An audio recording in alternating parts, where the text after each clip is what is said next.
Welcome back, everyone. Thank you so much for bearing with us.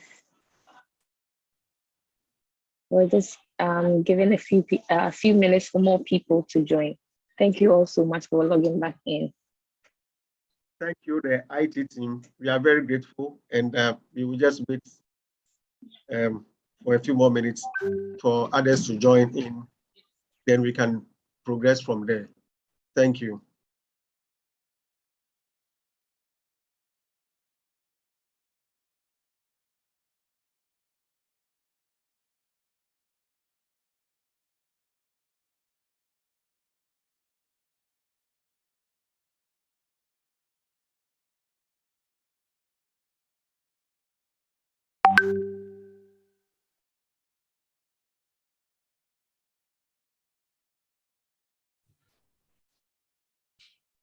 Please, can you enable the screen sharing for us?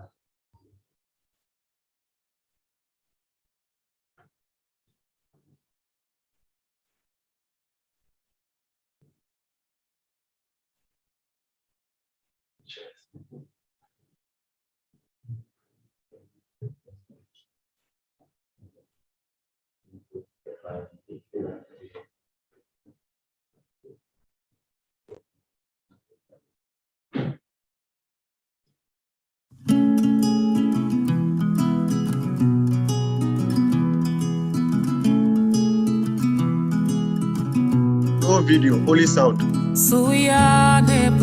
Ghana's largest wildlife.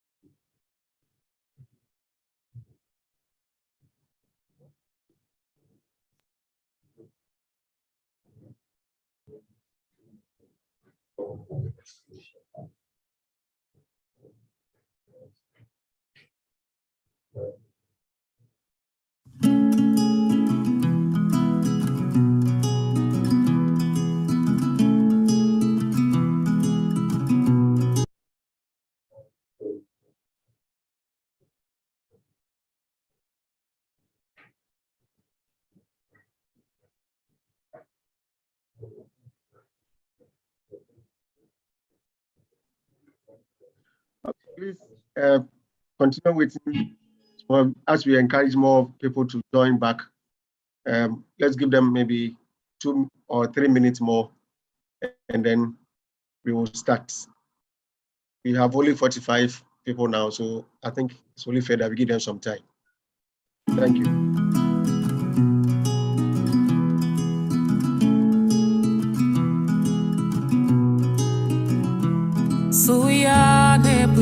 Ghana's largest wildlife refuge.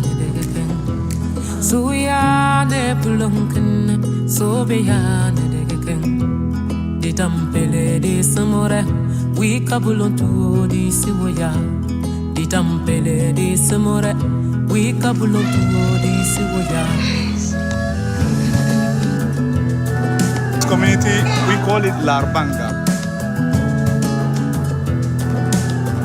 The Larabanga Mosque is the oldest mosque in Ghana.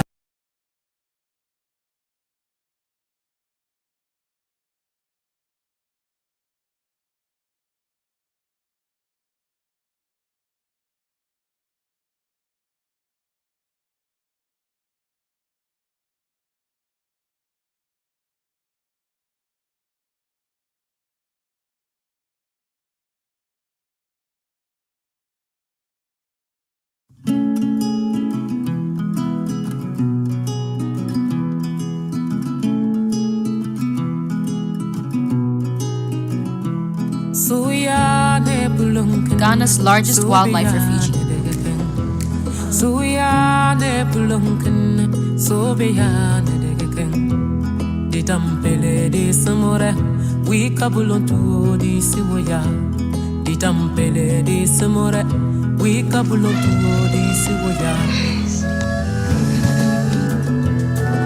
Community, we call it Larbanga. The Larabanga Mosque is the oldest mosque in Ghana and one of the oldest mosques in Africa.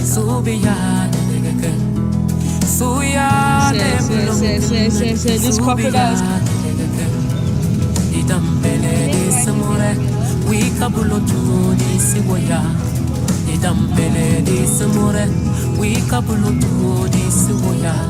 So Beijing Libye, so Beijing Kanatena, so Beijing Nihuye, so Beijing Hatulu, so Beijing We Latina, so Beijing Nebulo, so ya Nebulunkan, so be ya Negate, so ya Nebulunkan, so be ya Negate, so ya Nebulunkan.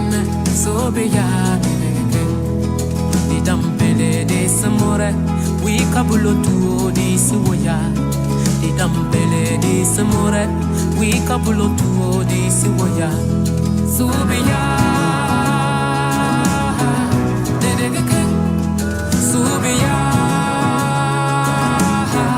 de de so be ya de de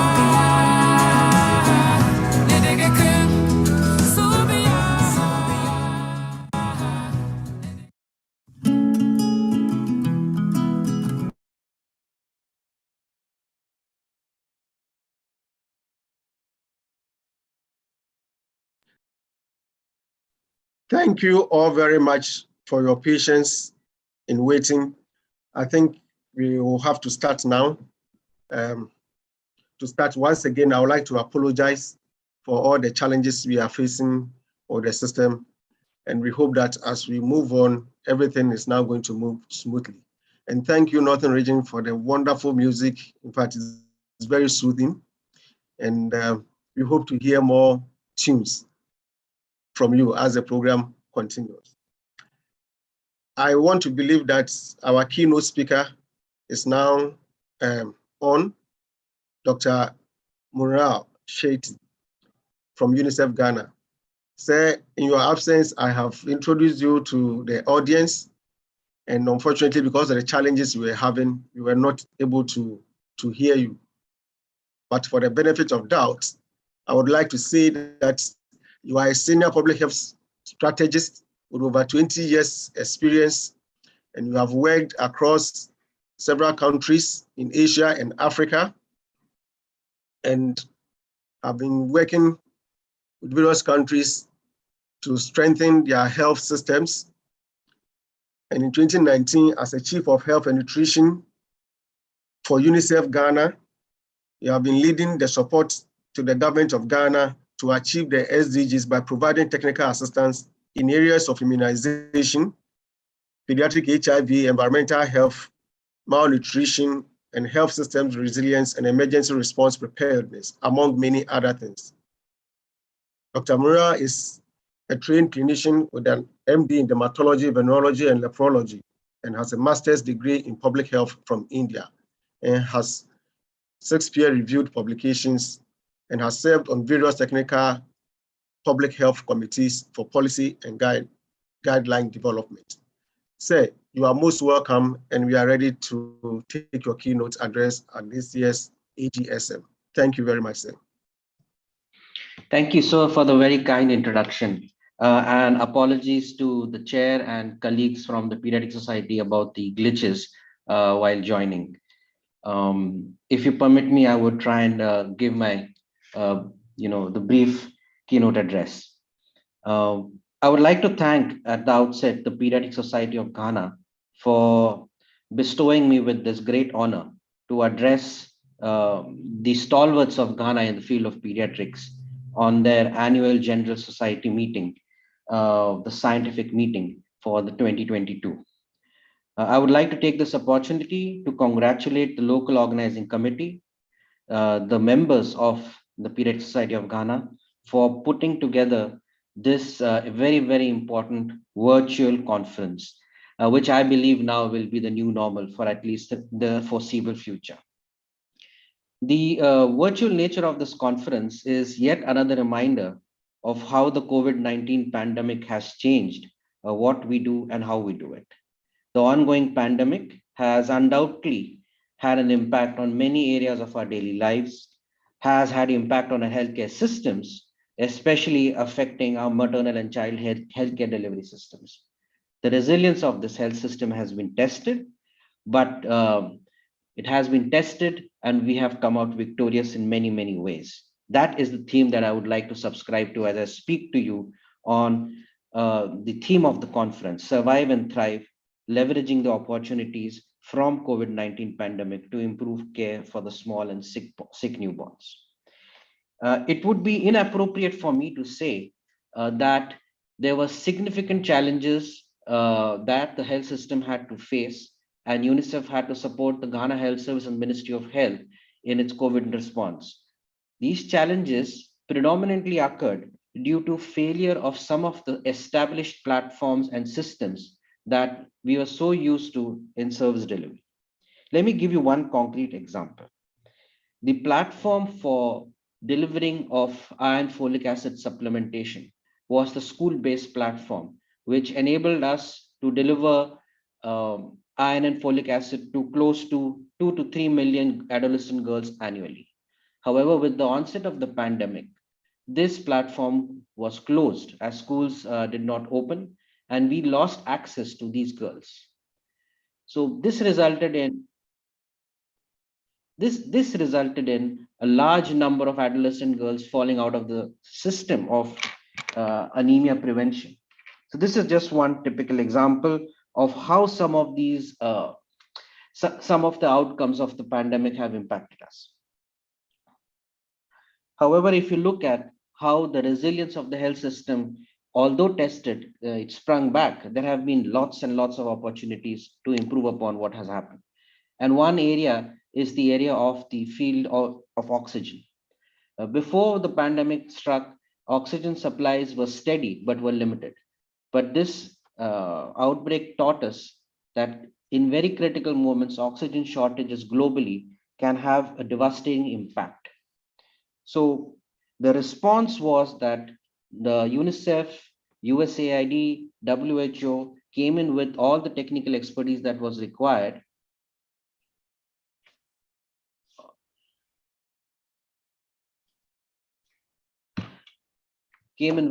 all the technical expertise that was required and provided a lot of core infrastructural support in development of the oxygen systems.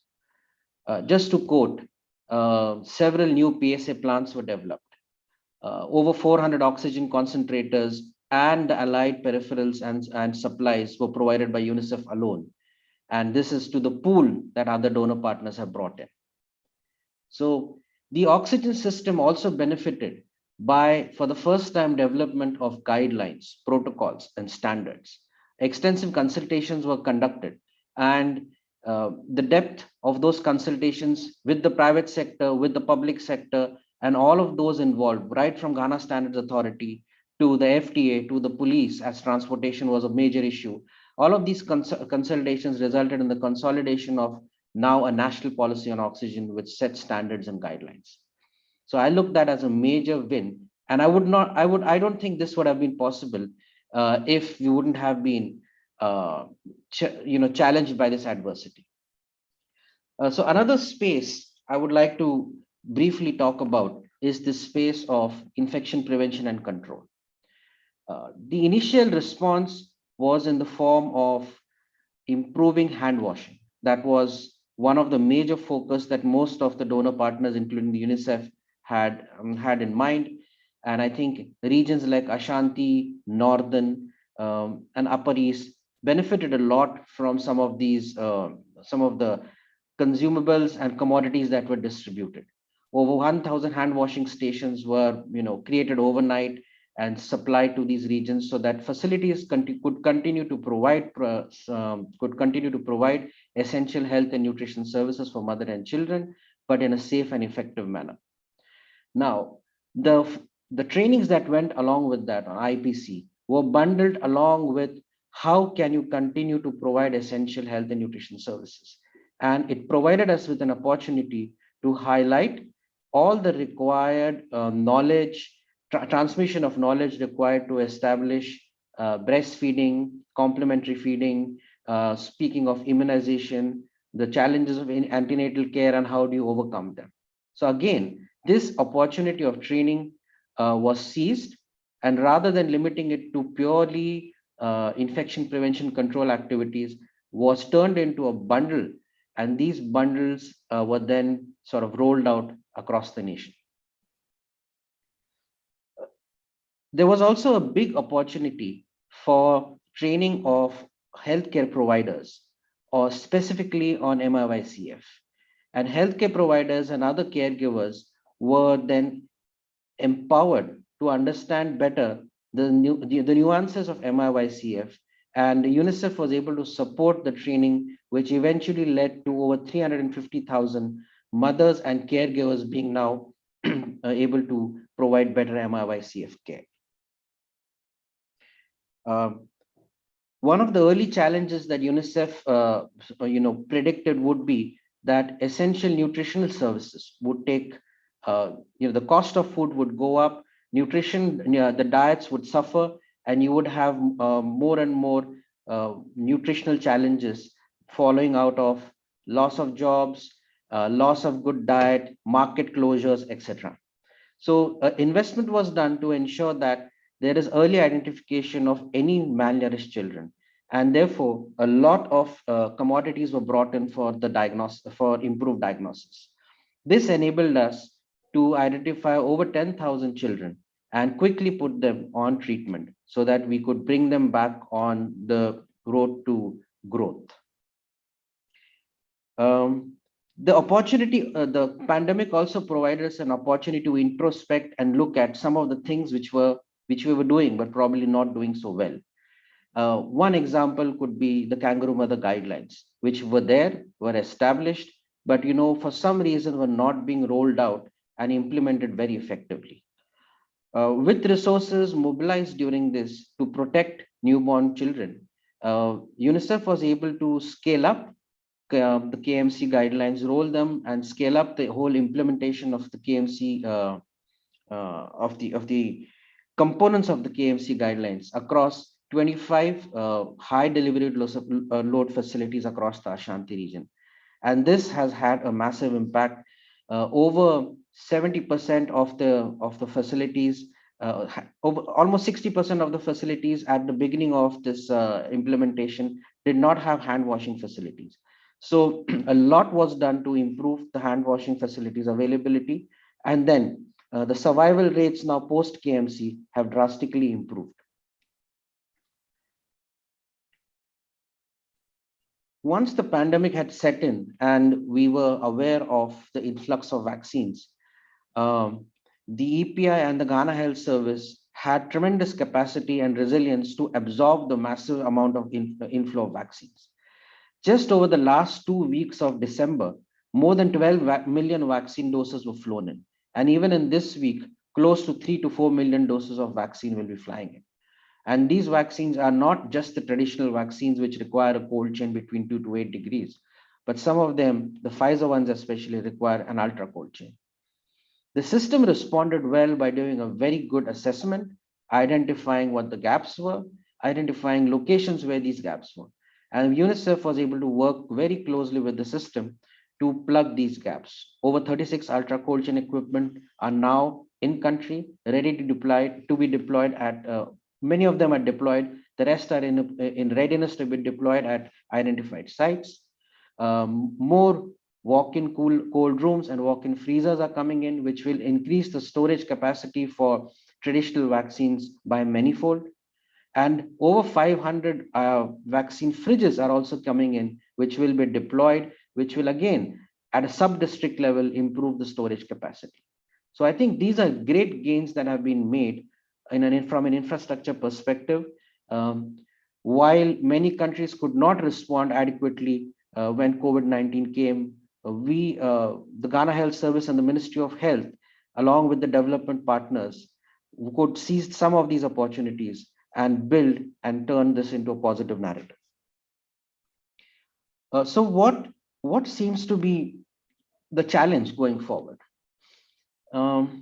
We have seen that in short-term disasters and in short-term responses, a lot of investments are made, equipment comes in, trainings are made, human resources human resource capacity is developed. But as things fizzle out, there is no concerted effort to maintain and manage the resources that have been brought in for the disaster response. And therefore, when the next disaster strikes, we actually have to start from scratch again. Maybe in this prolonged pandemic that we are facing, we could do something better. The oxygen equipments, the plants, the paraphernalia for management, case management, for prevention, all of them could be made to be a strong part of the health system itself. And we could all advocate for them to be maintained and regulated in a right way, so that even when the next sort of spike of cases comes in, we really don't need to go helter-skelter searching around for the resources, but appropriately deploy the existing ones to get the best out of this risk, to give the best possible response. The other thing is, we realize that there is a lack of good data. There's lack of good data on how we as Ghanaians respond innately to the pathogens that are affecting us. There's global data, but what about the data of us Ghanaians ourselves? We are not like everyone, and therefore we need a lot of data on multiple parameters in our local, which take into consideration our local context, which are embedded within the way our local communities exist, and which are in tune to the strengths and weaknesses of the health system we are in.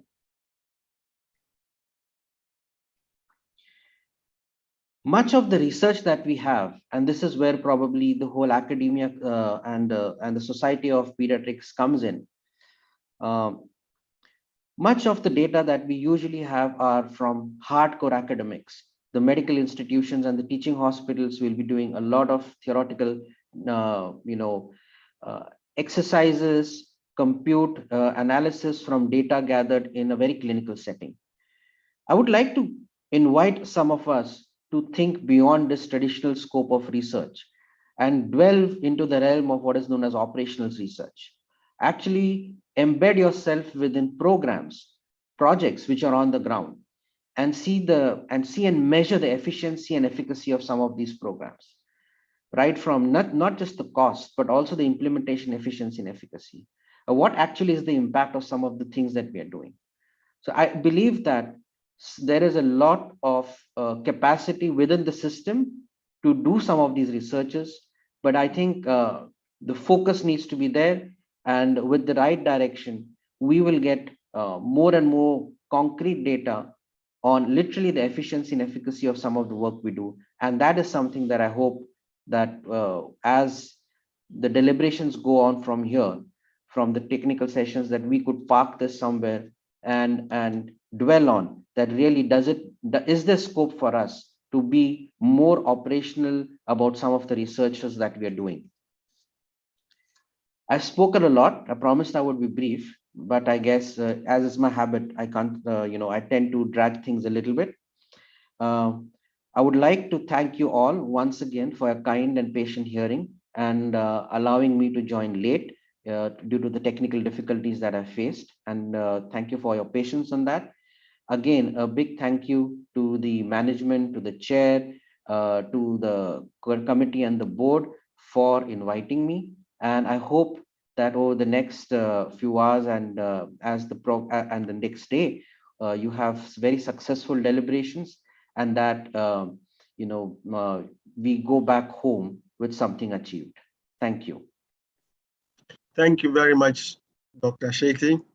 And I like what you said. We as Ghanaians need to publish our data and let everybody know what is happening in now, because we are very peculiar. Thank you very much for delivering a keynote address in spite of all the challenges that we had. And thank you for your patience too with us. We are very grateful. Now we would move on with our section. And as I mentioned earlier on, because of the challenges, we are also live on YouTube. And so we have most of our members hooking on to the YouTube channel and listening to us live. So we are very grateful and thankful to all of you who have registered and joined us again and joining us online on YouTube and Facebook also. We hope that by the afternoon section, everything will move on smoothly. We will now take a message from one of our sponsors. And as I mentioned earlier on, this year's AGSM is proudly sponsored by so many of our partners. So let's take the message from Sanofi Pasteur.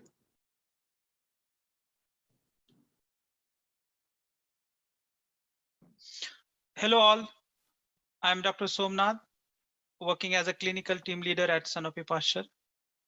Today, I will present the data from a phase 3 study for a wholesale pertussis IPV containing hexavalent combination vaccine. On slide 2, as we all know, pediatric multivalent combination vaccine in a fully liquid presentation reduce the time for vaccine preparation, they increase the compliance and thereby support the implementation of WHO vaccine recommendations. The new hexavalent, fully liquid, ready-to-use vaccine combines the established pentavalent antigens, namely diphtheria, tetanus, wholesale pertussis, hepatitis B, and Haemophilus influenzae type B with inactivated foliovirus vaccine. As the primary objective of the study, we evaluated the equivalence in terms of immunogenicity of 3 lots of this hexavalent vaccine and a non-inferiority to pentavalent plus IPV vaccine when administered separately. The secondary objectives were to describe the immune responses and to describe the safety profile of the vaccines. Coming to the slide 3 for the study design. This was a phase 3 randomized, active controlled, open label study conducted in healthy infants from India age 6 to 8 weeks.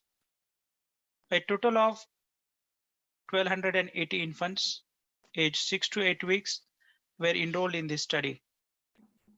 They were offered 3 doses of either one of the 3 lots of hexavalent or pentavalent plus IPV vaccine at 1:1, 1:1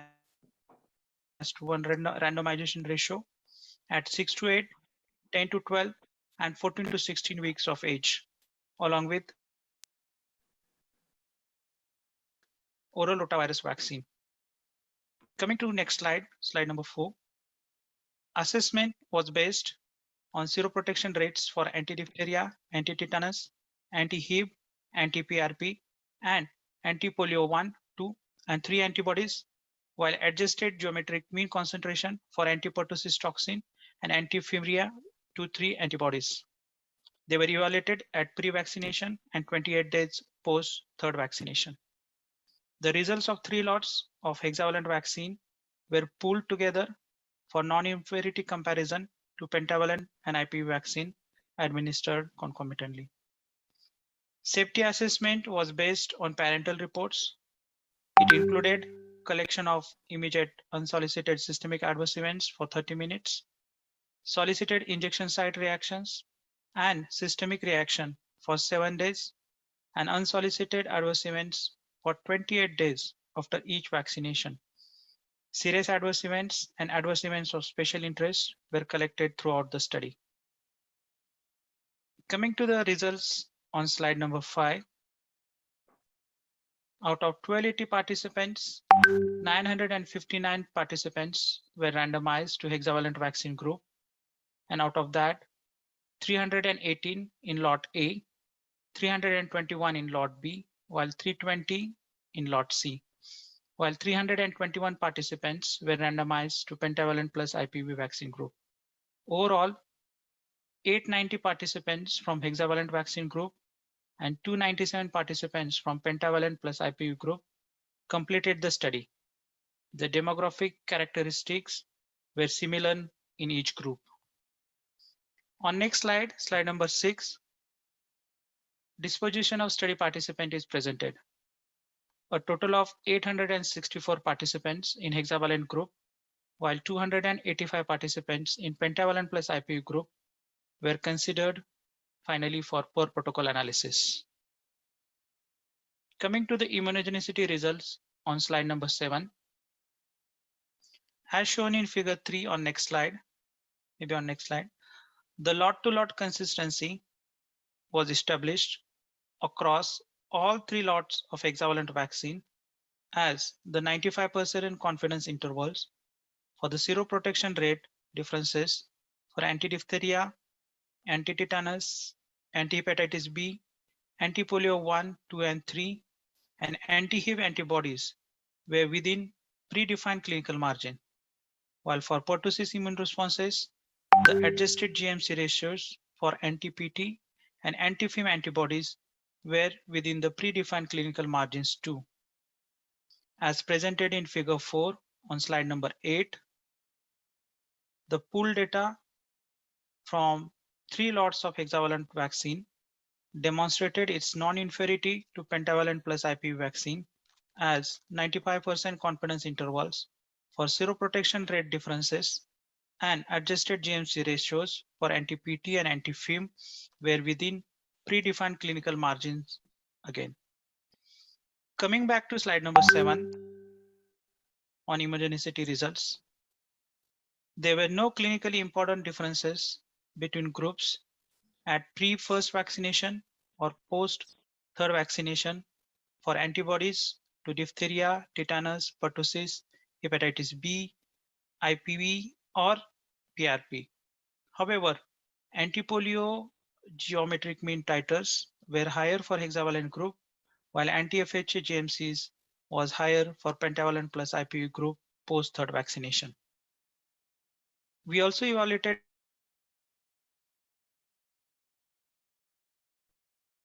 antirotavirus IgA antibodies in subset of the population, and the increase in antirotavirus IgA antibodies was similar following co-administration with hexavalent or pentavalent plus.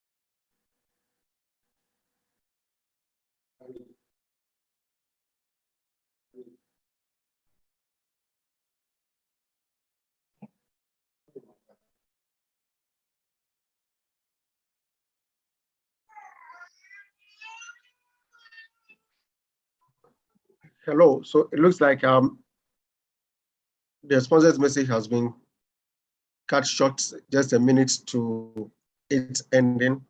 I'm probably the IT team is still having some technical challenge. Okay. All right. Welcome back. You can continue from where you left off.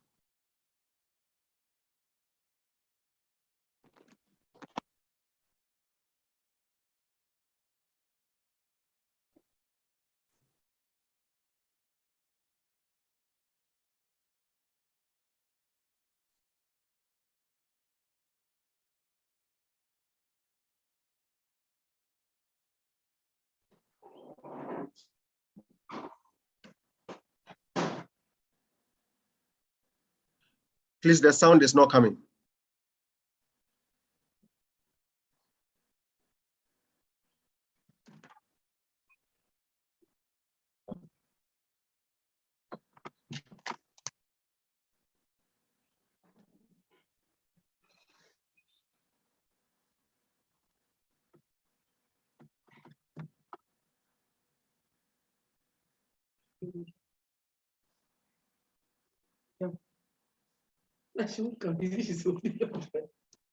Please, the sound is not coming. Can we please work at it?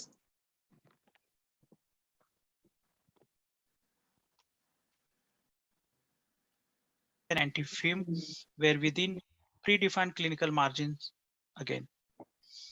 Coming back to slide number 7 on immunogenicity results, There were no clinically important differences between groups at pre-first vaccination or post-third vaccination for antibodies to diphtheria, tetanus, pertussis, hepatitis B, IPV, or PRP. However, anti-polio geometric mean titers were higher for hexavalent group, while anti-FHA GMCs was higher for pentavalent plus IPV group post-third vaccination. We also evaluated anti-rotavirus IgA antibodies in subset of the population, and the increase in anti-rotavirus IgA antibodies was similar following co-administration with hexavalent or pentavalent plus IPV vaccines.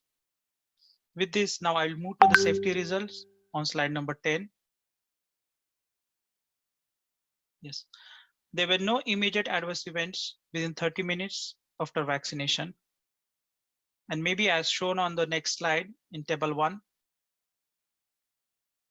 the overall incidence of the participant with at least one injection site and solicited systemic reaction within 7 days of vaccination was similar between hexavalent and pentavalent plus IPV group. The overall incidence of the participants reporting at least one unsolicited adverse event was similar for both groups. One participant from both the groups reported injection site induration following the first vaccination. Both these events were considered to be related to the vaccination. 9 participants in hexavalent group, they reported serious adverse event, none of which was considered to be vaccine related. And with this, I would like to come to the conclusion on slide number 12. The safety and immunogenicity profile of the hexavalent vaccine was comparable to the licensed control vaccine, and thus demonstrating that it is a suitable candidate for immunization programs in countries using the wholesale pertussis vaccine combinations, while at the same time facilitating the introduction and use of IPV in those immunization programs. Thank you for your attention, and I look forward for any question from the audience. Thank you. Thank you, Somnath Mangaru. I'm sure you'll stand by later on if you have any questions. It will come up later in the Q&A section. So we will take it up from there. Okay, thank you. All right, we will take the next message from our sponsor, and then we will continue from here.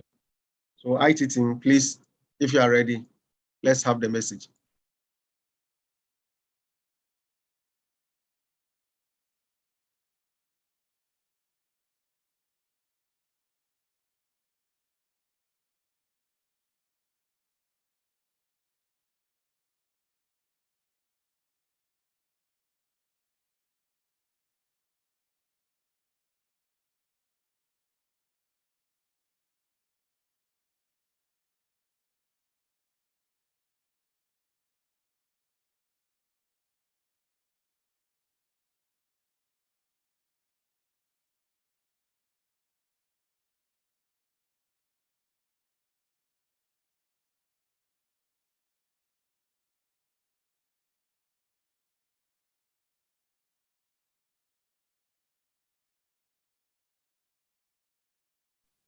Novartis, please, if you are ready, can you please go ahead?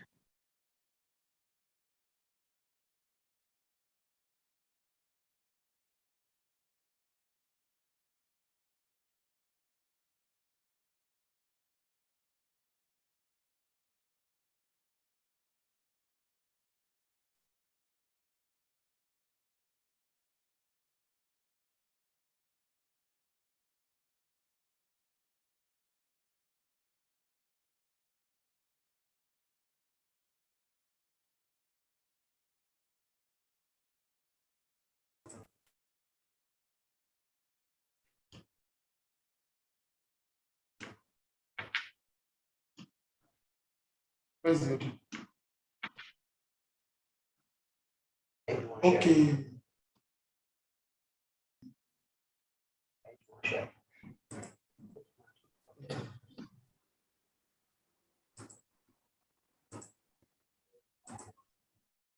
Can you please hear me?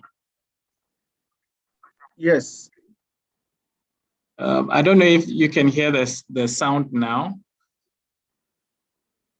No, we can hear you, but not the sound from your video. All right, just the. Okay, let me just resume the sharing again.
Hi, Godfred. You can reshare your screen again.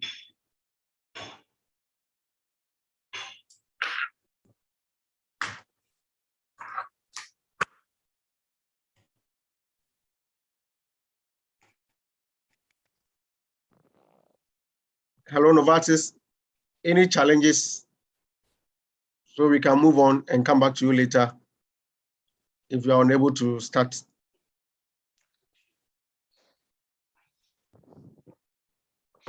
Okay, maybe you can give us the next 1 to 2 minutes to sort this out, and then we will be able to come back to you. Okay, 1 minute. All right. Thank you Okay, very 1 much. minute. I'm almost there. Just 1 minute. You will get it now. Screen.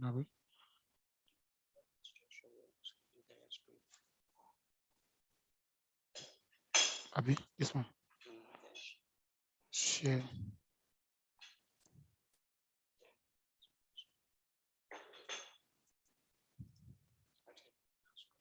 Please. You please love confirm your you can see life. my screen and get the audio. You love to be healthy. Yes, we can. Thank you. Okay, is the audio on too? The audio? Yes, yes. Okay, great. Thank you. You love your life. You love to be healthy. That's a passion we share. At Sandoz, we have been providing patients with safe and effective medicines for over 130 years. We even developed the first ever oral antibiotic.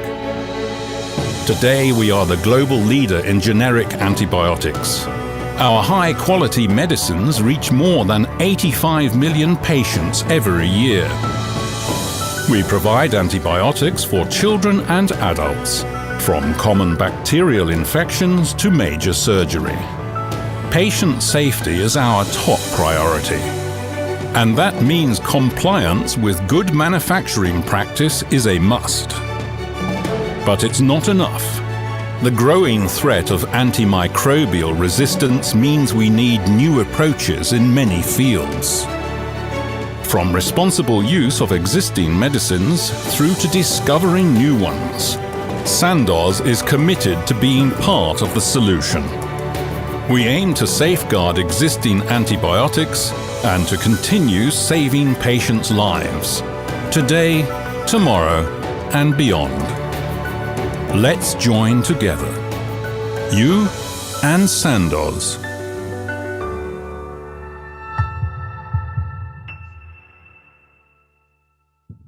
Good afternoon, our special HCPs on the call. I know you have been very important to our business, and we do appreciate the opportunity we are given to be able to present at the 2022 annual conference and scientific meeting. Thank you so much. My name is Durojaye Adetoye, and I will be presenting on behalf of Novartis. I'm a brand manager for communicable disease franchise, and I'll be taking us through this presentation titled Protecting Our Antibiotics, the role of the pediatricians. So I would like to lay a brief foundation about what antimicrobial resistance is. And I'm sure you are all well aware that antimicrobial resistance, this occurs when microorganisms change in a way that render the medication used to cure the infective or used to cure the infections, render them ineffective. And in this case, we might be talking about the antibacterial, antiviral, antiparasitic, or antifungal drugs. However, I would like to limit these to antibacterials only. I'm sure we are all well accustomed to the possible causes of antimicrobial resistance. However, I'll be taking a cue from a quote by Sir Alexander Fleming in 1945 that stated that the greatest possibility of evil in self-medication, trying to talk about penicillin, is the use of too small doses. A little emphasis on the too small doses. That's so that instead of clearing up the infection, the microbes, they'll start to educate themselves on how to resist penicillins and even go as much as being passed on to other individuals. So basically, what are the major goals of antimicrobial therapy? And we all know that the goal of antimicrobial therapy is to eradicate the pathogens at the site of the infection. And the most effective way of getting this, or the most effective strategy against antimicrobial resistance, is to get the job done the first time. And the best way to get the job done the first time is to ensure accuracy in dosing. Just like Sir Alexander Fleming said that two small doses, but in this case is to get the job done the first time by getting the accurate dosing. And here we are going to be looking at the pharmacokinetics and the pharmacodynamics in trying to predict bacterial eradication and also to ensure that these improved formulations do not really cause antimicrobial resistance. So from us at Novartis, what is the role Novartis is playing in fighting antimicrobial resistance? That is why we have to title our presentation that because they are fragile, the dosages must be right.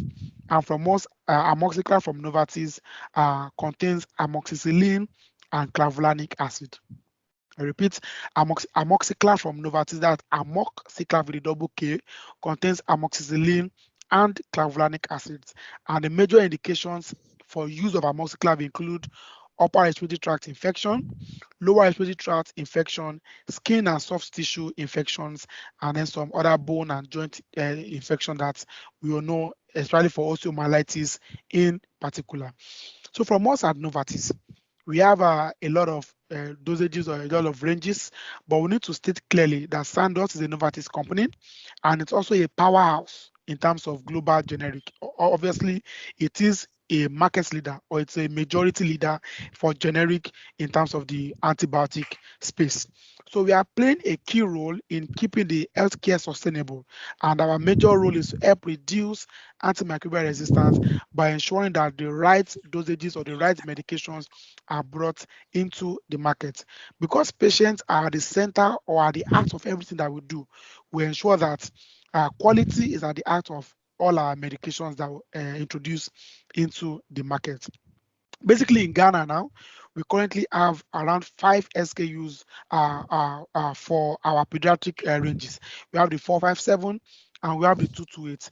And recently, early 2021, we introduced 2 new SKUs to Ghana. That's the Amoxiclav 156 and Amoxiclav 312. So Amoxiclav 156 has 125 milligram amoxicillin in it, while 312 has amoxiclav 250 milligram in it, which are the normal dosages of amoxicillin that we know are available in the market today.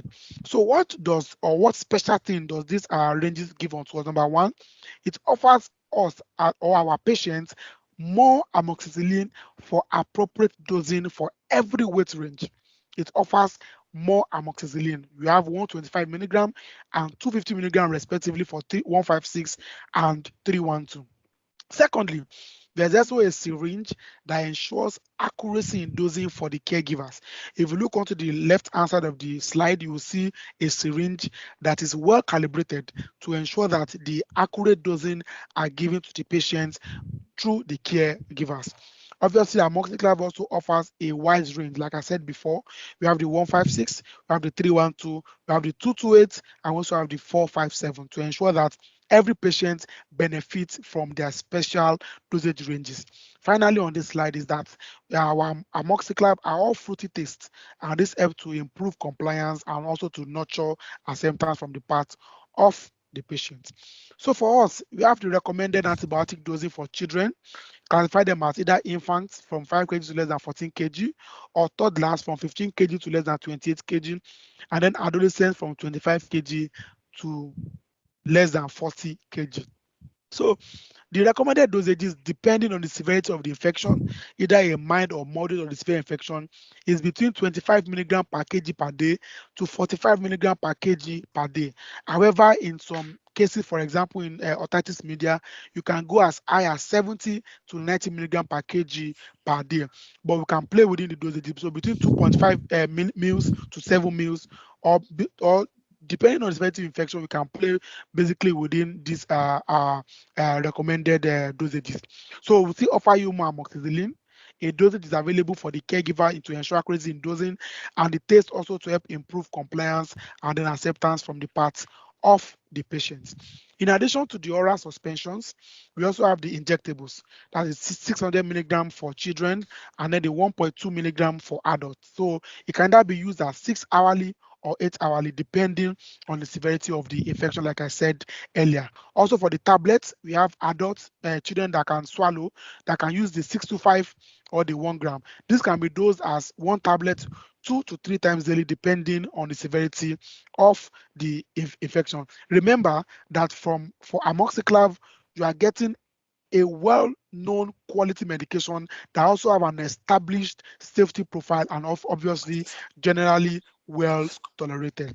So in summary, amoxiclav is designed against resistance as combination antibiotic therapy, because I mentioned earlier that you are giving our patients more amoxicillin, so that they will be able to have enough amoxicillin for the antibiotic treatment. Secondly, amoxiclav is available in wide range from infants to toddlers to adolescents and even to adults. So depending on whichever SKU we want to use, either the 156, the 312, the 457, or the 228, they are all available for all our patients. Obviously, and to add to that also is the pleasant flavor taste that helps to aid acceptance and compliance in the part of the patient.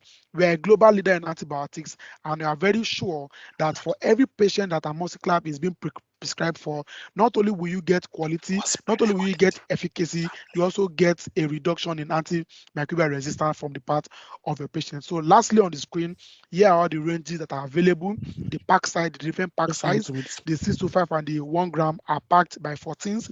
We have the 457 in 70 mils. We have the 156 and the 312 that are in 100 mils. What that means is that 100 mils will be enough for your patient, so there will be no need for buying an additional bottle. So, and we also have a syringe in it that helps us with the accuracy in dosing. So please keep prescribing amoxiclav for your patient, and we are sure that your efficacy, safety are always guaranteed whenever your patient uses amoxiclav. Thank you very much for your time, and do have a great afternoon. Thank you. Yes, thank you very much, Novartis, for reminding us about the power of amoxiclav. We are most grateful. Once again, we are grateful to all our sponsors, WHO, UNICEF, GE, Healthcare, Sexmix, Sanofi Pasteur, Novartis, and AstraZeneca for supporting us to bring you this annual AGSM virtually. Yakubu, what comes next? Yes, next on the program, we'll be looking at a dissemination of the Ghana standards for improving the quality of care for children and young adolescents. And to lead us in this session are 3 abled persons. The first is Dr. Marie Charlene Fatima Kelba, who is a senior specialist pediatrician and pediatric intensivist at the Greater Accra Regional Hospital, where she heads the pediatric department. She is the current treasurer of the Pediatric Society of Ghana and represents the society on the National Newborn Stakeholders Committee. She was engaged by the WHO country office in 2021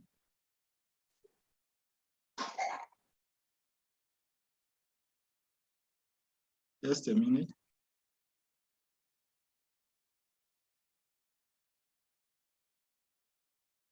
Sorry for that.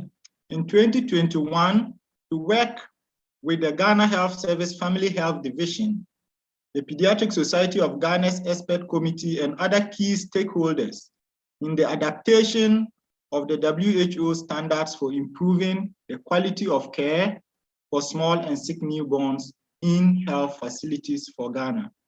She is passionate about the well-being of children and loves dogs. The second person who has helped prepare this presentation is Dr. Lako D. Owusu Apia, a senior specialist pediatrician at the Konfanochi Teaching Hospital, who is the lovely wife of the president of the Pediatric Society of Ghana and a WHO consultant. And they are ably supported by Dr. Emmanuel Opong, a young specialist pediatrician with a passionate interest in research.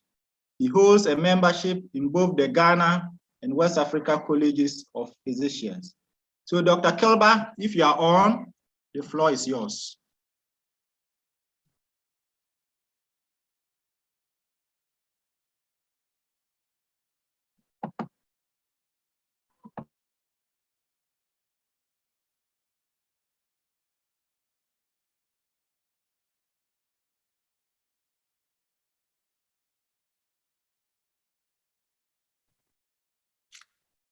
Thank you very much, Cosmas, for the introduction.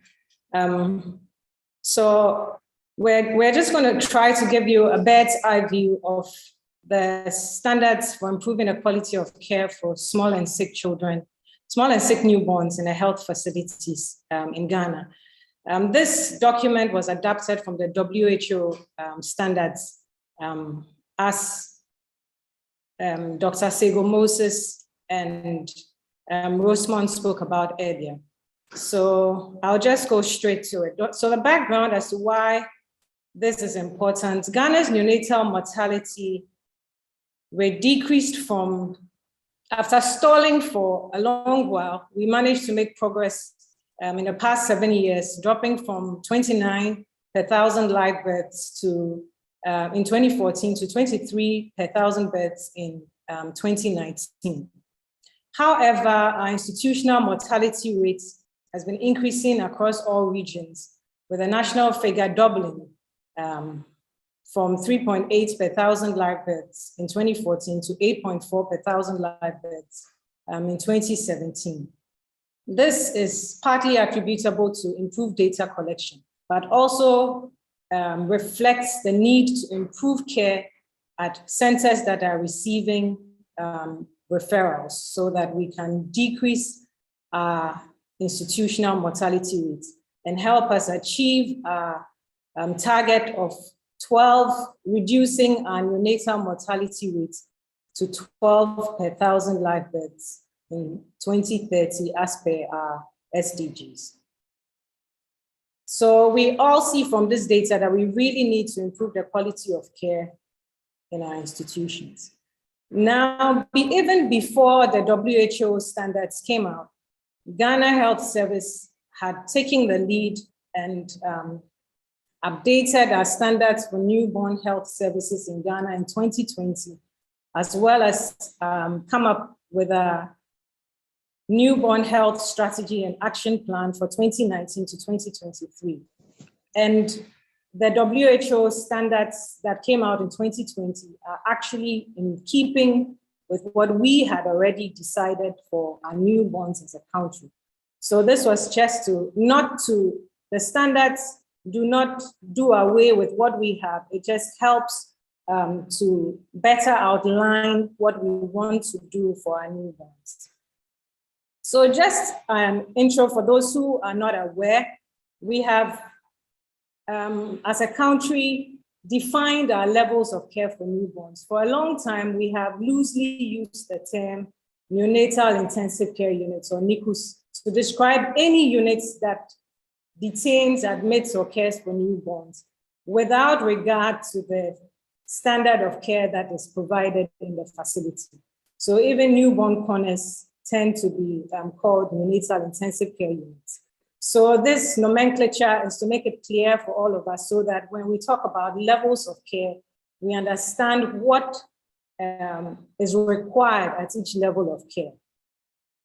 So level 1 essentially provides essential newborn care for all newborns who are stable. Then we have level 2A that provides intermediate care for moderately ill infants and problems that are expected to resolve quickly. And this includes newborns who are more than 32 weeks of gestational age and weigh more than 1,500 grams at birth. And newborns who are recovering from serious illness previously treated at level 3. So that already tells us that we should also then begin to look at downward referral from our level 3 institutions, which would help with decongestion. Then level 2B is what we would call a high care, which can take care of smaller babies less than 32 weeks gestational age or less than 1,500 grams, who require ventilatory support. It can be mechanical ventilation for less than 24 hours or CPAP. Then we have our level 3s, which are the neonatal intensive care units, which will be caring for babies, extreme preterms who require more advanced support, such as longer term mechanical ventilation, as well as complex surgeries and subspecialty care. And then even for level 3, we have A and B. So B provides complex surgical procedures such as cardiac surgery and the like, and complex investigations. So translating this into what it means for the type of service that is available, this table from the standards of care for newborns clearly demonstrates what is expected within the framework of our health system as it is, taking it right from the community level to sub-district to district to regional to tertiary levels. And so from this, we can see that at the district level, we are expected to be able to provide level 2A, or where we have pediatricians, level 2B care. And remember that this includes providing respiratory support, including CPAP and limited mechanical ventilation. Then our regional hospitals are supposed to be able to provide at least level 2B or level 2A support, knowing where we are coming from, and hopefully even level 3A. And our tertiary hospitals should be able to provide level 3B support. Now, looking at this and knowing where we all work, I know we're coming from different parts of the country, different levels of care, sub-district, district, regional, and tertiary centers. We can understand that we have quite some work ahead of us to be able to bring ourselves up to these standards that we have set for ourselves. Most of us know, working in tertiary facilities, that even at the tertiary level, some of us in regional levels are not able to provide even level 2A support. So it just opens our eyes to what is needed. And then this also talks about the neonatal services that would be provided. So the important thing is that even though tertiary, as you climb up, the level of care increases, we should still be able to provide essential newborn care and build on that. So that is still the cornerstone of newborn care, and we build on as we climb higher in the levels of care. So we decided that we adopted the WHO standards for improving quality of care in small and sick newborns to fit within the context of the framework that I've described in the previous slides. And the methodology for the adaptation was in 3 stages. So the first stage consisted of a desk review of the various standards that we had already existing in the country,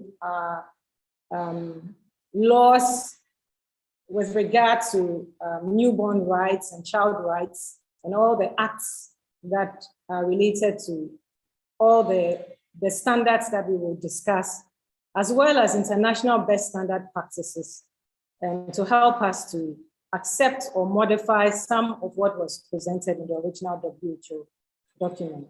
Then that draft was presented to, so that first stage was done with the Pediatric Society's expert committee members who would be acknowledged at the end of this presentation.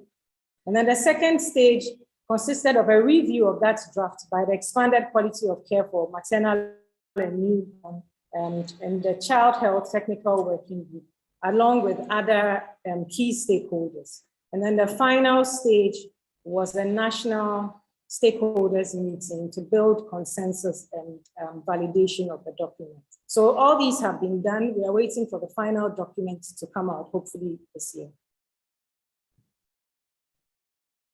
Now, what is the purpose of having these standards? So these standards help us to define newborns. Like I said, building on essential newborn care as a platform and ensuring consistency with WHO quality of care framework, which Ghana is a member of, and also making sure that it is in keeping with our newborn strategy and action plan, as well as our standards for newborn health in Ghana. These standards provide a resource for our policymakers, for healthcare professionals, service planners, program managers, and all stakeholders involved in the care of newborns to help us be able to plan, deliver, and ensure that the quality of newborn health services is improved. They do not replace clinical guidelines, but just provide guidance on requirements to ensure that the quality and the standards of care are maintained across all facilities. And they empower local teams to work effectively towards quality improvements in newborn health. So they are supposed to help us to be able to define what our priorities are, define what our best practices are, and help us to come up with a basis for assessing and auditing and monitoring improvements in the quality of care we provide at our facility level. So this is not just a national level document. This is supposed to help us at facility levels to monitor and improve outcomes. So to be able to understand better the standards, we need to understand a few definitions or terms that are used in the document. So when we talk about quality of care, it's the extent to which the healthcare services provided to individuals or populations improve or result in the desired health outcomes. And it means that they must be safe, they must be effective, they must be timely, they must be equitable, and they must be people-centered. And then a standard of care refers to a general description of what is expected in order to achieve the quality of care that we want. So under each standard that we have put up, we have then further gone down to break it down into quality statements, which are concise statements of the priorities that are measurable so that we can actually measure our steps towards achieving those standards, the broad standards that we have set. Then we also have quality measures.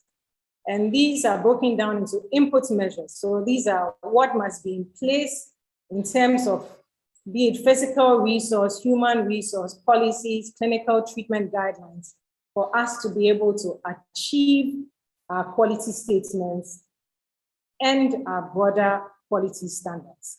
And then we have the process outputs, which we use to then measure whether the desired process of care that we had planned was achieved as expected or provided as expected. And then we have the outcome measures, which look at the effects that provision of those inputs had on the outcome with regards to health outcomes, as well as the experience of care, because we want to be family-centered in our provision of care for our newborns. So this is an outline of the framework for the standards of care for improving the quality, standards for improving the quality of care at health facilities. So it fits into, like I said before, our health system. And there are 3 three main blocks with regards to the quality of care. So we look at provision of care, the experience of care, and then the resources or health system resources that are available for the provision of the care. And then we look at the outcome, which, like I said, looks at key practices as well as the family-centered outcomes. So we have 8 standards, 8 big standards in this document, and each one has at least 3 quality statements, and then several inputs, outputs, and outcome measures per quality statement. So it's quite a detailed document. It does not include, it's not, like I said earlier, clinical management guidelines. These are broad frameworks that will then guide us to come up with those clinical guidelines. So they are not necessary, they are not clinical guidelines per se. So to give you a feel of what it is like, we are not going to go into the details of every single one, but for example, for standard A, we have A and B sections, and A looks at care for all newborns. So the first quality statement says that all newborns receive care with standard precautions to prevent healthcare-associated infections, including implementing additional measures as required during outbreaks and pandemic situations. Then there's a rationale that provides evidence for whatever is being advocated for under that quality statement. Then we go on to have various input measures. So for example, for IPC, we need to have, the facility must have a written up-to-date guidelines for standard infection prevention and control, including additional measures required during outbreaks and pandemic situations, and we list them. Then we have our process or outcome measures, and then our output measures, and then our outcome measure, which in this case will then be the proportion of newborns admitted to the health facility with infections proven to be associated with healthcare, that is nosocomial infections. So this is how each of the standards go with the quality statements, input measures, and process outputs. Technical crews, someone's hand keeps going up. I don't know if it's something that I need to attend to. It's difficult for me to be able to do that. So if you can help with that. Yes, ignore and continue. Okay, thank you very much. So just going down into the major blocks of the standards of care. So standard 1 looks at evidence-based routine care and management of complications according to our national and WHO standards. So under that, we have various quality statements that look at, like I demonstrated in the previous slide, preventing healthcare-associated infections, ensuring that all babies receive essential newborn care. And we clearly outline the key components, including checking the weight, temperature control, vitamin K administration, and all of that. But in addition to that, we also want to identify and manage newborns at risk of metabolic adaptation, assess gestational age. And the consensus was that we would use the Ballard score to assess gestational age for preterms and all babies where the gestational age is uncertain. We'll assess for congenital anomalies.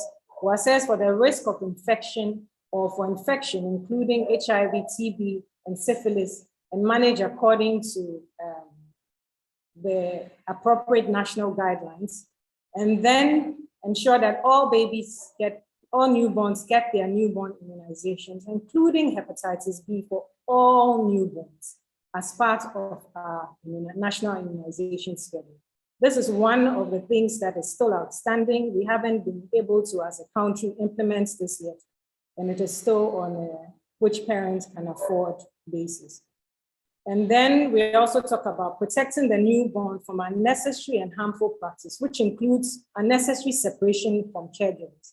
So we need to look at how we can do away with taking babies from their mothers and putting them in babies' corners when they are stable. And then also screening for maltreatment.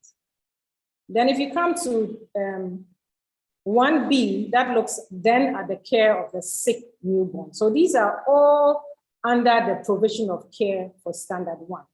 So that looks then at the common causes of morbidity and mortality in newborns, because our aim is to reduce our neonatal mortality and morbidity and improve long-term outcomes of newborns, not just survival. So we are going beyond just bagging them and keeping them alive to making sure that they get optimal care to minimize their complications. So when we come to respiratory conditions, for example, I want to focus on this because it's one of the missing or the big gaps in the care for our newborns.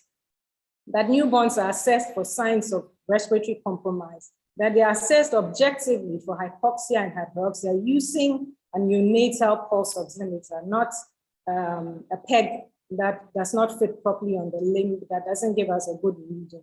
And that enables us to be able to, that those who need supplemental oxygen will receive it in a timely and safe manner so that we are not giving too much oxygen to cause harm in our trying to help the child. Then monitoring and management of apnea, and one of the things that we agreed on was that we will advocate for the use of caffeine because evidence shows that it is superior and safer to the aminophylline that we are using in most places now. So that is one of the things that came up with these standards of care. And then the other thing that is coming up is the use of surfactants, assessing and providing surfactants for newborns with severe respiratory distress syndrome according to standard guidelines. And then following these children up, assessing them for bronchopulmonary dysplasia and managing accordingly. Then we talk about nutritional support. And of course, the cornerstone is exclusive breastfeeding, but also for the higher levels of care, the parenteral nutrition to be available where enteral nutrition is contraindicated. And for our feeding guidelines for at-risk babies, for example, HIV-exposed infants to be in accordance with national newborn guidelines. And then also that we should be able to give our very low birth weight babies vitamin D, calcium, phosphorus, and iron supplements in accordance with the WHO guidelines.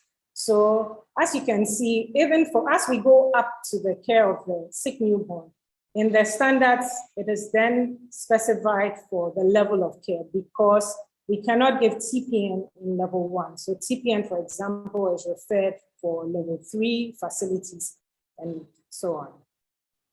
Then there's guidance on standards of care for all the other common things, jaundice, seizures, encephalopathy, anemia, with regards to safe blood transfusion practices, management of neck, prevention and screening and management for retinopathy of prematurity, which is another big gap, which fortunately the Ophthalmology Society is working on and coming up with guidelines in conjunction with the Ghana Health Service. Then intraventricular hemorrhage, especially in our newborns, we're supposed to screen all those at risk for it. And we can see that this would likely be in our level 2 and level 3 centers, and most of us do not have ready access to head ultrasounds or have the skills for that yet. And then the management of surgical conditions. Then B4, which is also under the provision of care, looks at clinical monitoring and supportive care, including safe administration of drugs and using appropriate flow regulators and infusion pumps for our infusions. Then palliative care and pain management, which most of us tend to gloss over, has also been highlighted here, and including access to palliative care, compassionate bereavement care for those who, ensuring that babies are not dying in pain, and that provision is made for parents to be able to spend time with their dying babies, hold the babies. And we need to look at the concept of comfort care, especially for our babies who are born before period of viability within our context. And these are all areas that we would need to better outline when it comes to our clinical guidelines in conjunction with our colleagues on the obstetrics side. Then B6 looks at care and advice at discharge. And that concludes the provision of care parts. Then standard 2, the rest are shorter, let me assure you. So standard 2 looks at our health information systems, and we are supposed to be able to ensure that every newborn has complete, accurate, standardized, up-to-date medical records, which is accessible throughout their care, on discharge, and at follow-up.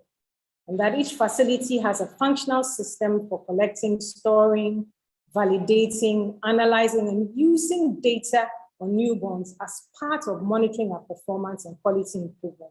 And Dr. Sego Moses mentioned this. Most of us do not go back to look at our performance indicators, and it's important that we are all interested in that, because that is how we benchmark ourselves.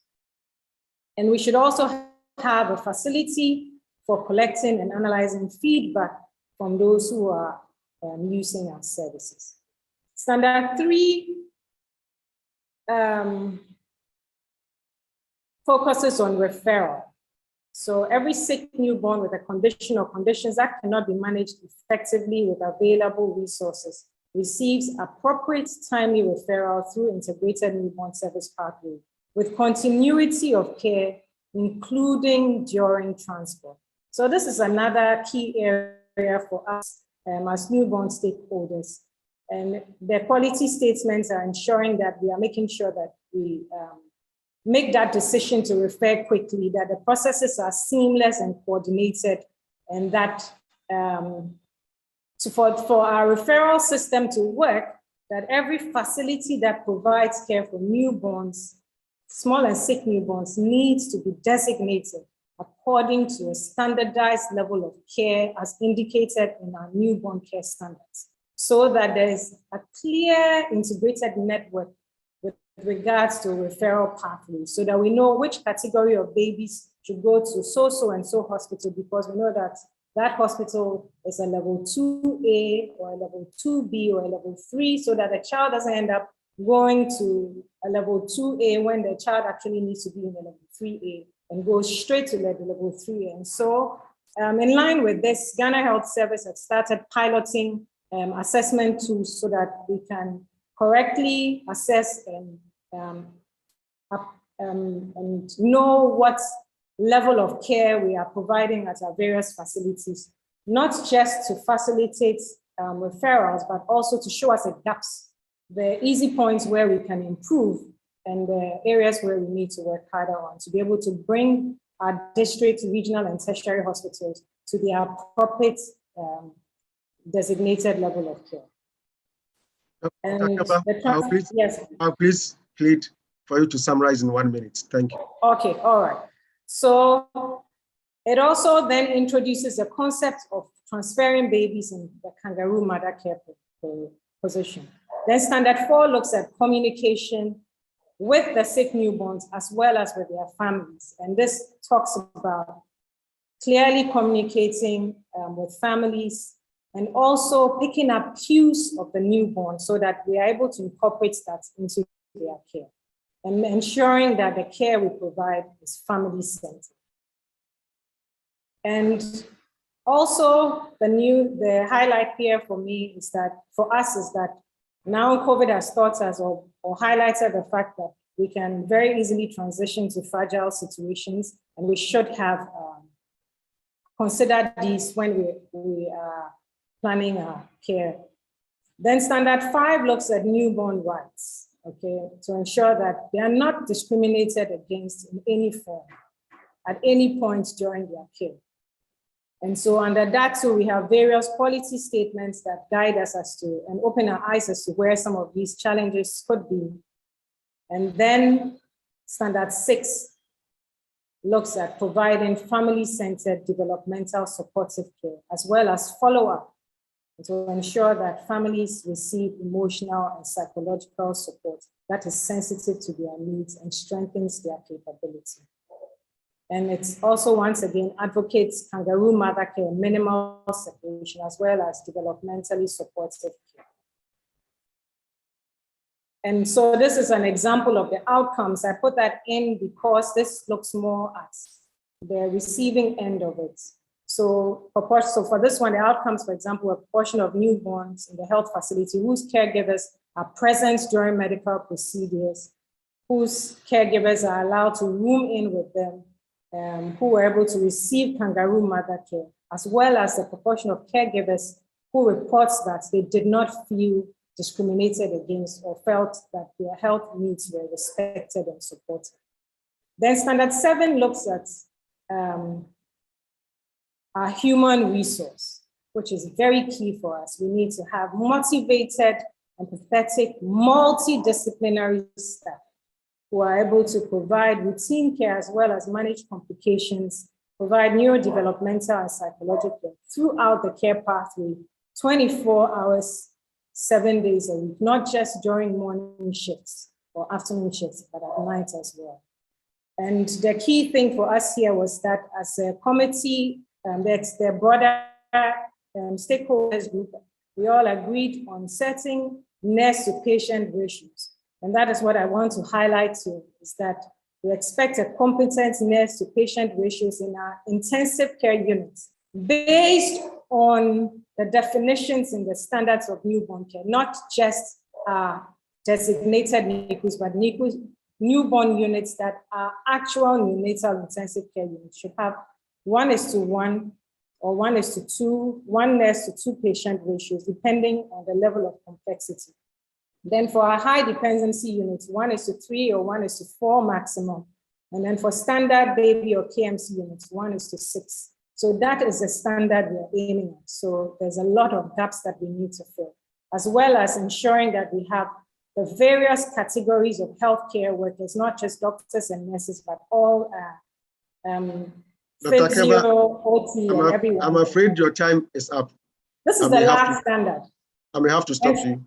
Sorry, this is the last standard. Then the standard 8 looks at the physical environment, including sanitation, equipment, and all that is needed physically for routine care and management of complications in small and sick newborns. So those are our 8 standards. And at a facility level, we'll have to agree, come up with our own quality statements and measures that will help us to be able to track our progress to achieving these standards. Thank you very much. Thank you, Dr. Kelba. Can we take the next presenter? Thank you very much, Dr. Those are the expert committee members, just to acknowledge. Dr. Emmanuel Opong. Dr. Emmanuel Pong. Yes. Good afternoon. Good morning, everyone. Yes, so I'm going to try and share my screen.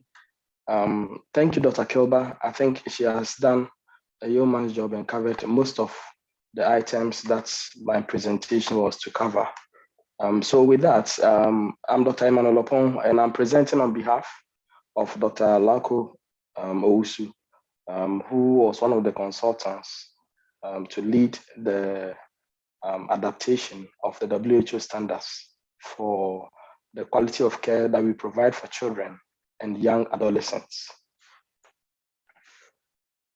So in terms of rationale, this adaptation for children and young adolescents is to complement what we've already discussed, as Dr. Kelba has mentioned, the standards for improving the quality of care in newborns and then in newborns, which as a country for years, we've been running for 5 regions successfully and will be rolled out to every part of the country.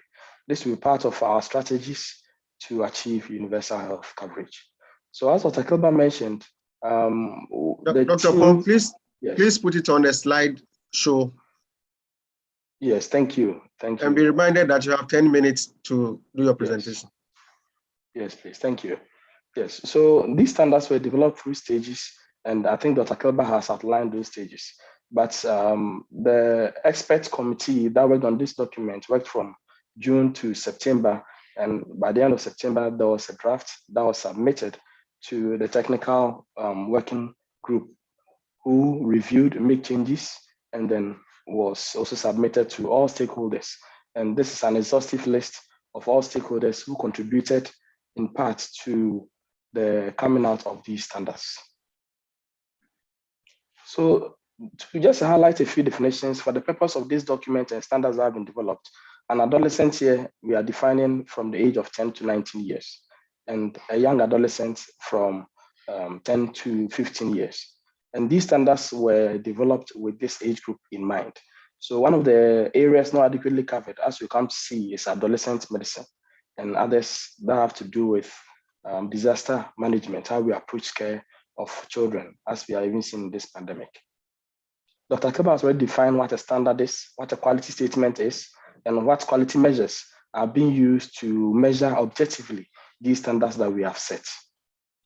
And she's taking us through this framework where we are highlighting the provision of care and the experience of care and what resources at the facility levels we need to achieve the quality care that we want to provide and the experiences for the caregivers and the patients. Yeah, so similarly, if you go through the standards for the child and the young adolescent, there are 8 in all, and there is 1 standard per every domain. The first 3 standards address the provision of the care, and the next 3, from 4 to 6, address the experience of care that the patients and the caregivers will have. And the standard 7 and 8 will be looking at the resources that will be needed to achieve these standards. So just to take you through a few of these standards, if you take standard 1, we are saying that every child should receive evidence-based care and management of illness according to the national standards that we have and we'll be reviewing, and the WHO standards. And we are saying that under this, we are saying we have about 15 quality statements which will help us achieve this. I've just brought up about 5 of them here.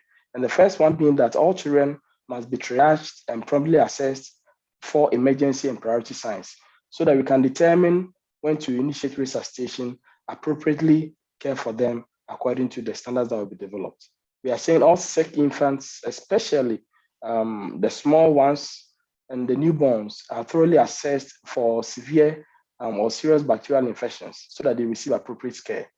And we are saying that for children presenting with cough or difficulty breathing, we properly assess them, classify them, and investigate so that those that will meet the criteria for initiating antibiotic therapy will be done in a timely manner.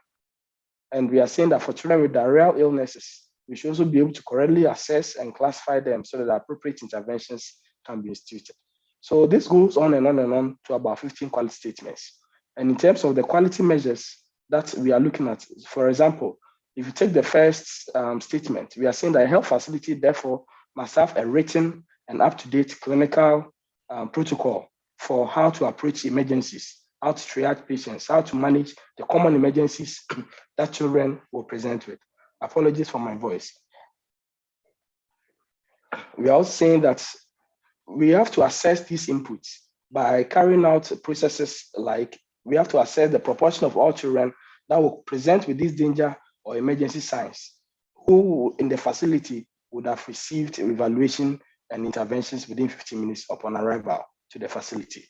And how are we going to assess whether we have achieved on these? We are saying, therefore, that a facility, for example, should be able to, based on the proper data that has been collated, calculate the proportion of all children who die within 24 hours of admission, because that will help us, appreciate what goes into their emergency assessment and care.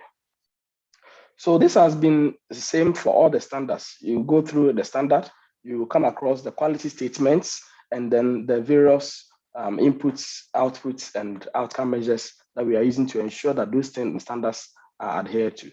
So standard 2 says that the health information system ensures the collection, analysis, and use of data to ensure early appropriate action to improve the care of every child. And at the second standard, we have about 3 quality statements. The first of them, that every child should have a complete, accurate, standardized, up-to-date medical record, which can be assessed throughout the care after the discharge and follow-up. And this is very, very important because that will contribute to the continuity of care that these children will have and eventually affect their health outcomes. So standard 3 talks about every child with a condition or conditions that cannot be managed effectively with the available resources in the facility should receive appropriate timely referral. And the transfer of the patient should be seamless across facilities or even within the units.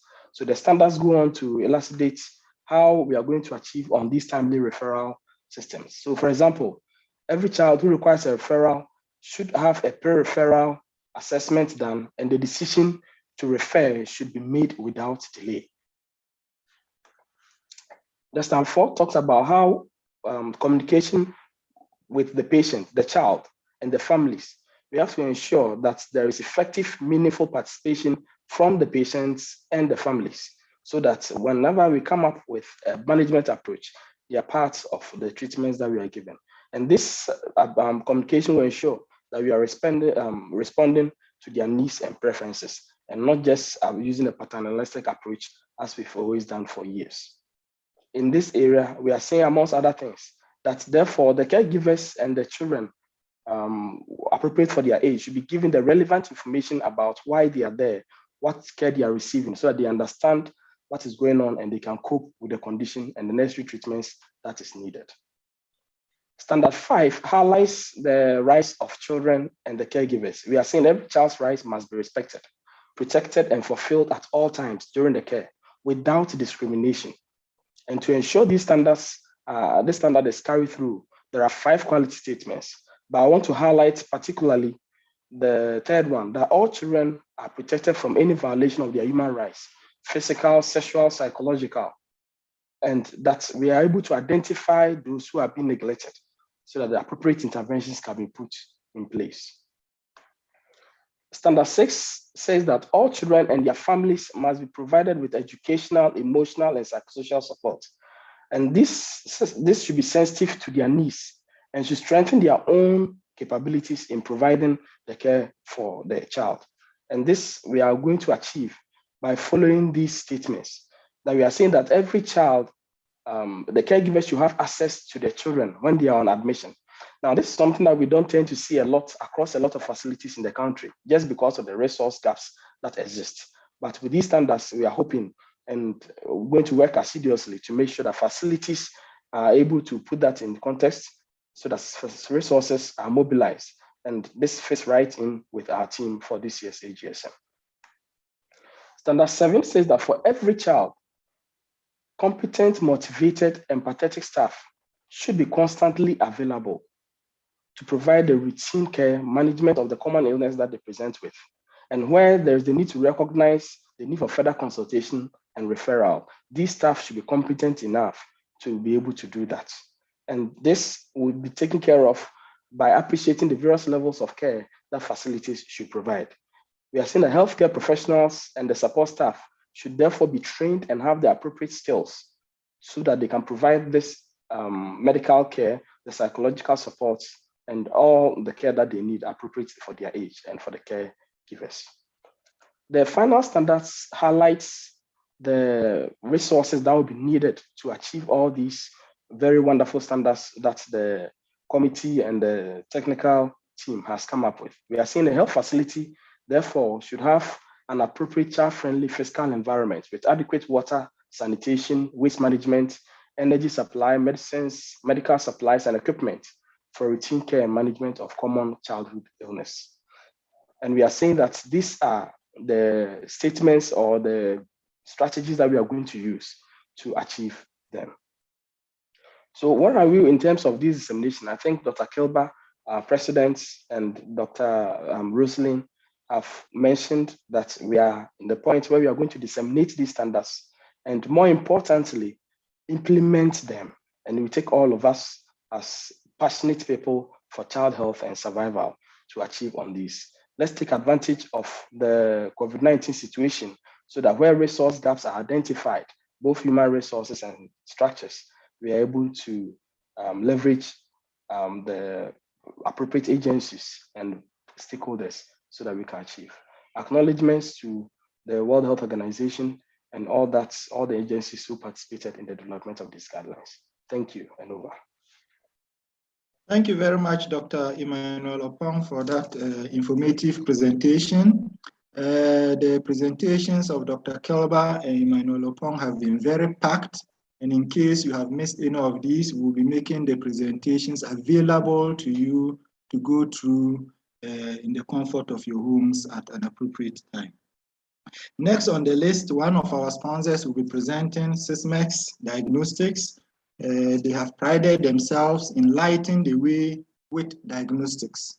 So if the representative for Sysmex Diagnostics is on the call, the floor is yours.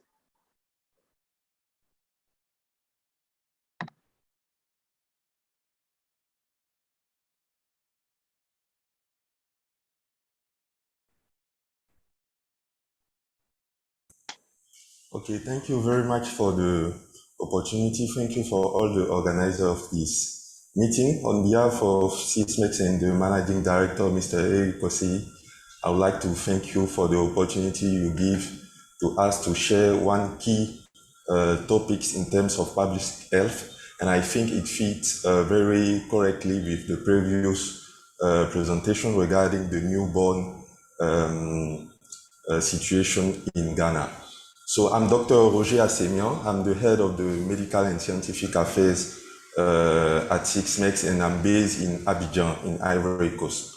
The topic that I will present to you is yearly training to survive and thrive with sickle cell disease. So I know that the topic is on COVID-19, but we can see that there is a link also with COVID-19 and other comorbidities in Africa.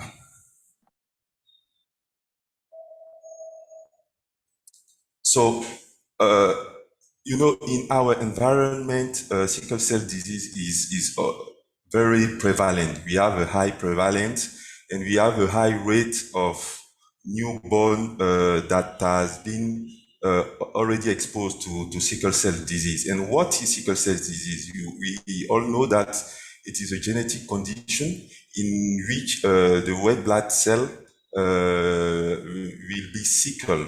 So we will have a mutation on the alpha globin chain of the hemoglobin, and that will lead to abnormal hemoglobin. So you know that you can have the phenotype AA, that means that everything is normal, but you can also have the hemoglobin SS, that means that there is a sickle cell disease, also the SC, and you can have the hemoglobin AS, so the phenotype AS, meaning that there is a treat, but the people will be asymptomatic. They will not do the disease, but they can transfer the gene to the children. So that is also important to show that normally the red blood cell has the concave, so they can go very easily through the vessels. But when the people will get sickle cell disease and the hemoglobin will be sickle, that this hemoglobin will be enabled to pass through the small capillaries, and that will lead the main symptom that we will get with patients with sickle cell disease. We have occlusion of the vessel, you will have damage of the vessel, and of course you will have hemolysis, meaning that patient will be always with anemia and will need necessary blood transfusion depending on the severity of the disease. So you can see here the main symptom that the patient can get coming from the stroke, because the vessel will be blocked by the abnormal hemoglobin. But you can see also the acute chest syndrome, and we are at the Congress for the Pediatrician. We know that children will come with a swelling both at the hand of the foot. This is very known that it can be sickle cell disease, so we have to diagnose. But here also, what is important to know that, you know, with COVID-19, people will have a lot of respiratory disease and symptoms. And when it is proved that when people has also sickle cell disease and get acute chest syndrome, that will be misleading. So we have to do the right diagnosis, and it is also shown by the studies that comorbidities joining sickle cell disease and COVID-19 increase the risk of mortality from these patients. So it is very important to test and to be sure that people have sickle cell disease or not, and to know also his phenotype. So this is quite linked to the previous presentation of Dr. Kilba. You know, we have different segments in our health organization, coming to the top of the pyramid, from the basis to the pyramid. So what we want to achieve in terms of newborn improvement is the newborn screening. So we heard from Dr. Kilba that it is important to treat children from the different level depending of the disease they got. But it is also important to screen, and we think that if we try to include some tests in the newborn at the newborn screening site, it will be more efficient because we can treat very earlier, and we can prevent some disaster in terms of complications. So here we think that newborn screening is important, and also for the sickle cell disease, the premarital screening is also important, because this will avoid two parents to give the abnormal gene to their children. And you can see here at the top of the pyramid, where we use electrophoresis, we use isoelectric focusing, we use HPLC. At the top, this needs some training, some lab well equipped, and some people, some staff well trained also. But at the bottom of the pyramid, when we are in the KIPS compound, when we are in the rural area, we need to have some rapid diagnosis tests, because that rapid diagnosis test will be easily to use by any other people in the district hospital, from the nurse to the clinician and so on. And also that rapid diagnostic test will give very quickly an overview of what the patient has, and if he has to do more tests for the confirmation, that it can go. But coming at this point, we think that the rapid diagnosis test is something very important. Why? Because this will break the cycle of despair. What happened now? We have a delayed diagnosis in terms of sickle cell disease. So we have a early onset of complication that increase the hospitalization, that also increase the cost, because you know that we are in the country where sometimes the patient pay out of pocket. So that increase also the cost, and that this is a cycle of despair. But what we want to achieve with what we propose, that is hemotype SC, is that we screen very early at the newborn, very earlier. We increase the awareness, so we give very early basic package of care, and then we can reduce the severity of the disease, and then reduce the complication. And that's why we propose the hemotype SC, that is a rapid diagnostic test intended to determine the presence of hemoglobin A, S, and C, even in whole blood, and with also the capillary blood. So we can use both. And it's a test that is developed by Silver Lake Research, but Sysmex has the distribution right in the sub-Saharan Africa. So the test use the competitive lateral flow immunoassay that incorporate monoclonal antibodies and provide a rapid detection of hemoglobin, the different phenotypes. So you can know if your patient is from phenotype AA, if it is from phenotype SS, SC, that is the more severe form, then you can give appropriate treatment. If it is from phenotype CC, that is a moderate form. If it is from phenotype ES, that is an asymptomatic form with the phenotype AC. What is also important here is that hemotype SC is not affected by fetal hemoglobin. So even the patient is a newborn, at 1 hour or at 1 day after birth, you can be sure that the result that hemotype will give will be very specific to what the newborn has. This is the same thing for the adult, but you have to know that here the test will not be affected by fetal hemoglobin. And even the thalassemia trait will not be detected by the test. The phenotype S beta serothalassemia will appear SS. So you know that the treatment is the same. So we don't have problem at this point. Just one slide to show very quickly what about the method. As I said, we use a competitive method. That means that two antigens will be in competition with one anticorp. So once the right antigen will be present, the treat line cannot be colored by the trait. So what we have to learn here is that the interpretation of this test is totally different of what is the contrary of what we have to see. So how to perform this test? In 10 minutes, you can have the result. Taking the first step is to take a nebulisis tube to put 6 drops of water. After you will take a sampling device, you just need 1 drop of blood, even at the capillary site or from the tube EDTA. You swirl in order to have the bottom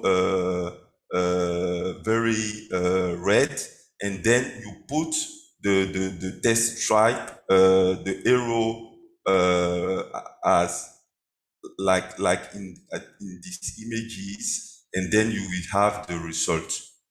So that are the different results you can have. The first line is the control line, so you have to check that the first line, the control line, is present. And after that, if you take the example 1, for example, the hemoglobin A is absent, so the patient has a phenotype AA. So the hemoglobin, the trait that is absent in the line, meaning that the hemoglobin is present. So it totally the contrary of what we have to do with the other rapid diagnostic test. But this allow a better sensitivity for the small molecule like hemoglobin.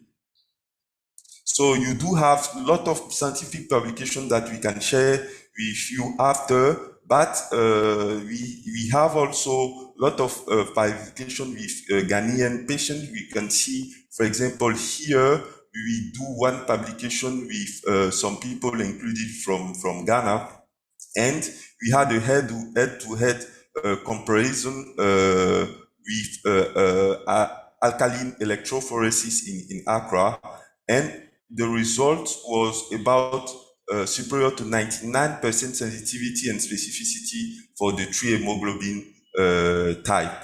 So you know that is a very great result, and no other point of care for the detection of sickle cell disease and related hemoglobin variant has reported to have such high accuracy in low resource setting. So that's why now we think that hemotype is very tight for the low resource setting, and we can use it even at the hospital, at the consultation room, at the physician level, and also at the lab level, and in the low resource in the rural area. So if you need more about this product, we can just take a screenshot of the slide. That's our Sysmex Academy, where you can find courses. You can find also courses and training regarding hemotype and regarding another instrument that we got in our pipeline. Thank you for your attention. Thank you very much, Sysmex, our sponsor, lightening the diagnostic pathway in our clinical practice.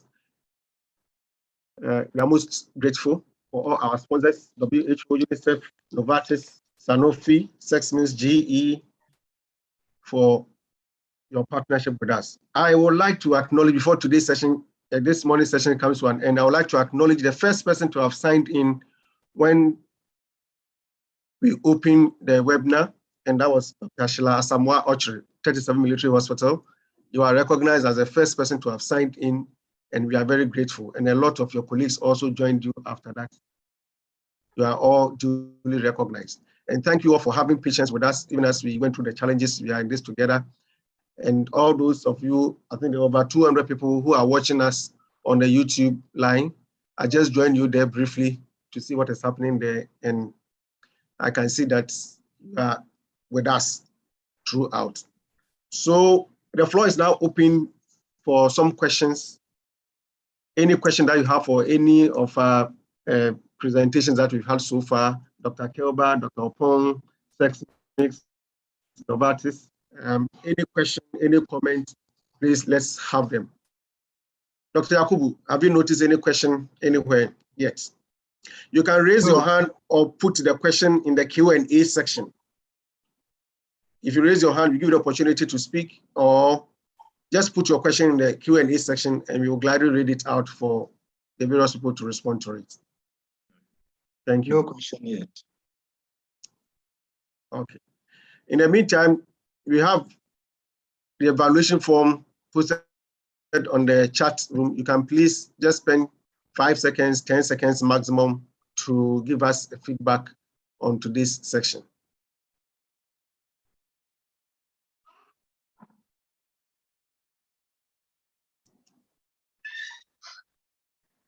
You can raise your hand or put your question in the Q&A section so that we can take them briefly before we close for about 45 minutes and come back for the afternoon section. That starts exactly at 1 p.m.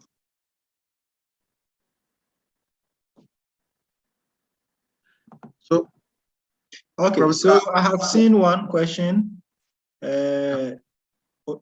Professor Onike Rodriguez wants to know how much does the Sysmex test cost?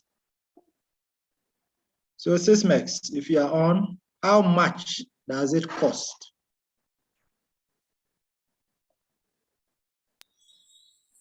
Yes, thank you very much for the question. I think we can get in touch directly with Professor for the cost, but we have to know that we do our best to keep this cost as low as possible, because we know that it is a kind of access test. So you can be sure that the cost per test will be very low. But we will take the contact of the professor and reach to him just after the session by our colleagues. Is it Sexsmith? I'm sure a lot of people will want to know how much it costs. Can you give us a brief idea? Yes, the cost per test will not be more than $5. It will be less than $5, the cost per test. Thank you very much. I think that is good to know. Thank you. And in the box, you have 50 tests in one box. Okay, so the $5 is for the 50. No, it's just for one test. It's the cost per test. Yes. All right, thank you very much. There's another question for the Novartis rep. One of our users want to know, when will you produce amoxiclav preparation that is suitable for IV use in newborns? Even the 600 milligrams is too much and tends to be wasted because the doses are so tiny. Unfortunately, unless it has changed, it changes color and becomes unsuitable to use quite quickly. So you cannot store it after the dose. So the user wants to know when you will introduce smaller dose vials for IV administration in newborns. If the Novartis rep is online, would you attend to this question?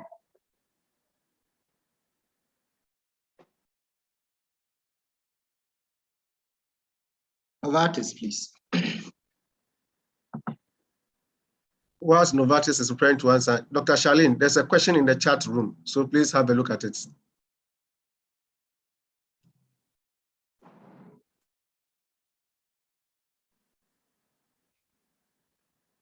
Is Novartis here with us? Oh, Charlene, please go ahead and answer the question. Okay, thank you, Dr. Teti. The folic acid was not highlighted because it's not a problem within our setting. We have ready access to folic acid in our setting. And the challenge for us is the phosphorus and calcium in appropriate dosing and in appropriate formulation for our preterms who have the metabolic bone disease. That was why I highlighted that. Thank you very much.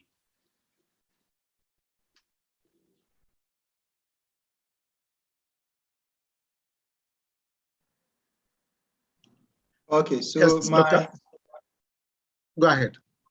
Yes, my attention has been drawn to the fact that the question I asked to Novartis is from Dr. Langerieu. She has been one of the persons in the forefront in caring for our newborns. She has headed the mother and baby unit in Confanoche for many years and has been a mentor to most of us. So it is no wonder that she is asking a question regarding newborns. So Novartis, can you provide an answer to our mother?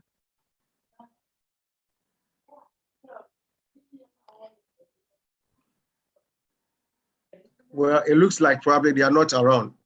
Probably, yes. We are supposed to have them again on this afternoon section. So this question will be reserved for them. They will have to answer it. So okay.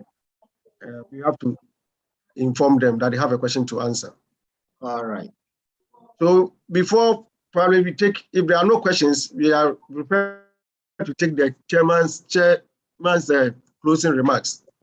Before that, I would like to remind us that this year's AGSM is supported by AstraZeneca, Novartis, Sanofi Pasteur, Texmix, GE, UNICEF, and WHO, who are helping us to bring this to you live, the comfort of your home. I have also been corrected that there are actually over 200, more than 200 people watching us on YouTube, as I mentioned earlier on. So we thank you very much for having patience with us and joining us on our various platforms. This afternoon section will start exactly at 1 p.m. Do well to join us. If there are no questions, any question, Cosmos? No, no questions. All right. I would just like to add that AstraZeneca has a great portfolio of products for major diseases in oncology, cardiovascular, gastrointestinal, infection, neuroscience, respiratory health. And Sanofi has the aim of chasing the miracles of science to improve people's lives. They have provided potentially life-saving treatments and the protection of life-saving vaccines to millions of people. And Novartis has also provided a lot of medications that have saved millions of lives. And as of 2019, they were rated as one of the biggest, the second largest pharmaceutical companies in the world. And Sysmex has been lighting the way with diagnostics in the world. UNICEF has been in the forefront of fighting for child health, and WHO has played the role of global policeman for health. And we thank all these partners for sponsoring this event. Thank you all very much. Thank you, Cosmos. So we will take our closing remarks from our chairperson.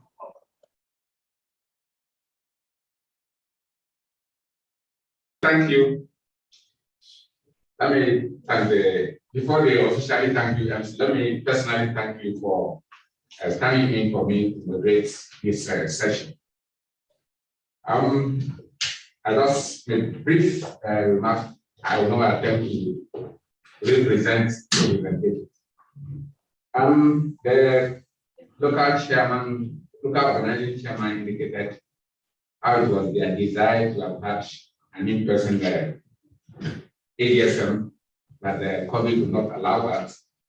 However, that did not deter them from coming up with very innovative ways to ensure that the scientific sessions that we had were still very meaningful and relevant to people by the way they were organized.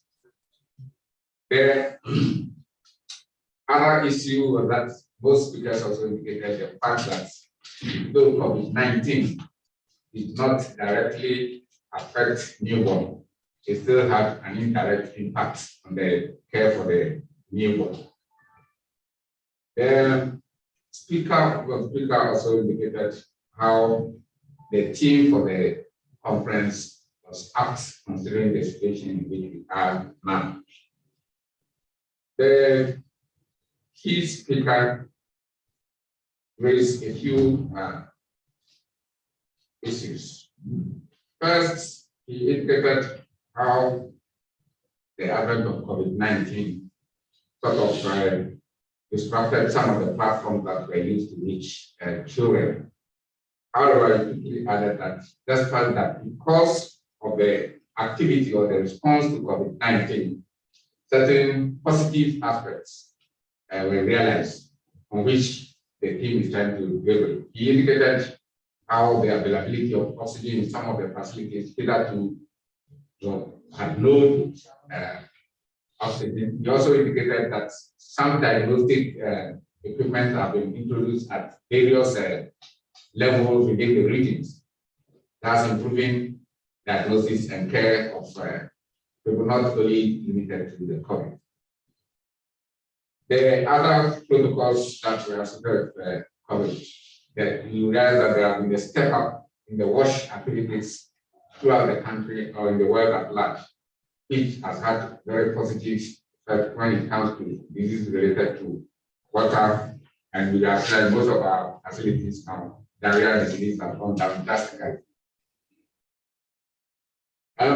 He also mentioned the fact that the organization, UNICEF WHO, have set up their support for our cold chain system, where they have brought in more equipment and the facility to ensure that we have bigger capacity to take care of patients. They brought in patients as well. And this improvement in the cold chain is not only meant for the COVID system, but it will go a long way to also strengthen our traditional immunization or EPI program, which, the prevention, the major source of prevention of infection is vaccination of the children at the very early stage.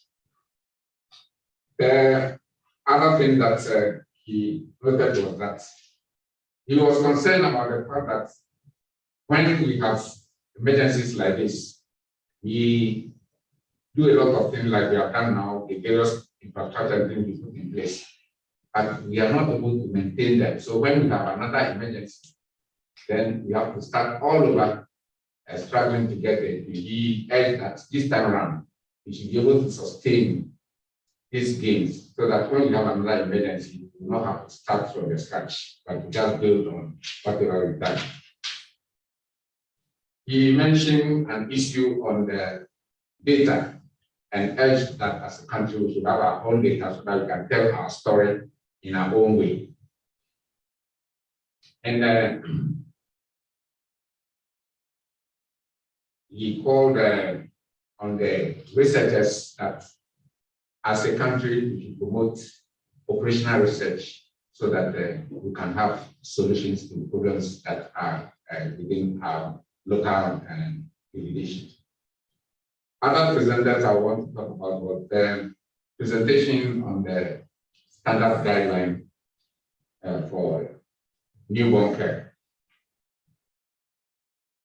It came out that as a country, Ghana Health Service had already developed some guidelines for the care of a newborn, and so adopting that of WHO was made easy.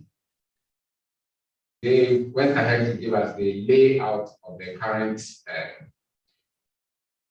document for the standard guideline that they have, and then mentions how the care for the newborn has been graded, and went ahead to indicate what should be done at each level of our healthcare system.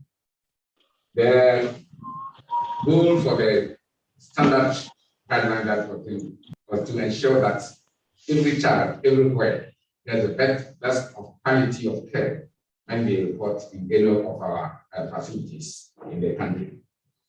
The standard guidelines they emphasize, they are not clinical or technical guidelines. And there's need for us at various levels to actually look at them and fashion out what will work very well for our level of practice. I must say that the guideline is very comprehensive, and if we follow it, to be able to actually help us improve the quality of the newborn in our country and as the world as a whole. There were presentations from sponsors who are mainly drug companies who try to let us know that there are medicines available that we can use to take good care of our children to ensure that they survive and thrive. They also indicated where they have diagnostics and facility equipment that will help us diagnose our children very early so that we can give them care in order to make sure they survive and thrive. On this note, I want to thank you all for assisting me to chair this morning session, and hope that you continue to have a fruitful presentation later in the afternoon. Thank you.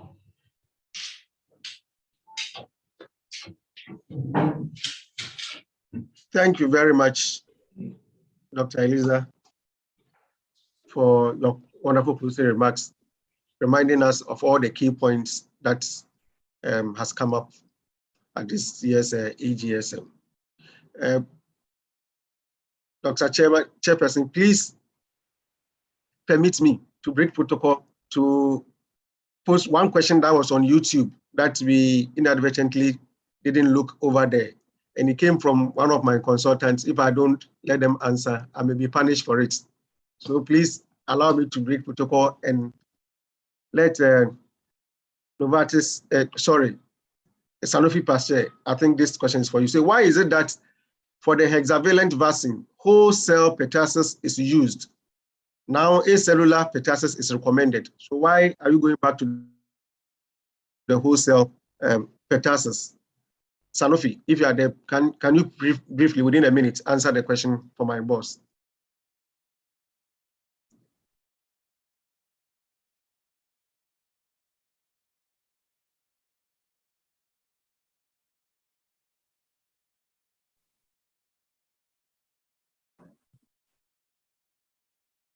Hello. Hello. Yeah, this is one of the Sanofi representative on the line. If you can you hear me, yes. Sir? Yes, we can hear you. So they are both are available, but we're just trying to start from the current vaccine that is being used in countries, especially in many African countries, which is the whole cell pertussis, and then the IPV being given at a different time, and looking at the power of combination first before we now begin to talk about the acellular. So one take like a step at a time and look at what is currently being used. How do we simplify it?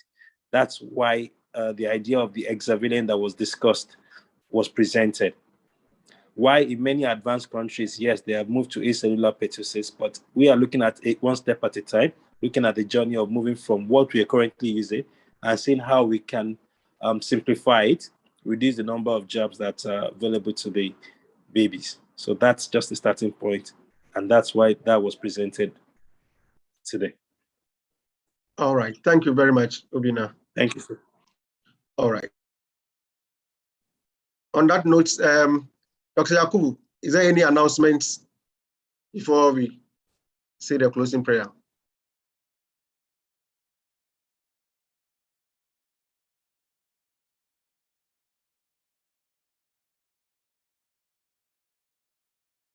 Dr. Yakubu, are you there? Okay. All right. I will take the opportunity to say the closing prayer, then we can close today's section. Please be reminded that we are meeting again exactly at 1 p.m. for the afternoon section, where we have very, very wonderful abstracts that have been well scrutinized and deemed to be appropriate for this year's AGSM coming on. So please join us at exactly 1 p.m. so that we can have the abstract section. Let us have a word of prayer. Father, Lord, we thank you for this morning's AGSM. We thank you for being with us and seeing us through, even amidst all the technical challenges. You have carried us through this successful morning section. We pray committing the rest of the day into your hands and the rest of the program into your hands. We pray that you shall continue to be with us and see us through this successful. At the end of the day, the children that we care for in Ghana, their healthcare and everything will end well for all of us. This and many other things we ask for in the mighty name of the Lord Jesus Christ. We pray with thanksgiving. Amen. Amen. Amen. Thank you for responding. So we see you again at 1 p.m. Thank you very much. Bye-bye. Thank you. Bye.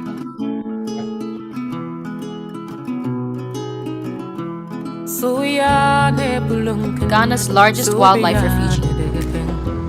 Suya ne bulunkin, so beyan again. Di tampele di samore, we kabulon to di siwaya. Di tampele di samore, we kabulon to di siwaya. Community, we call it Larbanga. The Larabanga Mosque is the oldest mosque in Ghana and one of the oldest mosques in Africa.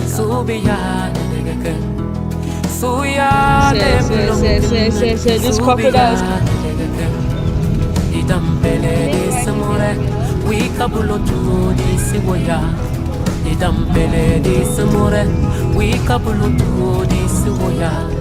So Beijing DBA, so Beijing Kanatina, so Beijing Nihuye, so Beijing Hatolu, so Beijing We Latina, so Beijing Nebulo, so ya Nebulunkan, so be ya Nedegake, so ya Nebulunkan, so be ya Nedegake, so ya Nebulunkan. So be ya di dampele de samore we kabulo tuo di siwoya di dampele de samore we kabulo tuo di siwoya so be ya de so be ya de so be ya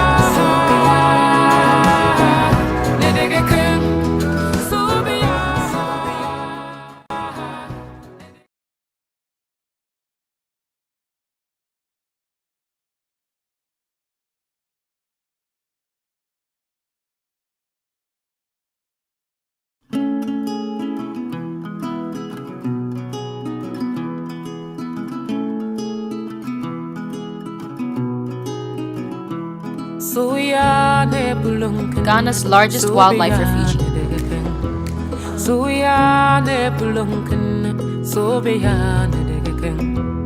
Di tampele di samore we kabulon tuo di siwoya di tampele di samore we kabulon tuo di siwoya. Community, we call it Larbanga. The Larabanga Mosque is the oldest mosque in Ghana and one of the oldest mosques in Africa.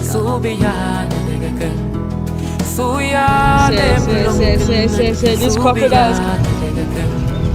Di dampele di samore we kabulon tuo di siwoya di dampele di samore we kabulon tuo di siwoya.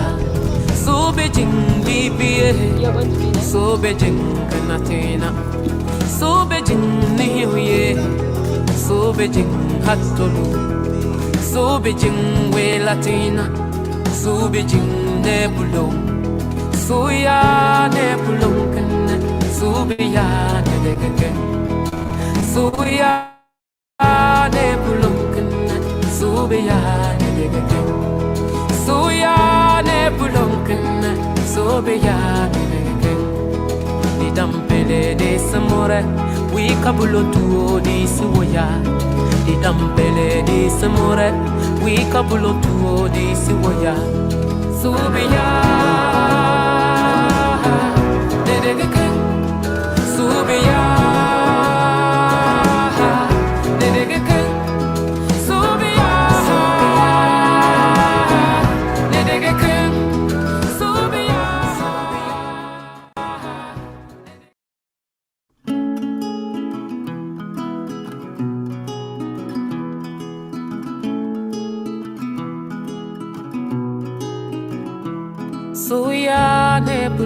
Ghana's largest wildlife refuge.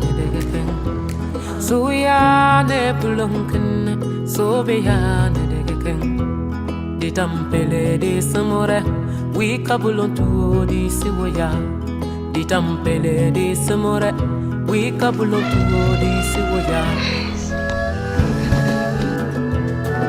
Community, we call it Larbanga. The Larabanga Mosque is the oldest mosque in Ghana and one of the oldest mosques in Africa.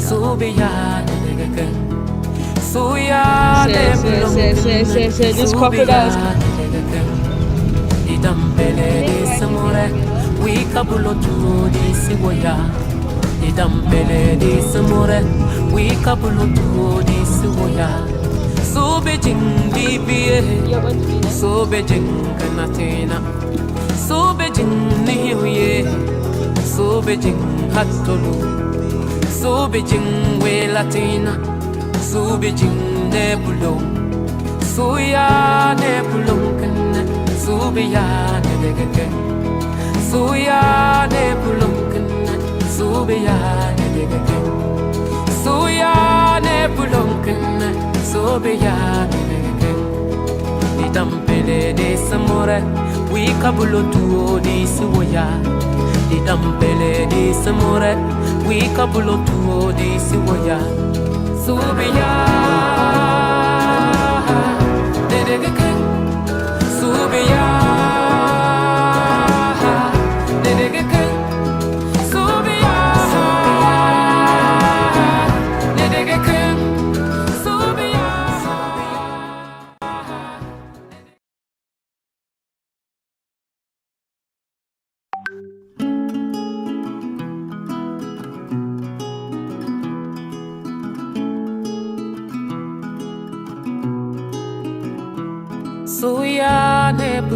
Ghana's largest wildlife refuge.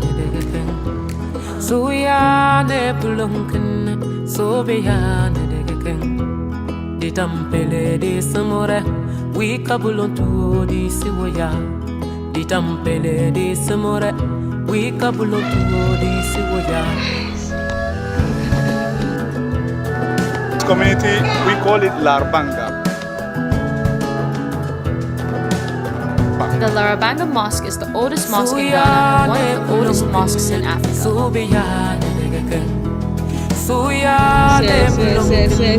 These crocodiles.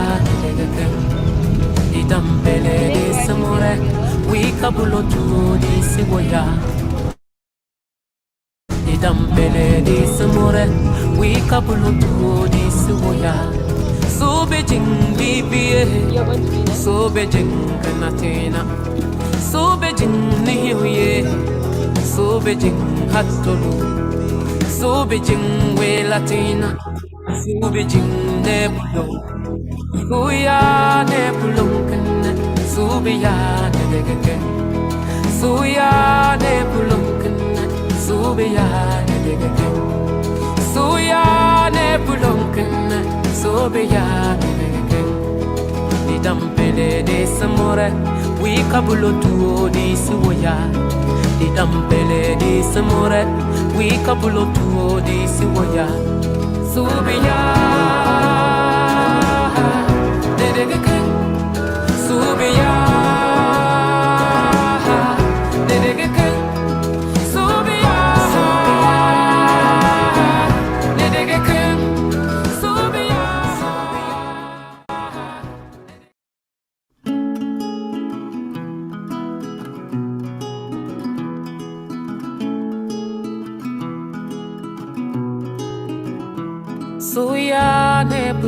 Ghana's largest wildlife refuge.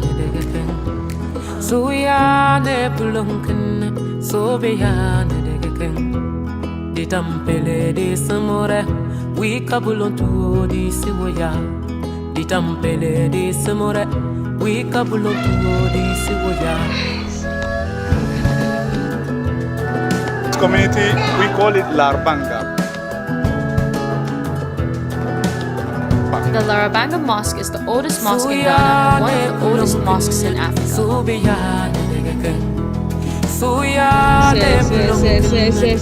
These crocodiles.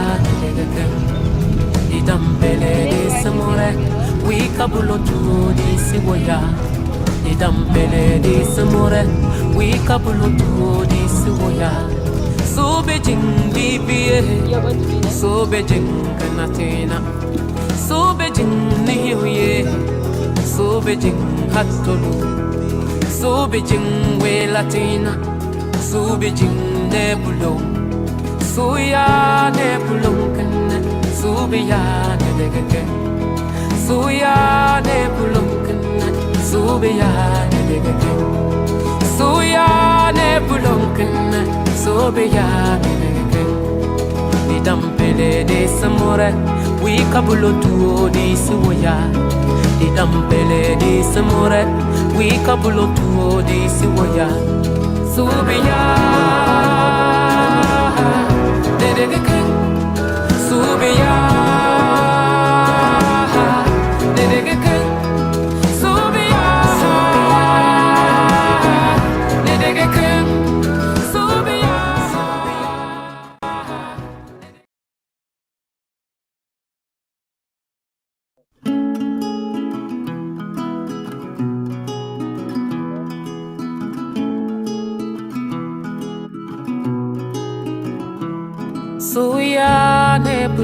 Ghana's largest wildlife refuge.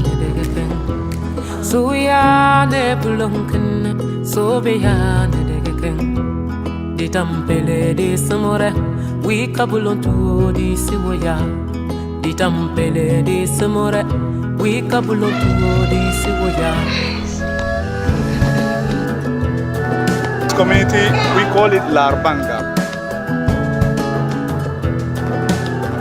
The Larabanga Mosque is the oldest mosque in Ghana and one of the oldest mosques in Africa.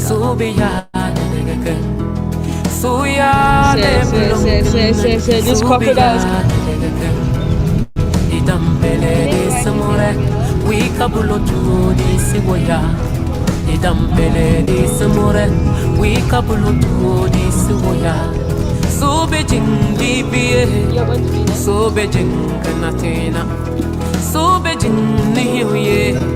So Beijing Hatolu. So Beijing We Latina. So Beijing Nebulo. So ya Nebulon Kan.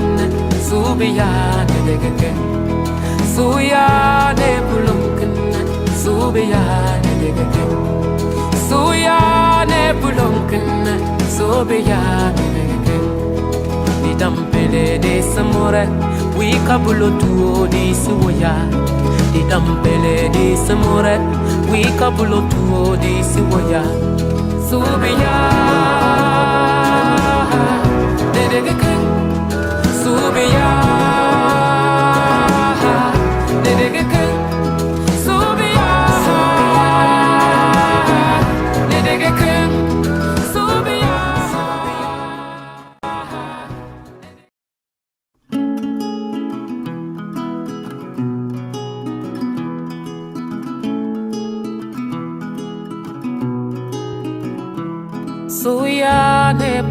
Ghana's largest wildlife refuge.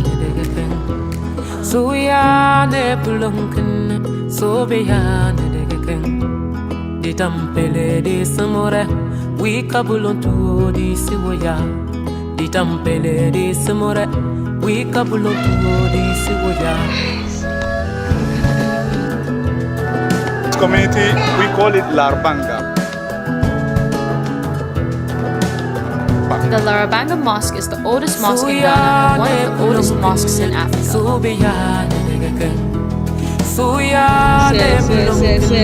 This crocodiles. Idampele de samore, we kabulontu di siwoya. Idampele de samore, we kabulontu di siwoya. So Beijing DBA, so Beijing Kanatena. So Beijing Nihuye. So Beijing Hatolu. So Beijing We Latina. So Beijing Nebulo. So ya Nebulon Kan. So be ya Nedegeke. So ya Nebulon Kan. So be ya Nedegeke. So ya Nebulon Kan. So be ya Nedegeke. Didampele de samore. We kabulo tuo di siwoya. Didampele di samore. We kabulo tuo di siwoya. Subiya nedegeke. Subiya nedegeke. Subiya nedegeke. Subiya.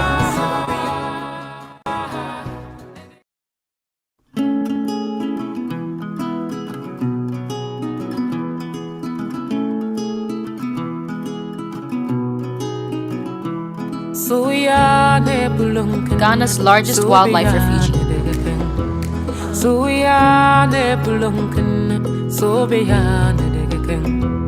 Ditampele de samore, we kabulontu di siwoya.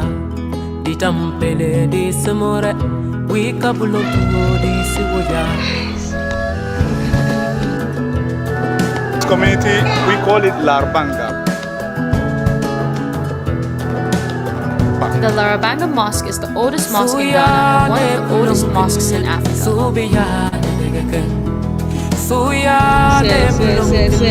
This crocodiles.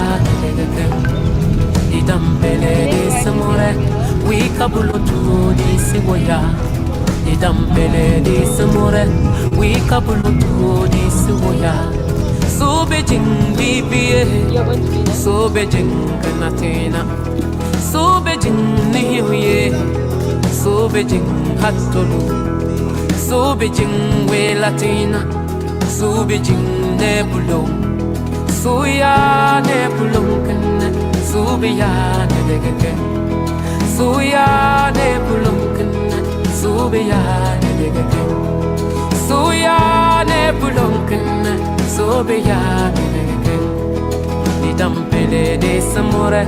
We kabulotu di siwoya, di dampele di samore. We kabulotu di siwoya, subiya, dedegeke, subiya, dedegeke, subiya, dedegeke, subiya.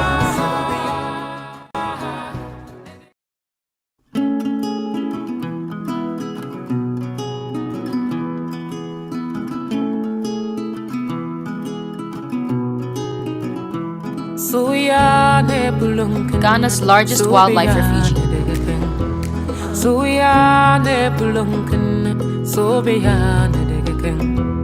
Ditampele de samore, we kabulontu di siwoya. Ditampele de samore, we kabulontu di siwoya. This community, we call it Larbanga. The Larabanga Mosque is the oldest mosque in Ghana and one of the oldest mosques in Africa.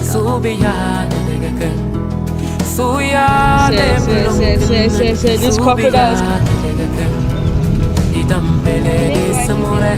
We kabulotu di siwoya. Ditampele di samore, we kabulotu di siwoya. So Beijing bibie, so Beijing kanatina. So Beijing Nihuye, so Beijing Hatolu, so Beijing We Latina, so Beijing Nebulo, so ya Nebulunken, so be ya Nedegen, so ya Nebulunken, so be ya Nedegen, so ya Nebulunken, so be ya Nedegen, Didampele de Samore. We kabulotu di siwoya, di dampele di samore. We kabulotu di siwoya, subiya, dedegeke, subiya, dedegeke, subiya, dedegeke, subiya.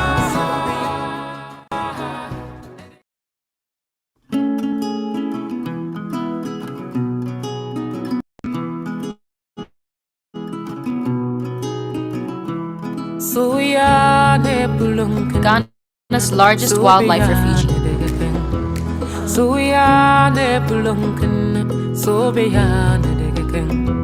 Ditampele de samore, we kabulontu di siwoya. Ditampele de samore, we kabulontu di siwoya. This community, we call it Larbanga. The Larabanga Mosque is the oldest mosque in Ghana and one of the oldest mosques in Africa.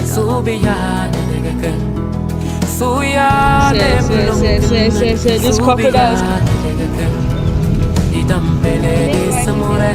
We we kabulo tuo di siwoya. Idampele di samore, we kabulo tuo di siwoya. So Beijing BBA, so Beijing Kanatena, so Beijing Nihuye, so Beijing Hatolu.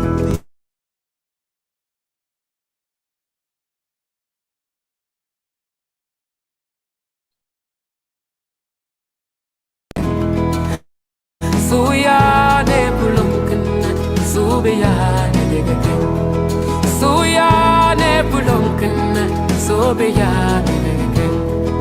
Idampele de samore, we kabulo tuo di siwoya. Idampele de samore, we kabulo tuo di siwoya. Subiya ne degakin, subiya.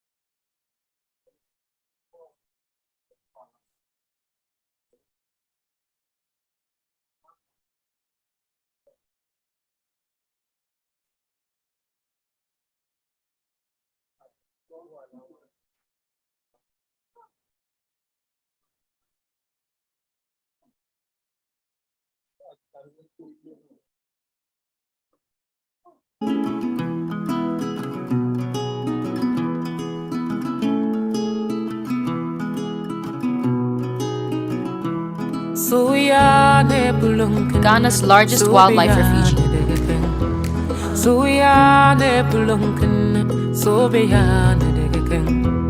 Ditampele de samore, we kabulon tuo di siwoya. Ditampele de samore, we kabulon tuo di siwoya. This community, we call it Larbanga. The Larabanga Mosque is the oldest mosque in Ghana and one of the oldest mosques in Africa.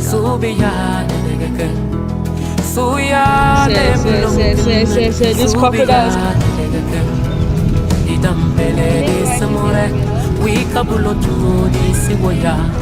Idampele de samore, we kabulo tuo di siwoya.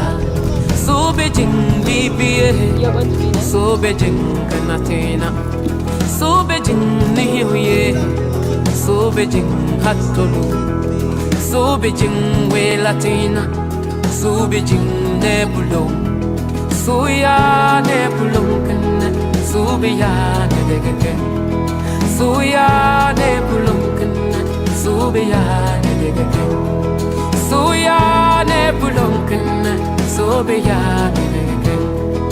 Idampele de samore, we kabulo tuo di siwoya. Idampele de samore, we kabulo tuo di siwoya. Subiya, Nedegaken, Subiya, Nedegaken, Subiya, Nedegaken, Subiya.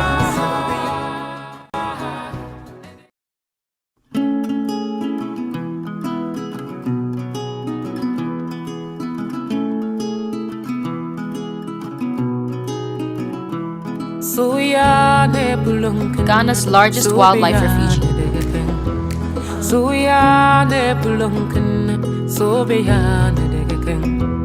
Ditampele de samore, we kabulon tuo di siwoya.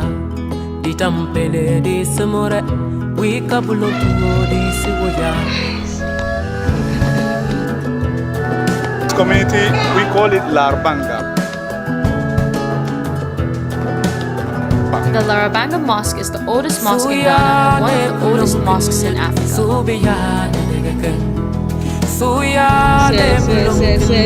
These crocodiles. Idampele de samore, we kabulo tuo di siwoya. Idampele de samore, we kabulo tuo di siwoya. So Beijing BBA, so Beijing Kanatena, so Beijing nihuye so bejing hatolu so bejing we latina so bejing nebulo so ya nebulo kan so be ya nedege so ya nebulo kan so be ya nedege so ya nebulo kan so be ya nedege dampele de samore we kabulo tuo di siwoya di dampele de samore we kabulo tuo di siwoya subiya de de ke subiya de de ke subiya de de ke subiya.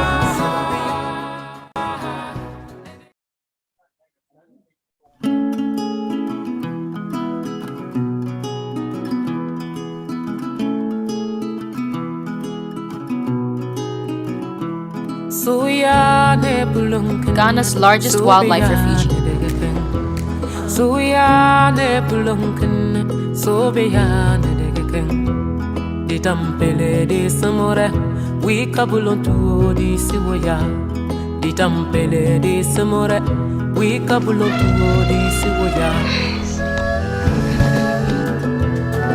Community, we call it Larbanga.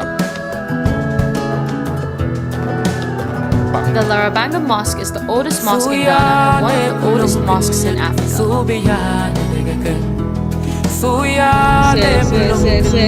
These crocodiles.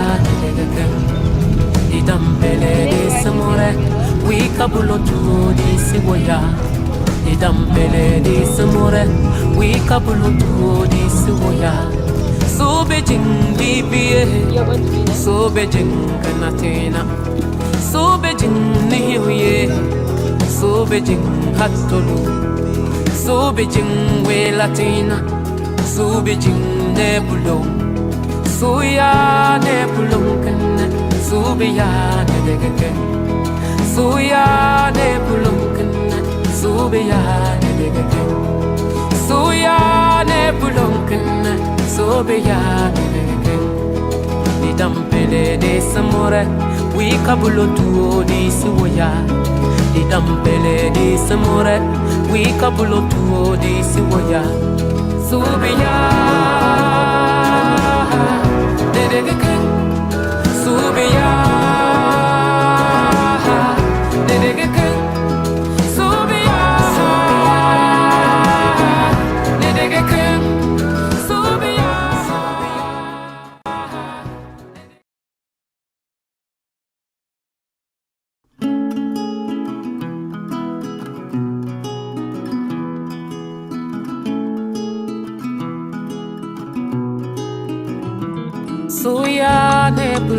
Ghana's largest wildlife refuge.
Samore, we kabulontu di siwoya. Di tampele di samore, we kabulontu di siwoya. This community, we call it Larbanga. The Larabanga Mosque is the oldest mosque in Ghana and one of the oldest mosques in Africa.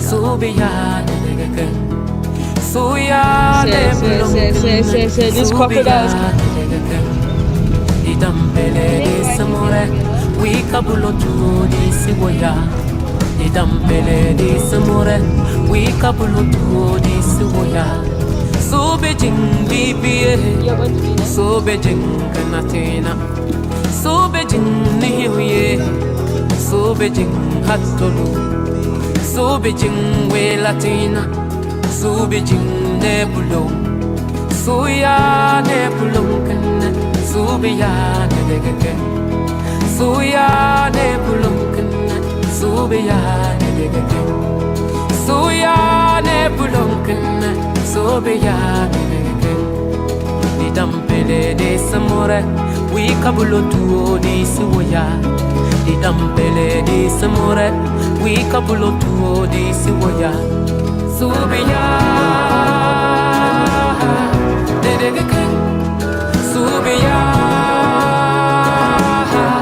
nedegeke. Subiya, nedegeke. Subiya.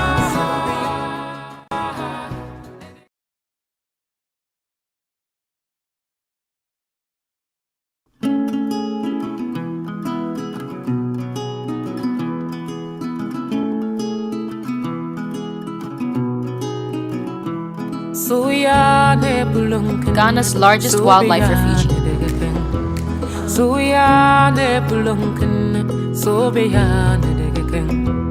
Ditampele de samore, we kabulontu di siwoya. Ditampele de samore, we kabulontu di siwoya. This community, we call it Larbanga. The Larabanga Mosque is the oldest mosque in Ghana and one of the oldest mosques in Africa.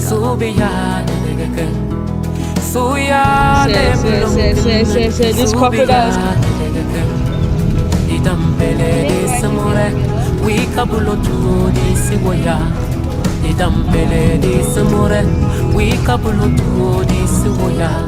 So Beijing bibie, so Beijing kanatena.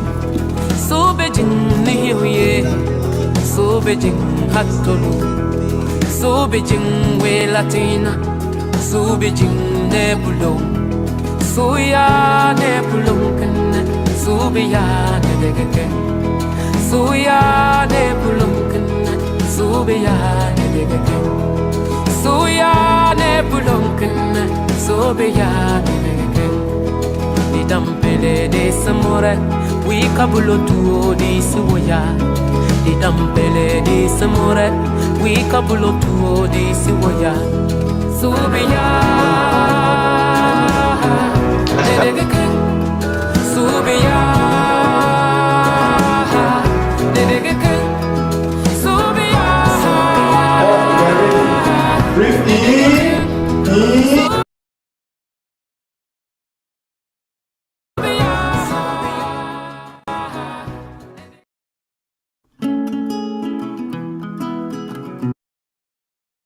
Hold your nose, put it in your mouth, and blow. Keep blowing, keep blowing. Blow, blow, blow, blow, blow, blow, blow, blow, blow, blow, blow, blow, blow, blow, blow, blow, blow. Keep blowing, don't stop. Excellent. Well done.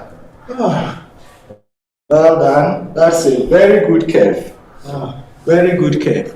So we have your flow, volume curve, and your volume time.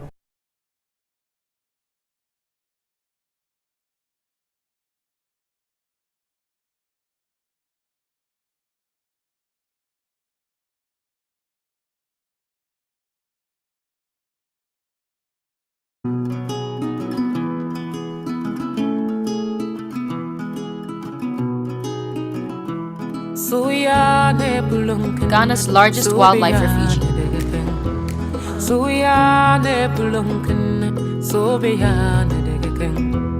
Ditampele de samore, we kabulontu di siwoya. Ditampele de samore, we kabulontu di siwoya. This community, we call it Larbanga. The Larabanga Mosque is the oldest mosque in As we Ghana, enjoy the one of the oldest videos mosques and the in audio, Africa. I will just play that. We give ourselves a few minutes Yes, so yes, that yes, yes, yes, yes. This our colleagues will crocodile. join us so we can start. So briefly, we will start in the next 5 minutes. So everybody should stand by. In the next 5 minutes, we will start. So Beijing BBA, so Beijing Kanatina, so Beijing Nihuye, so Beijing Hatolu, so Beijing We Latina, so Beijing Nebulo, so ya Nebulunkan, so be ya Nedegake, so ya Nebulunkan, so be ya Nedegake, so ya Nebulunkan, so be ya Nedegake. Dampele de samore, we kabulotu di siwoya. Di dampele de samore, we kabulotu di siwoya. Subiya, de de king. Subiya, de de king. Subiya,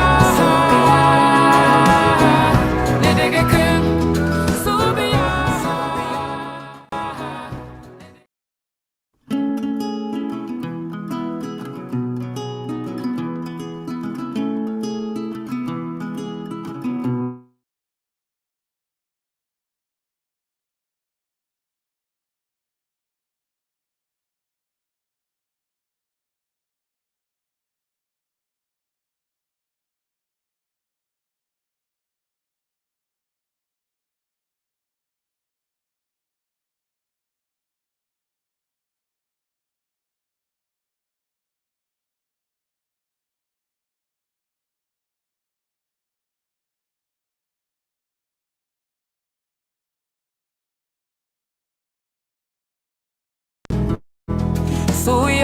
Yes, yes, yes.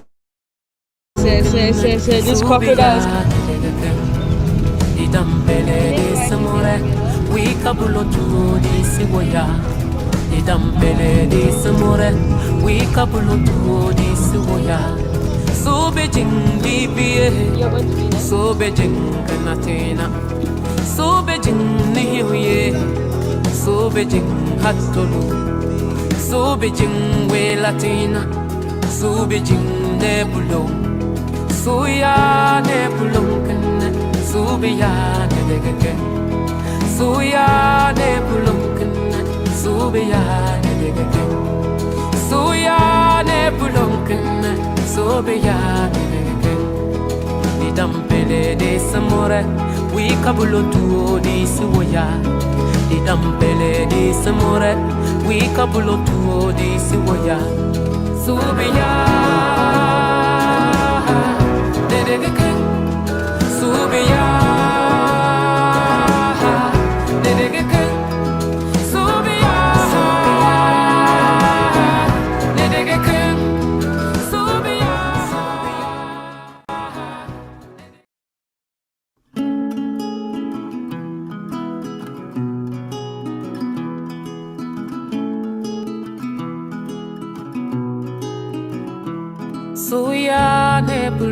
Ghana's largest wildlife refuge.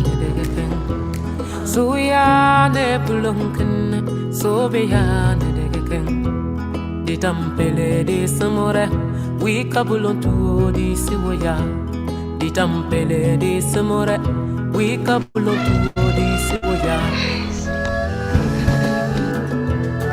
This community, we call it Larbanga. The Larabanga Mosque is the oldest mosque in Ghana and one of the oldest mosques in Africa.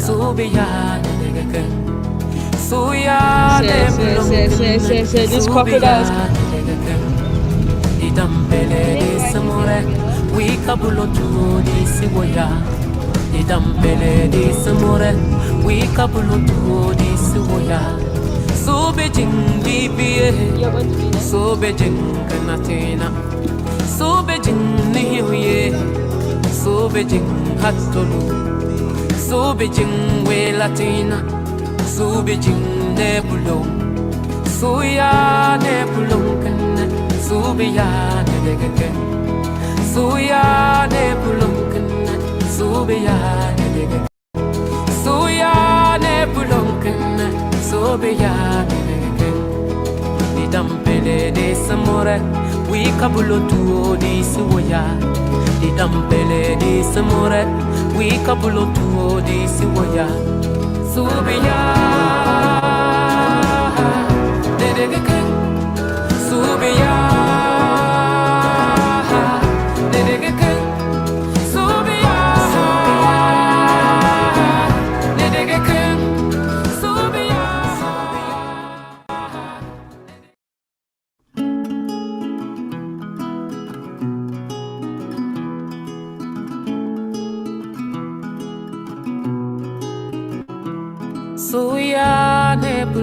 Ghana's largest wildlife refuge. Hello, can we stop the video so that we can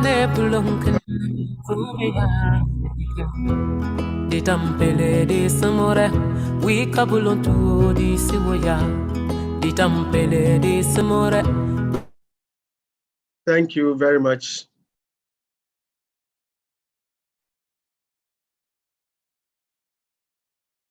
You are all welcome to this afternoon section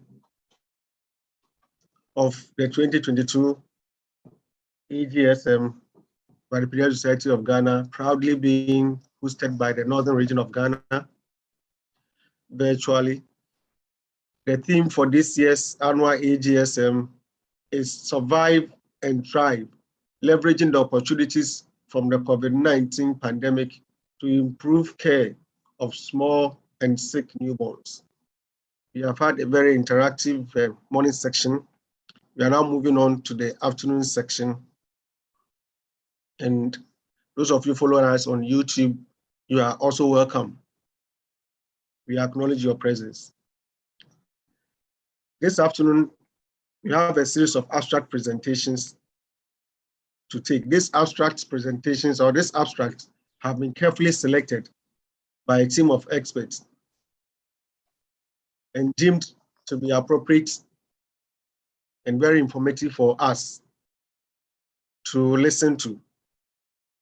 We will take the abstract in this order.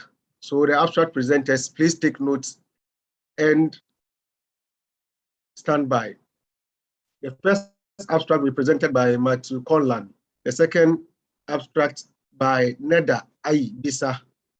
The third by Rafiu Cosmos Yakubu. And the fourth by Georgina Yevu. Then we will take a short break where we will listen to our sponsors, GE, Healthcare, and Novartis. Then we will take questions for the first four abstracts. Then we will follow through with the rest of the abstracts and then take questions for them, then closing remarks, then we shall close for the day.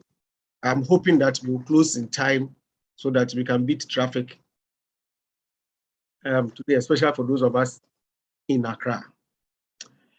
To help moderate this afternoon section, I have no other person but Dr. Agsm A. Edinam. Agsm Edinam. She is a pediatrician with a Tamale Teaching Hospital, and she is helping me to moderate this afternoon sessions. Dr. Agsm, please, we want to see you and hear your voice.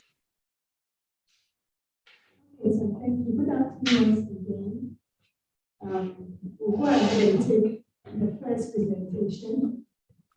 So the first abstract is on contribution of the model for improvements to maternal and newborn care in the quality of care network. The presenter for this abstract is Mr. Matthew Conlan. He's an early career researcher, and then he's presently the coordinator for newborn care programs and research in the northern region of Ghana. So, Mr. Conrad, if you are ready, can we hear you? Let me remind all the abstract presenters that you are supposed to stick strictly according to time. If your time is up and you are not done, I will prompt you, and after 1 minute, if you are still not done, I will cut you off. So please take notes and deliver within time. Thank you very much.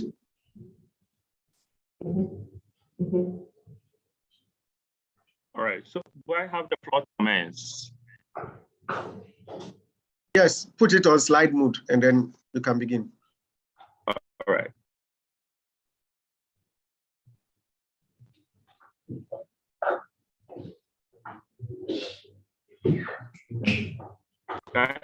Can you all see my screen? Can you see my screen? Yes, we can see. Put it on slideshow and then put it on slideshow and start. All right. Thank you very much, of Ghana and partners for the opportunity, and to the abstract selection committee on behalf of my, and then we hope that this presentation will impact greatly on the delivery of newborn care in the region, across Ghana. By way of background, an estimated 308,000 mothers and 2.7 million newborns die around the time of childbirth each year. And so the WHO identified quality service at the point of care priority in addressing these deaths. So at the backdrop of that,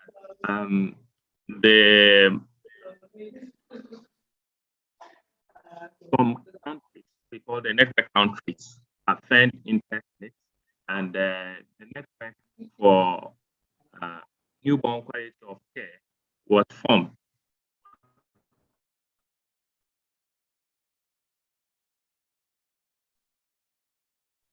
by some 10 countries from other partners. And so currently we have, it's being led by 11 Pathfinder countries, and also currently joined by 11 learning countries.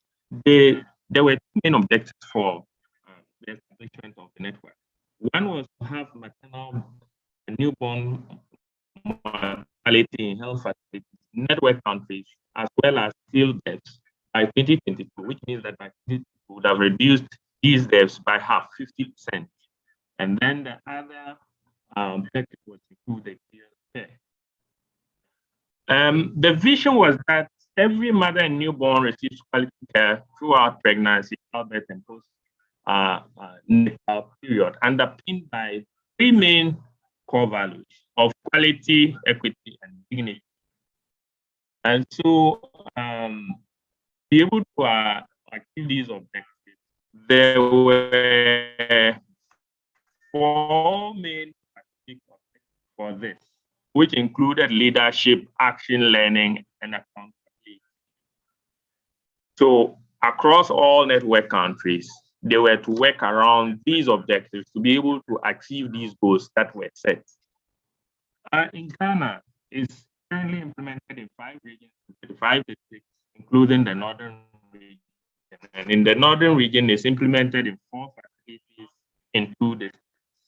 That's Tamale Metro and Sagunarigo. At the onset of the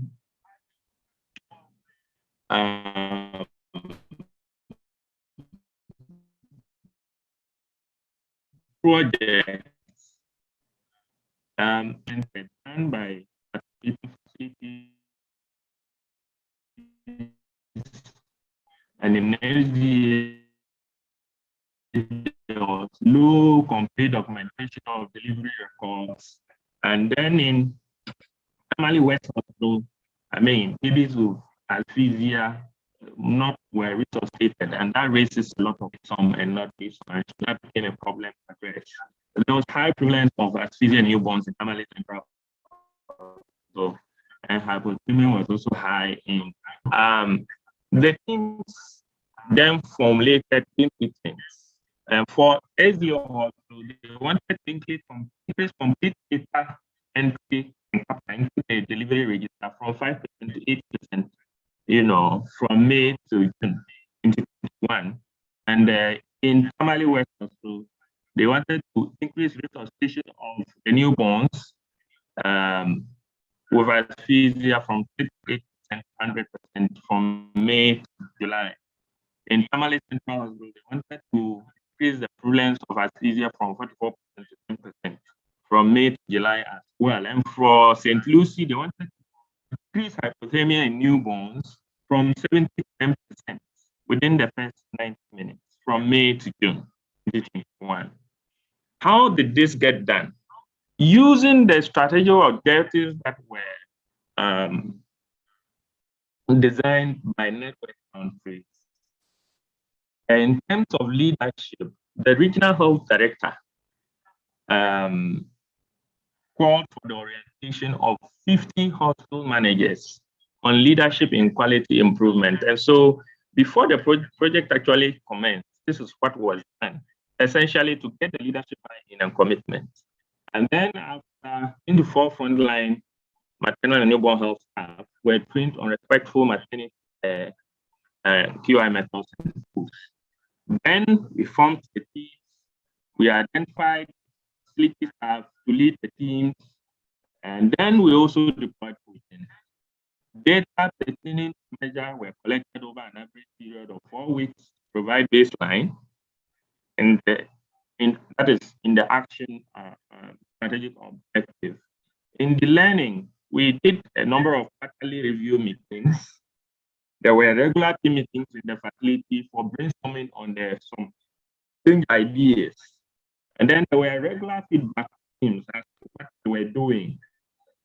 And then there were PDSA cycles used to evaluate success of interventions. In the accountability strategy of PNC client exhibits are currently being administered using Kobo Collect. And then the teams developed and used a regular database to monitor progress. So these were the test changes that were instituted by the respective facilities to be able to achieve their aims they set, as I earlier mentioned.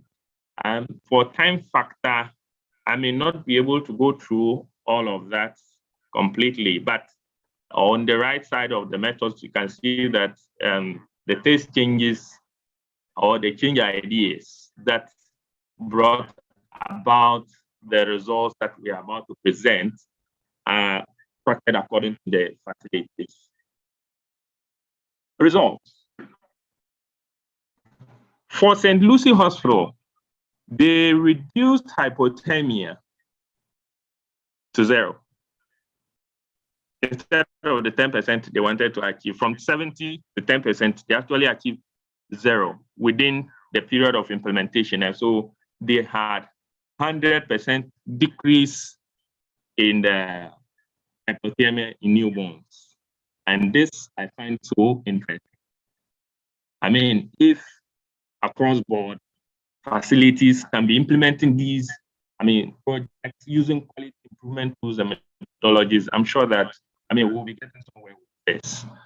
In terms of the resuscitation of asphyxia babies at the Tamale West Hospital, where, they wanted to make sure that all babies that were asphyxiated were resuscitated. They were able to actually increase it by 68.5%, even though it wasn't up to the 100 that they wanted to achieve, but they were able to increase it by 68.5%. Documentation. This is not direct in terms of services we provide newborn parents and their mothers, but we write at the back of data to make a lot of informed decisions. And so if the data we are collecting is not of sound quality, that's quite problematic. And so the team at Tamale SDO hospital decided to work on the data tab. I mean, that's when you are actually able to tell if you are making progress or not. So they increased complete data or entry into the delivery book by 1,260%. Statistically, this means that they increased it 4.6 times the base, which is around 5%, to 4.6 times of the base. This is what it means statistically. And for birth asphyxia in Tamale Central Hospital, they were able to reduce it by 86.4%, which I find also interesting. And so, I mean, if these are projects that we can continue to implement, engage continuously, I'm sure that we'll be addressing the major concerns around maternal and newborn care, like the objectives. In fact, the goals have stated, we'll be able to reduce these preventable deaths of mothers and babies alike. But you have 1 minute to wrap up. Of the project. Sorry? You have 1 minute to wrap up. All right. So currently, I mean, we had a few challenges in terms of lessons learned. We implement the models for improvement. We just find results in the gains. We can cascade these interventions through quality of care. In terms of challenges, some of the staff went on what do they call it? Leave. I mean, and that's sometimes enough.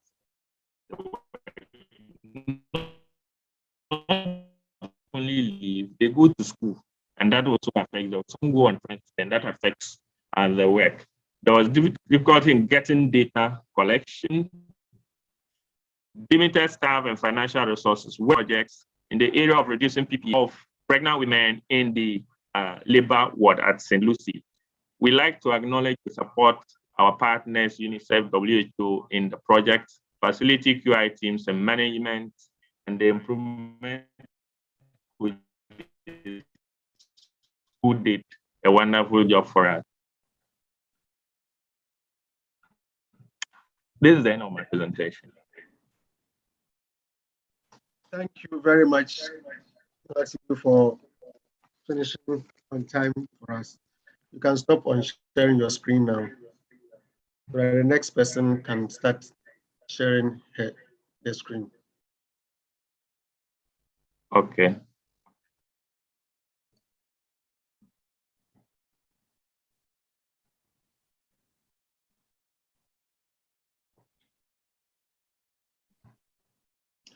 The next abstract presentation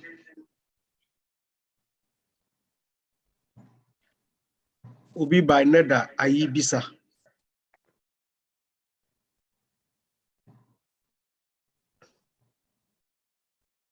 Neda Ayibisa is a resident in pediatrics at the Pompanochi Teaching Hospital. Neda believes all Ghanaian kids deserve to reach their full potential and hope to help them by being a pediatrician. So Neda is going to talk to us about comparison of pediatric weight estimation methods at a tertiary hospital in Ghana. Neda, can you please share your screen?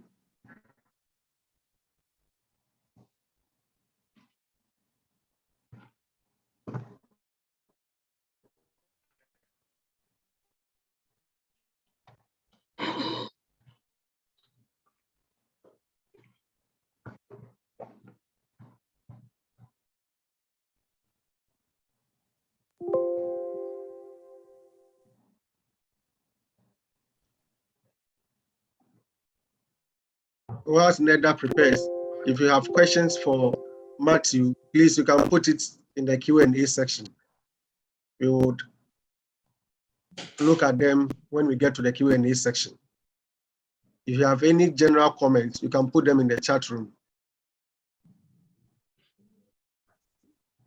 Please, can you see the screen? The projector screen. It's your desktop we are seeing. Okay.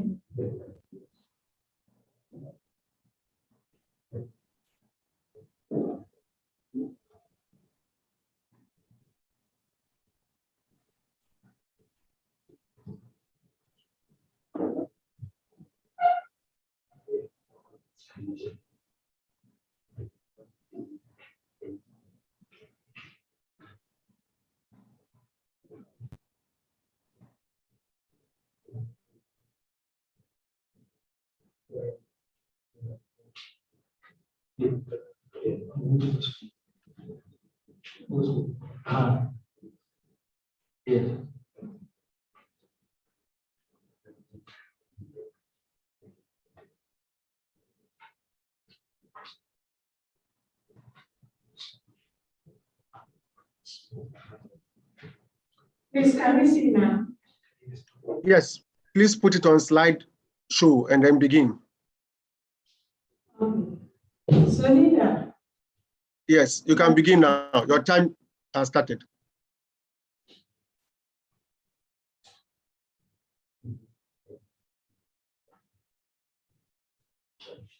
Nida.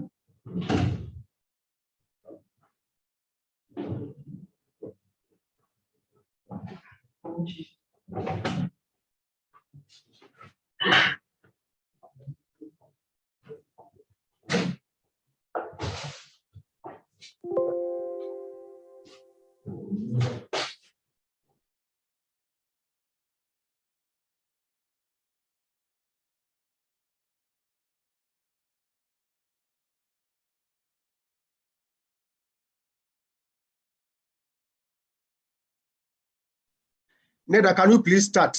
Because your time is running.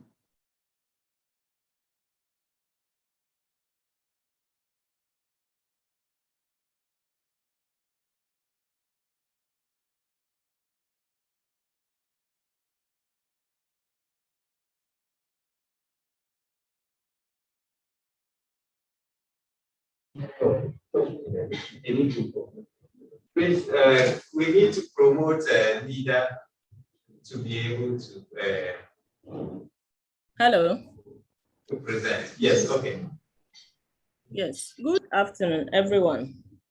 And thank you for the opportunity to present on this very important platform. I'm presenting an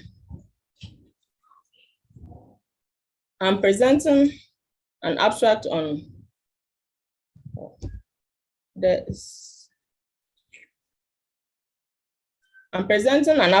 comparison of pediatric weight .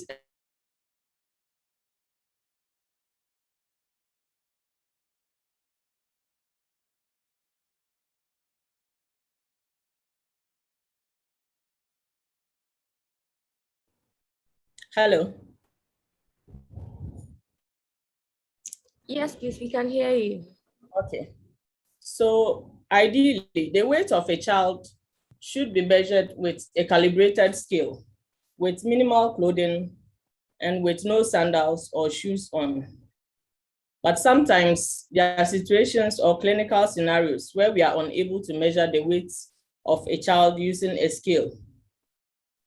And we have to employ weight estimation methods or formulas to get the weight of the child. For example, when we have a child who is unconscious, or in scenarios where we have a non-functional scale, we have to estimate the child's weight using another method. The weight of a child is very important in pediatric emergencies. For example, most of our drug dosages are based on the weight of children. Ventilator settings are also based on the weight of children, and then equipments used in children are chosen based on the weights of children. So our study sought to validate the Broslo tape and its age-based weight estimation formula, the old advanced pediatric life supports, the new advanced pediatric life supports, and 6 other formulas. Next slide, please. So the Broslow tape and most age-based formula for weight estimation were derived in high-income countries and are thought to overestimate the weight of children in low and middle-income countries. So we conducted a cross-sectional study at the Tamale Teaching Hospital from the periods of March 2019 to May 2019, where the weights of children aged 2 months to 13 years were estimated by the Broslow tape and 8 age-based formula.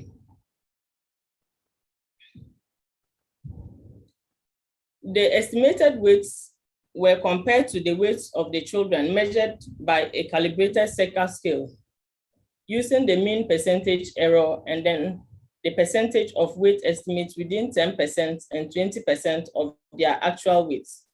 We then used the Bland-Altman method to assess the agreement between these weights, estimated and actual weights of the children.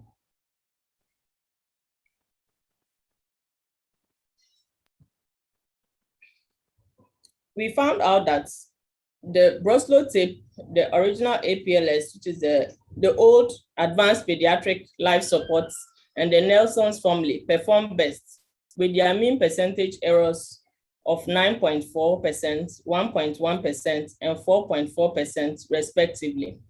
And the proportions of their weights estimates were within 10% of their actual weights, being 47.5%, 51.1%, and 47.5% respectively. In conclusion, we concluded that the Broslow tape, the original APLS, and the Nelson's formula were the most accurate in the study.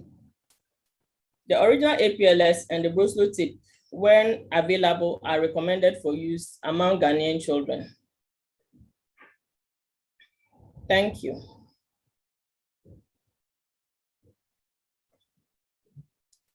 Thank you very much, Nina.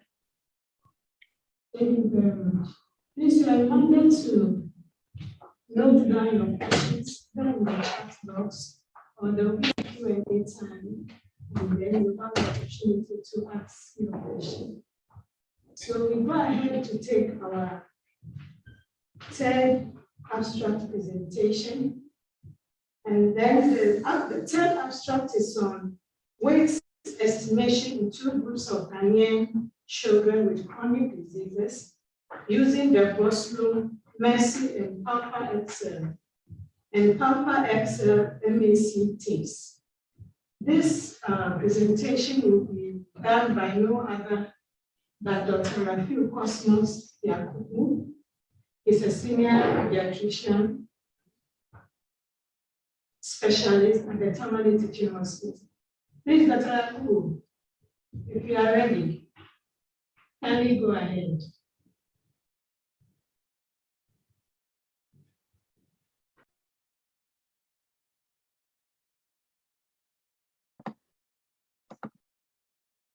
Okay, thank you very much, MC, for the introduction. This was a follow-up study from the one that Nida just presented. I hope I'm being heard. Yes. All right, and it's on weight estimation in 2 groups of Ghanaian children with chronic disease. As mentioned earlier by the first speaker, the weight of children is very important in pediatric practice. Weight measurement in children is important for growth assessment and monitoring, and is also important in clinical care in calculating drug dosages, resuscitation fluid volumes, determining ventilator settings, and others. And therefore, it is very important that every child is weighed whenever they are in the hospital, usually using a calibrated scale without sandals and in minimal clothing. However, there are instances in clinical care when this is not possible. For instance, in an emergency when a child is rushed in unconscious or convulsing.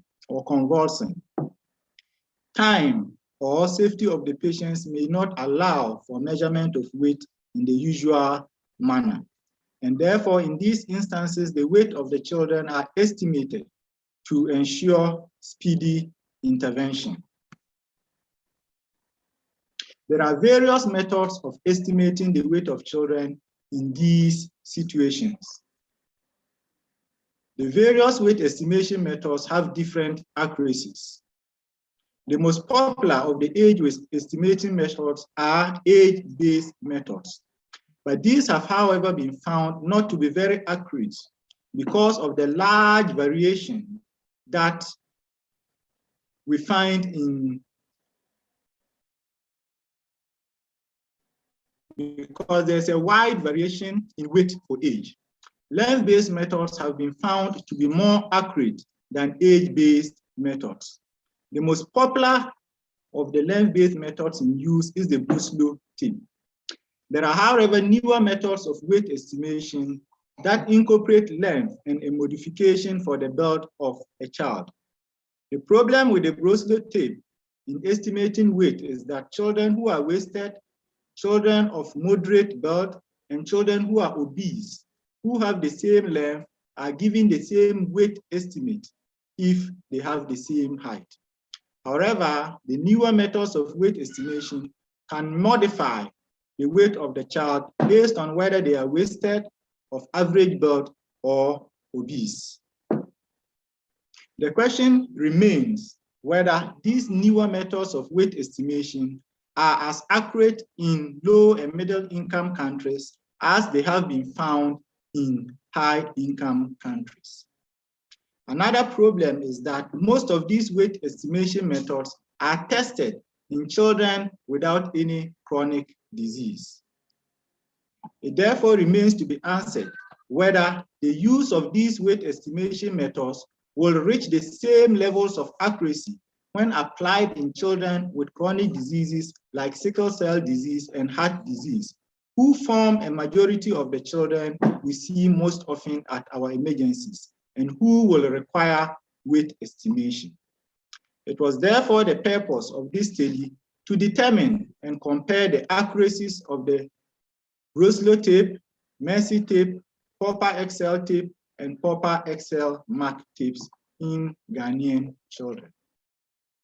A cross-sectional study was conducted at a Konfanochi Teaching Hospital, in which children aged between 2 months and 14 years were recruited. They were recruited in 3 groups. One group had sickle cell disease, the other group had heart disease, and a control group who had no chronic disease. The weight of the children were estimated using all 4 methods, and then their actual weights were determined using a calibrated Seca scale. The weight estimates from the various methods were compared to the actual weight of the children measured by the scale, using the proportion of the children's weights who were estimated within 10% of their actual weight and within 20% of their actual weight as measures of accuracy.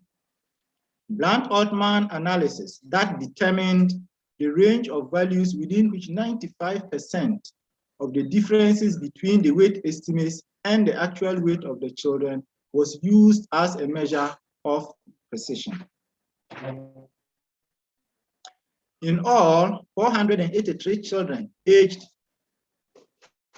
2 months to 14 years were recruited, 153 of whom had heart disease, 207 with sickle cell disease, and 123 controls who had no chronic disease.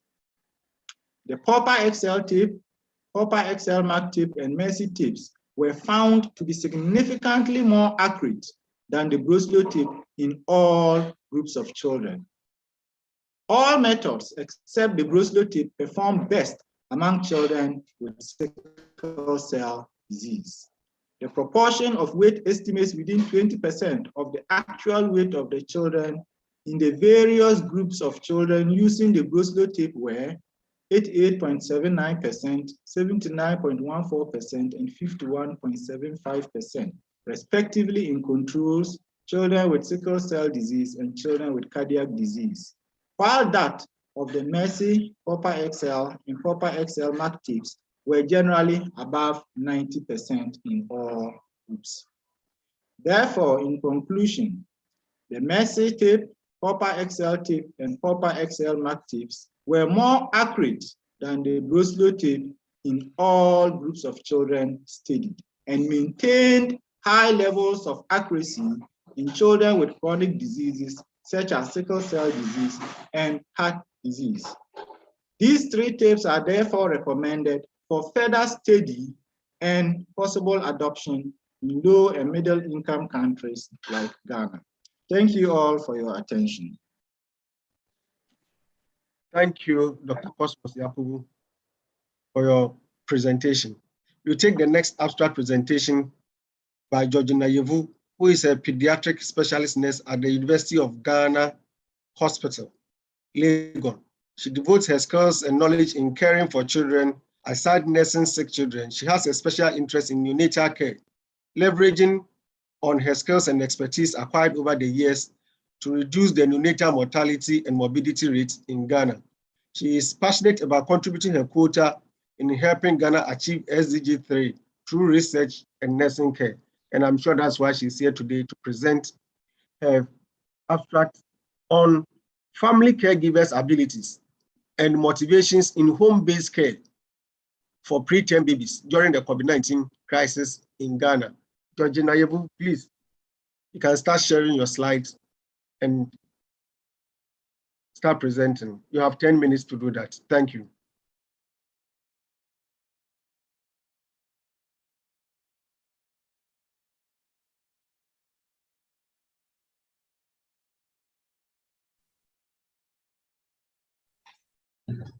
Thank you very much. Good afternoon to you all. My name is Georgina Yevu, and I'm presenting on the topic family caregivers. I'm presenting on the topic family caregivers' abilities and motivations in home-based care for preterm babies during COVID-19 crisis in Ghana. Introduction. More than 1 in 10 babies are born prematurely globally, with the incidence increasing in Africa. Prematurity is one of the leading causes of mortality in low and middle income countries, of which Ghana is part of them. Evidently, about 15% of births in Ghana are preterm, and this is very worrying because some scholars in Ghana argue that about half of these babies die before age 1 month. One probable intervention that has improved the health outcomes of preterm babies is comprehensive home care, because the easy transmission of COVID-19 virus led to the reduction in the length of stay in the hospital.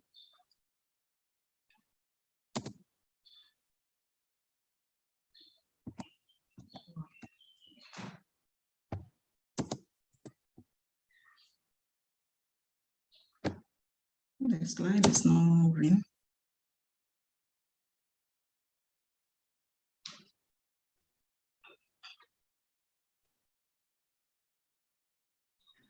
You can just click, yeah, go ahead. Okay.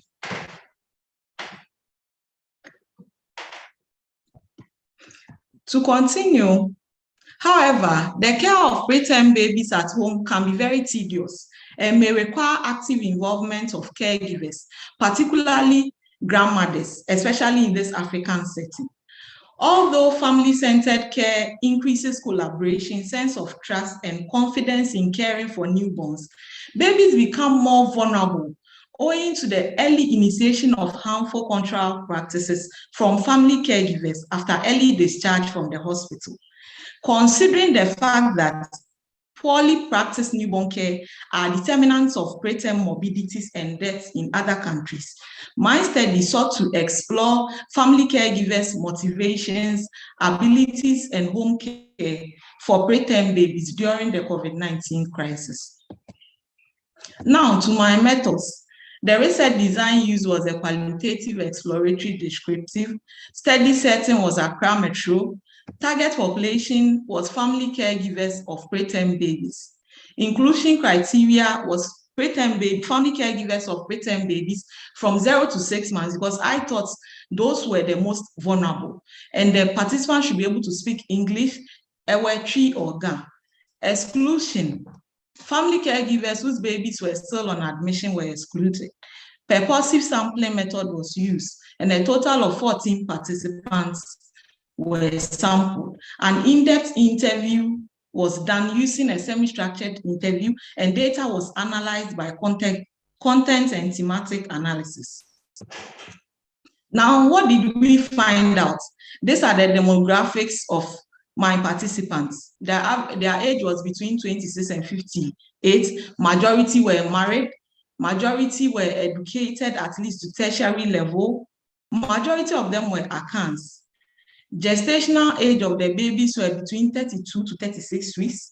And then their birth weight was between 1.7 to 2.3 kg. And then chronological age was from 2 to 26 weeks. Now to the first thing, that is motivation.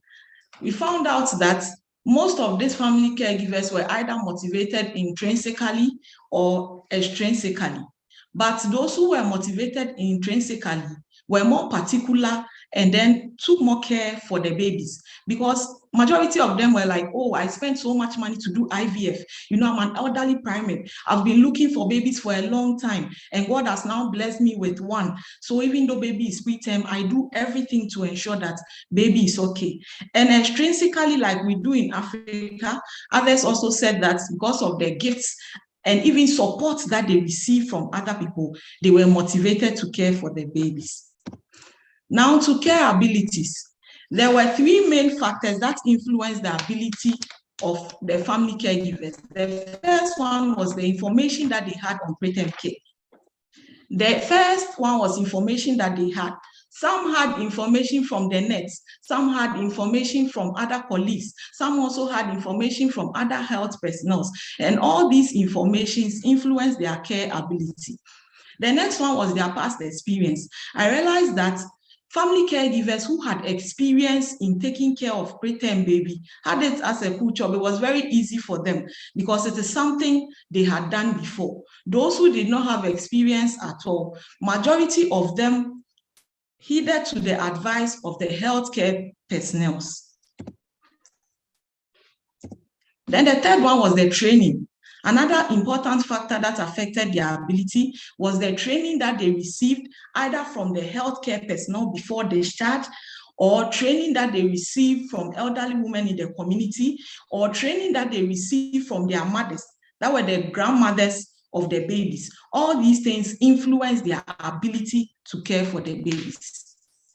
Now, to the care itself, I try to ensure that I make the team show in this part because we are talking about the home care itself. The first one was infection prevention. Most of the participants said that hand washing has become the order of the day because of COVID-19. All the time they hear hand washing here, hand washing there. And we all know that hand washing is very basic in infection prevention. So in the COVID era, they said they wash their hands more because they are afraid that their babies could contract the COVID. Secondly, they talked about in infection prevention was baby isolation. They said because of COVID, they limited going out with babies. And in that time, if we all remember, even churches were closed down. So babies were kept indoors. And this is also another important factor when it comes to infection prevention in preterm babies. Now to temperature management. It will interest us to know that mothers said they were happy with COVID because they were in the house. Sometimes they could even do kangaroo mother care and still be working because they are working from home, just like I'm presenting. Nobody can see them. They could do the KMC and still be working. And their husbands, which were their main support, were also around working from home. So they could also help them with kangaroo mother care, aside the kind of dresses and the environmental temperature that they use to manage temperature in preterm babies. Now to the feeding. Mothers also said that they had the opportunity to do exclusive breastfeeding because, like I said earlier, we are working from home. we are in the house with the babies. Anytime baby cries, we breastfeed. And then we are out of the stress of having to drive all the way to the office and come back already stressed. So breast milk is not even being well produced, but at home, they get the opportunity to breastfeed and do the top-up work. Now, implications. It was established that family caregivers have inadequate information on the home care of preterm babies. Health workers need to educate and train mothers during antenatal period, admission, and then after discharge on the core practices of preterm baby care. Significant support was received from grandmothers during the care of the preterm babies. Therefore, grandmothers should be encouraged to be brought for training before discharge and then during follow-up training section. Caregivers should be encouraged to leverage on the use of telemedicine or phone consultations than moving their baby to the hospital. Then implications for research. Further research should be conducted in other parts of the country to unveil the knowledge of family caregivers on preterm baby care at home. Additionally, further research should be conducted to uncover the impact of these practices on preterm baby care. Recommendations, a few recommendations to MOH, Ghana Health Service and CHAD. I think they should enforce the use of a written protocol by the facilities for the education of caregivers of preterm babies at home after discharge, which can be given to them as an information sheet to guide them at home for the home care of these preterm babies. They should also enhance emergency response services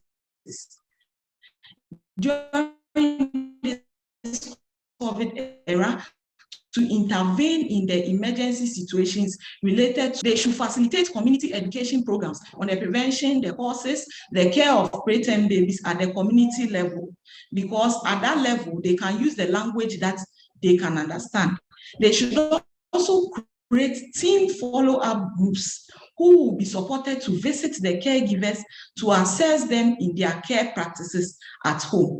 Finally, community health nurses can also be tasked to follow up on the progress of the preterm babies and refer them to the facility whenever necessary. These are my references. Thank you very much for your attention. Thank you very much. And you are right on time, exactly. Just when I was about stopping you.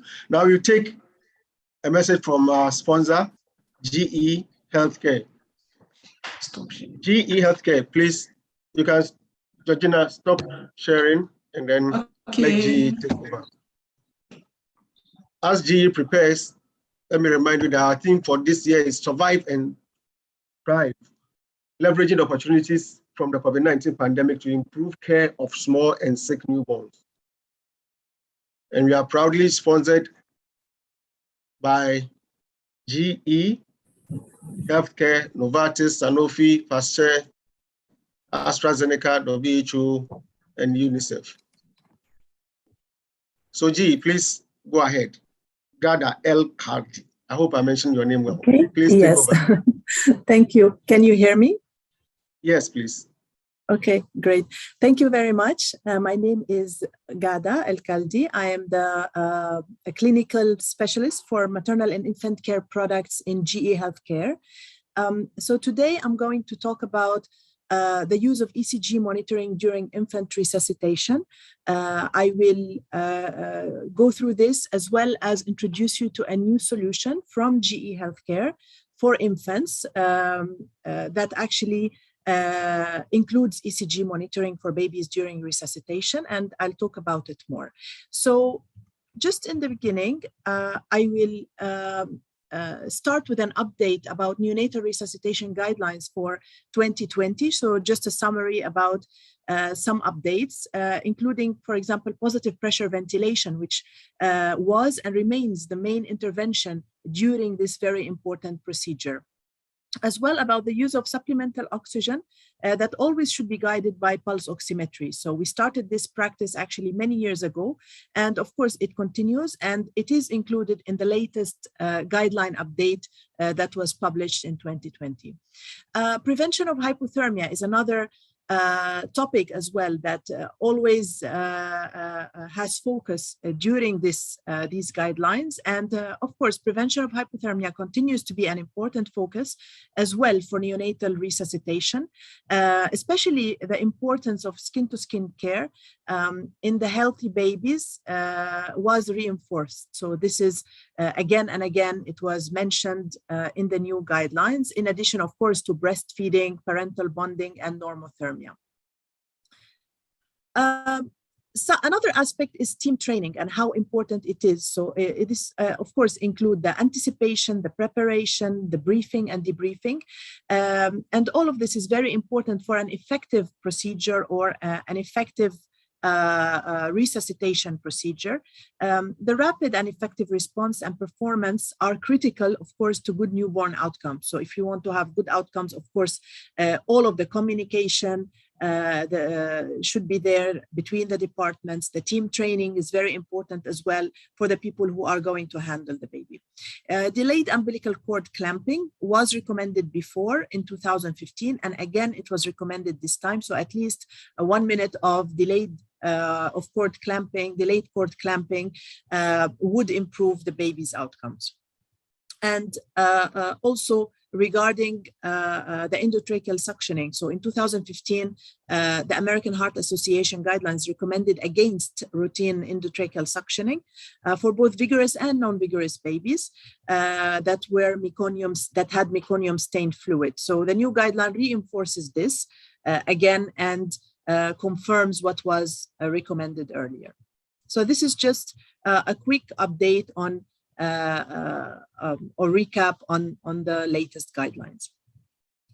So one of the topics that was mentioned as well in the guidelines was the recommendation of ECG monitoring during neonatal resuscitation. And we know that in the previous practices, we used to use pulse oximetry to check our baby's heartbeat during our resuscitation process. And even before that, many years ago, 10 years ago or more, we even used to do palpation of the umbilicus or even auscultation as well. So now there's the recommendation of the use of ECG, and we will talk about it more in relation to the new solution from GE. So according to the research and studies that has been done during this period on this topic, it was mentioned that ECG provides the most rapid and accurate measurement of the newborn's heart rate at birth and during resuscitation. The clinical assessment of the heart by auscultation and palpation of the umbilical cord may be unreliable and inaccurate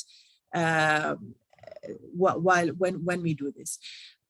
So compared to ECG, pulse oximetry is both slower in detecting the heart rate. So ECG is much faster, and it tends to be inaccurate as well during the first few minutes after birth. And this might be due to the perfusion of the baby. So that's why we are not really getting the most accurate heart rate of the infant by pulse oximetry especially in the first few minutes of life. There's always an underestimation of the heart rate that can lead to potentially unnecessary interventions. So by using other methods, such as pulse oximetry, there might be underestimation of the heart rate. And of course, if we see that the heart rate is below 60, for example, this will lead us to start chest compressions, for example, along with positive pressure ventilation, which might be unnecessary because the heart rate of the baby might not really be that low.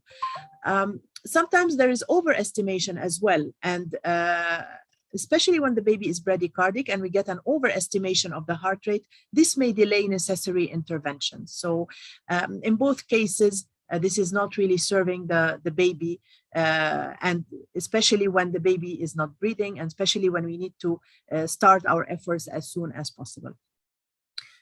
Now, the use of ECG does not really replace the need for pulse oximetry. So we still need to use pulse oximeter in order to evaluate the oxygen saturation and the need for supplemental oxygen. So we still needed to guide us on the proper FiO2 or the proper oxygen concentration that we are giving to the baby during resuscitation. So we need to use both together.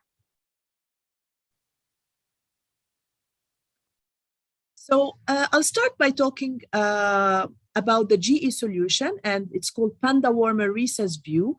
And this is actually a solution for labor and delivery. It's at the heart of the golden hour. And we say that because it's actually a device that serves the clinicians, especially in this hour where they need it most. So it's a simply designed solution to deliver the right tools and the right data in those critical moments where very fast data is needed, and at the same time, not only fast, but also accurate. So it's an integrated all-in-one device. It has all the resuscitation tools in one spot, which is in the Panda Warmer. So it's a radiant warmer with an integrated resuscitation option. It's actually very easy to integrate. So if some hospitals already have a warmer, the Panda Warmer, then they can easily integrate the ECG option or the 3-lead ECG, which is available now as well, into this warmer. And it provides very accurate data. It provides everything all in one display or in one screen. Very easy for the clinician to see everything all at once. So it's an all-in-one infant resuscitation solution. It's specifically designed to support clinical actions during resuscitation, and it complies with international resuscitation guidelines, as it includes everything that the guidelines actually recommend. So if we look at the warmer in general, this warmer actually includes an integrated resuscitation. It includes a screen that will show us all the parameters, including temperature, SpO2 of the baby, ECG with a heart number, as well as with a waveform. In addition to that, we have, of course, the proper thermoregulation of the baby, a very good integrated resuscitation that actually includes positive pressure ventilation. It includes a blender as well as flow meters. So everything is all integrated. In addition to that, integrated weighing scale, so that we don't really need to move the baby out of the device and keep the baby warm under the radiant heater during the weighing procedure. The Apgar timer, the suction, so everything is all integrated in this all-in-one device that actually provides all the resuscitation tools in one. So this is just showing the upgrade. So it's actually an upgrade kit that can be added into the warmer for those hospitals that already have the Panda Warmer, and it's very easily integrated or very easily added to the device. And it actually facilitates training as well, because the algorithm or the whole feature is very intuitive. The whole warmer actually is very easy to use, and there's no need for training. Like there's not really a need for big training or very detailed training.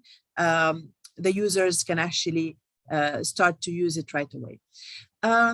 So it's actually, it keeps simplification in mind, and it lets the clinician focus on what is important, not really focus on the equipment. So we know that in the very urgent situations, especially during resuscitation, when we need everything on hand and very quickly, and we need everything ready and working, sometimes it's difficult to add on equipment as well. So with this device, you have everything all in one hand. It's everything available so that the clinician actually can focus right away on the baby, not thinking about any equipment maybe not working, or maybe an equipment which is not present on hand. So everything is available.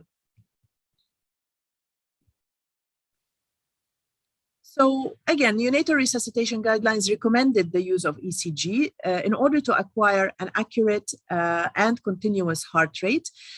So with ResusView, we actually give a continuous, fast, and accurate heart rate. And why those three? Why continuous, why fast and accurate? So I'll show you in comparison with what we used to do before and how it used to compare. So for example, when we speak about continuous, if you compare it with the previous methods of umbilical palpation to see the heart, to check the heartbeat, or with auscultation. They are both intermittent ways of checking the heart rate, and they don't really provide us with continuous data in front of us. This might cause us to miss some of the important information, and we cannot see really the trends, the changes or the trends in the heart rate. So with using a device or a solution such as ResusView, we will have a 3-lead continuous ECG continuously being displayed on the screen. The algorithm is continuously collecting and displaying the heart rate value, and in this way, we are getting the information all the time. Now, just a note here that this should not be confused with long-term monitoring, as Panda Warmer is more intended for labor and delivery. So it's actually for resuscitation procedure and only that. So it's not really for continuous monitoring afterwards. Now, with accurate, of course, we need the accurate heart rate as soon as possible to be able to decide on our resuscitation procedure. And it has been proven that ECG is actually faster and more accurate than other existing methods. So, as I mentioned, clinical assessment has been found to be inaccurate. Now, among healthy newborns, providers frequently could not palpate the umbilical pulse and sometimes underestimated the newborn's heart rate by auscultation or palpation. So all of those statements actually you see on the slides are taken from actual studies that were done on this topic. Now, although the mean differences between the series of heart rates measured by ECG and pulse oximetry were small, pulse oximetry tended to underestimate. So again, always pulse oximetry tended to underestimate the baby's heart rate. And of course, this led to unnecessary interventions.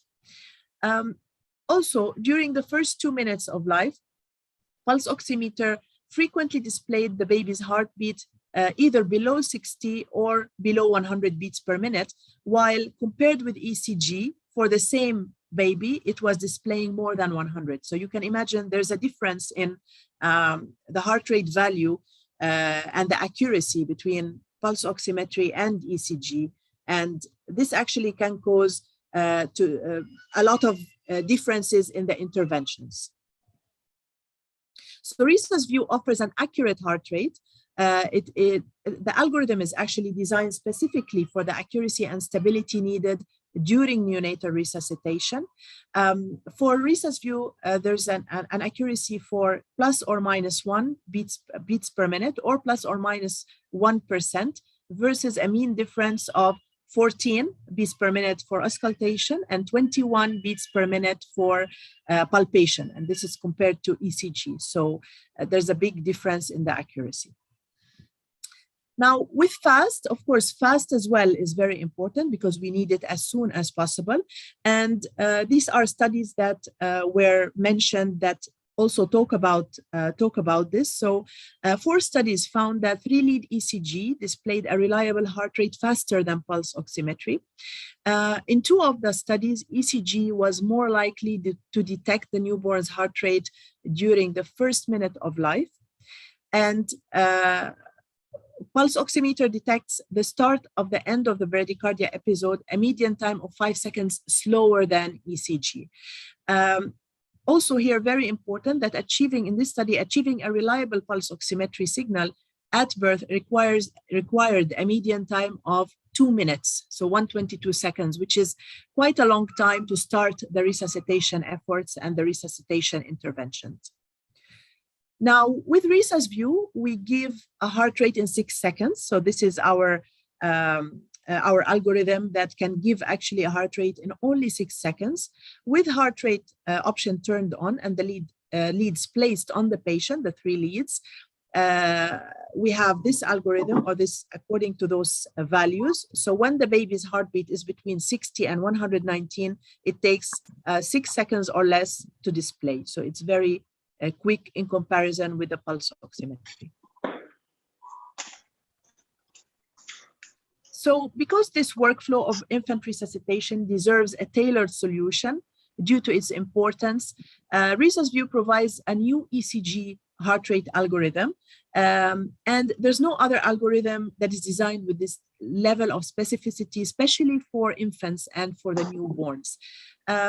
Due to the quick delivery of infant resuscitation, it's critical that false positives are actually filtered out. So it's very important to get a really accurate heart rate as fast as possible. Resus View was tested against more than 2,500 ECG test cases, and those included environmental noise, patient and cable motion, artifacts, skin moisture. So all of this was included in the testing. And while testing this device or while testing this algorithm of ECG.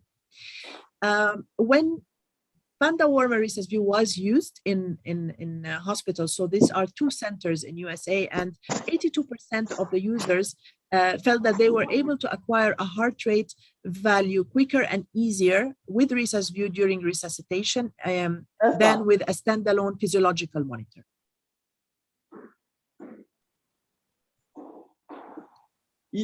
So,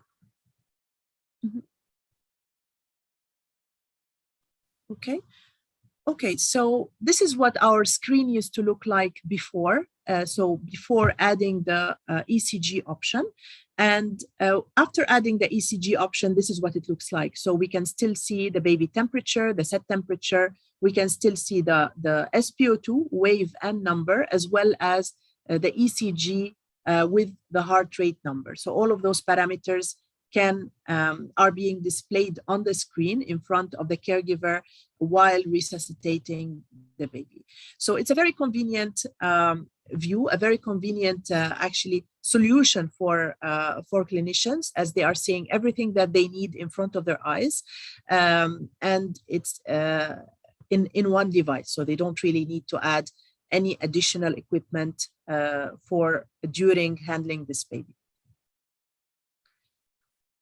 So that's why we say always that Panda Warmer Resus View is at the heart of the golden hour, especially when the baby cannot be with the mom. So this is the best environment or the best solution to actually to handle the baby, as you have everything at your fingertips. So we are very proud to introduce to you Panda Warmer Resus View, which is our new solution for labor and delivery. Thank you very much. Thank you very much, Gada, for your wonderful presentation. So we will take our next sponsor, Novartis. Please, if you are ready, you have 10 minutes to give us your message. So maybe Gada, I can stop on sharing so that Novartis can have the screen. Please put your questions in the Q&A section. After Novartis, we will take the questions for the abstracts and maybe any questions for the sponsors so far. So put your questions in the Q&A section and then we would address them. Those on YouTube, I'll get one of the technical people to check out your questions and comments over there so that we can address them as well. We have Novartis.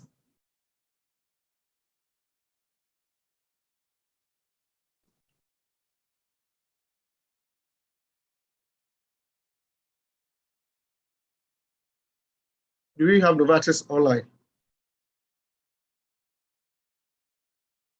Okay.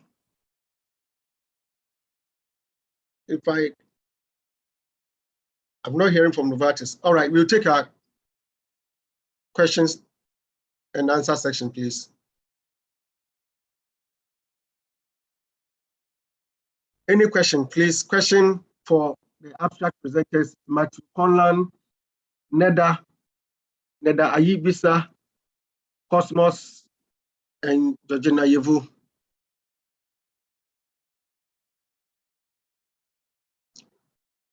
So from an anonymous attendee, this question goes to Gada. She says, great presentation. How much is a Panda Warmer, please? How much is a Panda Warmer?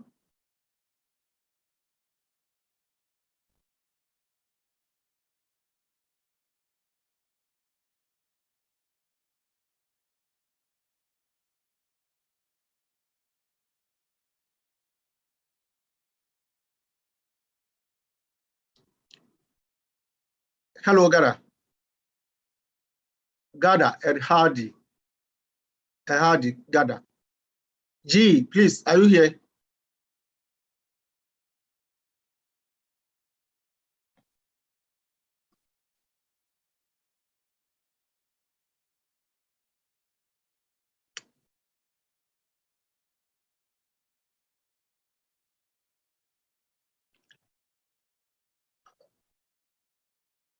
Please, can anybody hear me?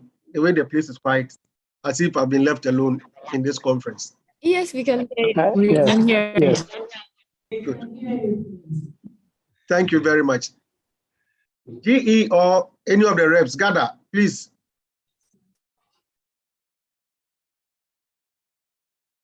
And can somebody fetch me the Novartis rep? There's a question outstanding for the person to answer, unless they are not online.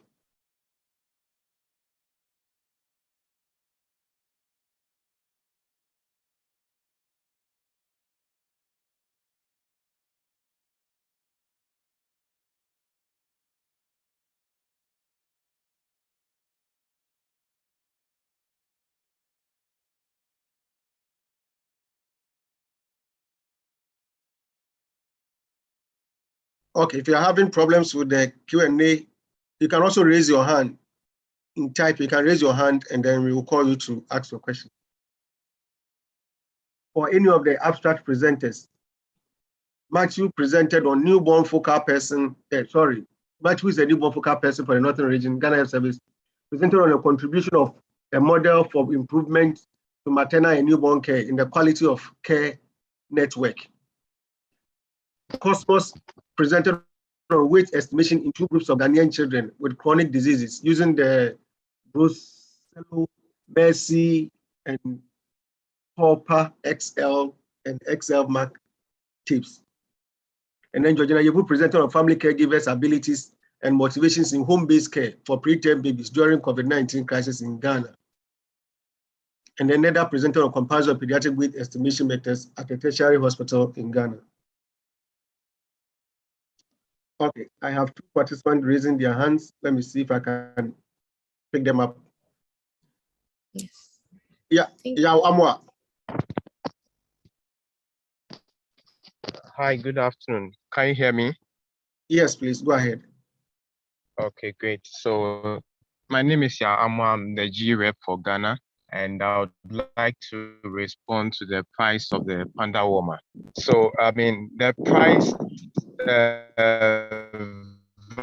varies because we have some customers who want to clear themselves and those who want us clear on their behalf. So if we can get the contact details of the one asking the question, I can reach out to them personally and give them a quote. Yes, yeah, please give us a price range.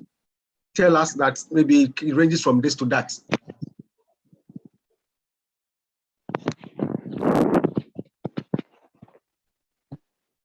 Hello, Yao. Yeah, one more, Mr. Yao, one more. G rep.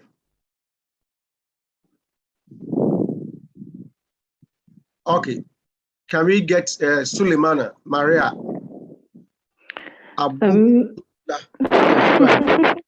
Thank you very much. Good afternoon. Please, how do you pronounce your name first, and then you can continue? Abugpobila.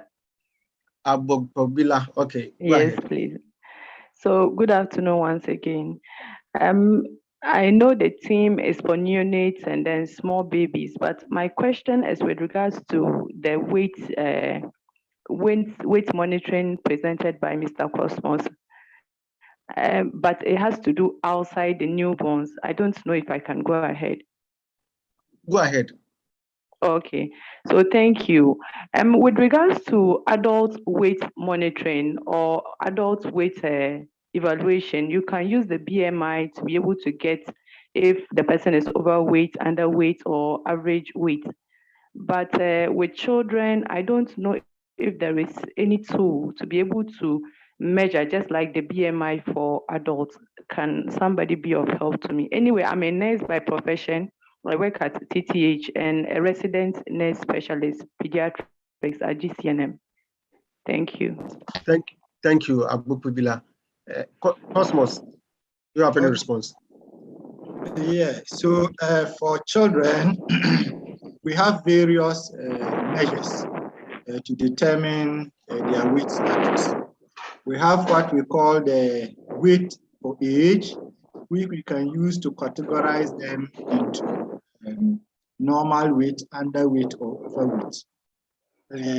We also have measures of weight for height that we basically use to diagnose children who are wasted and in need of emergency therapeutic feeds.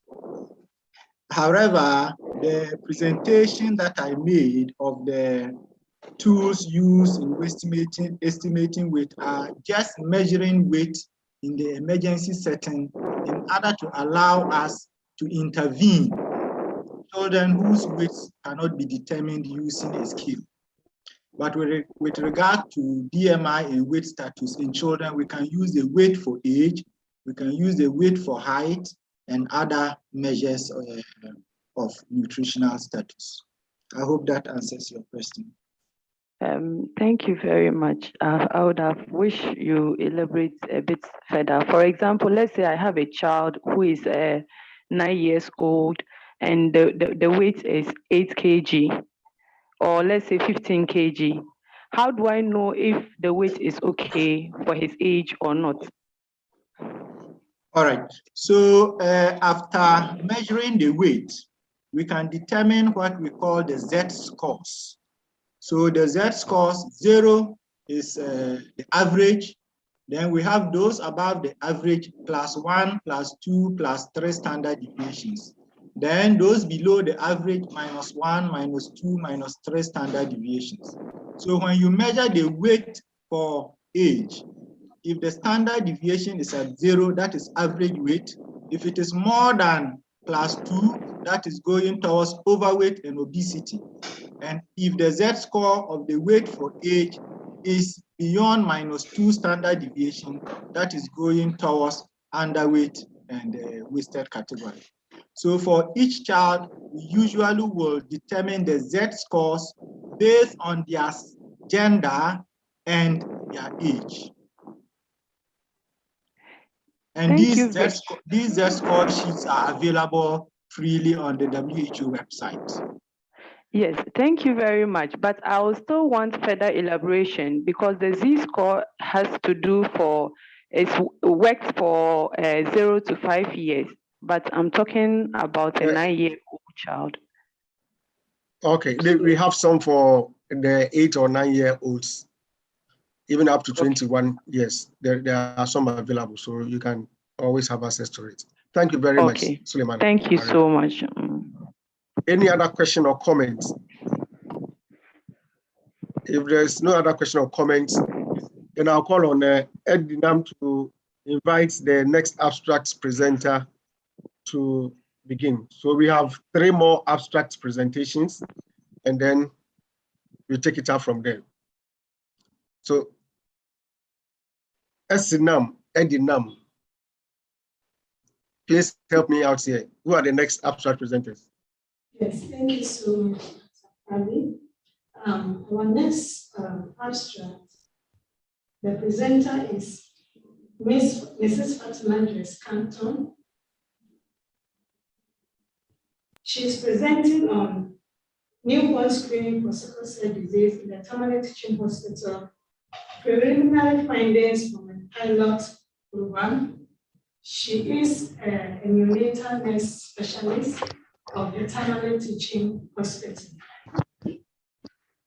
So, Fatima.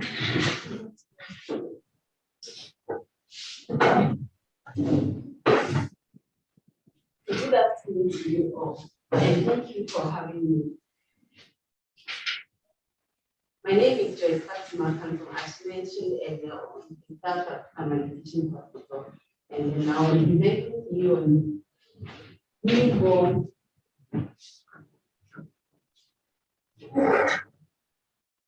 I will be presenting to you on newborn screening for sickle cell disease in the Tamale Teaching Hospital, preliminary findings from the pilot program. Consideration. The Clinton Health Access Initiative and Sickle Cell Foundation Ghana supported a pilot program for newborn screening, but none of the assets of the study has received any payment from these organizations. So my presentation outline looks like this. We have background, objective, methodology, results, and then conclusion.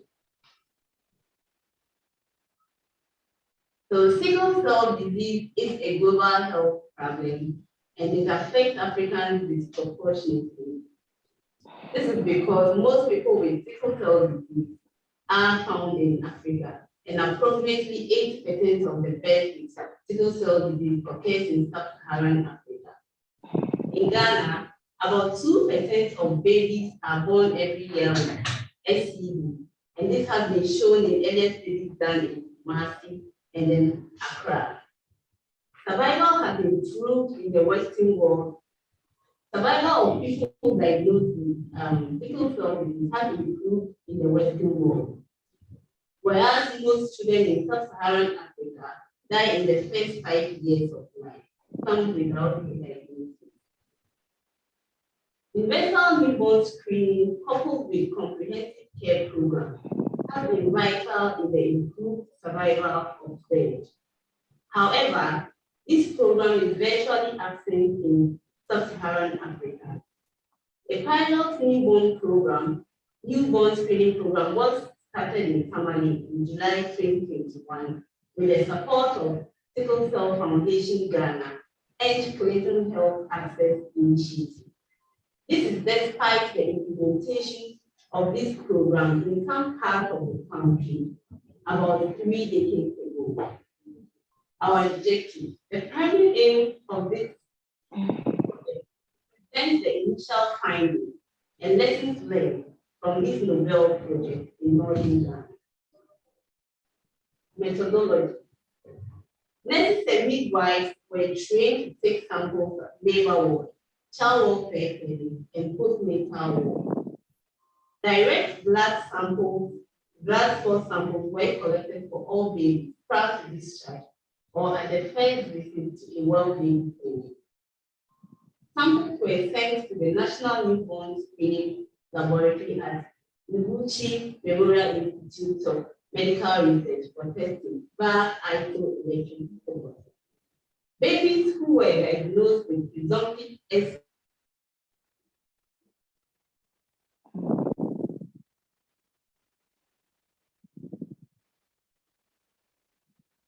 follow-up results. Screening results from July, screening planned from July to December.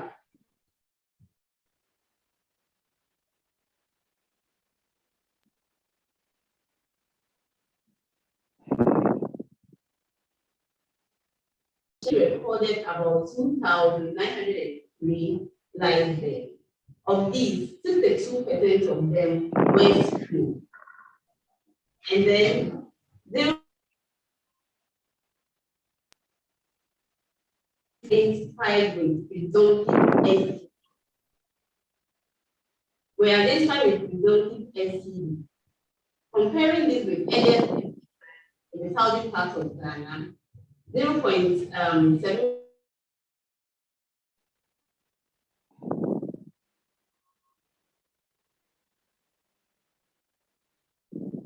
actually small sample size that we have here, coupled with the fact that screening has been ongoing in the southern part of Ghana for some time now.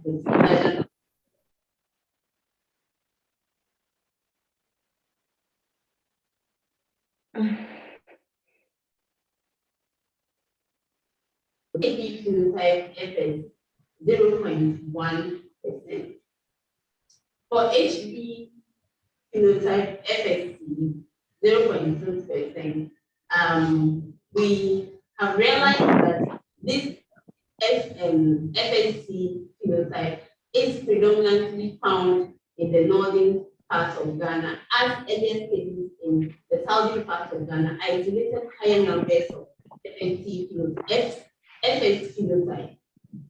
This has been shown in a study yet to be published, a study done in Martin, which is yet to be published.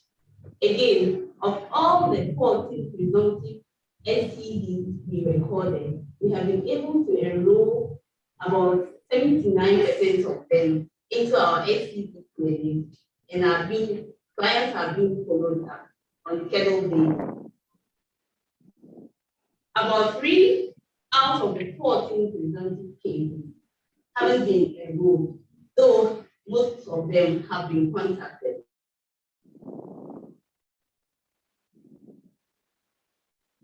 The project. This wonderful project was without challenges, and so during the challenges encountered, we also have had lessons learned. One of the challenges we encountered included increased workload for staff. For the lessons learned, we intend training committed staff who will be dedicated for the purposes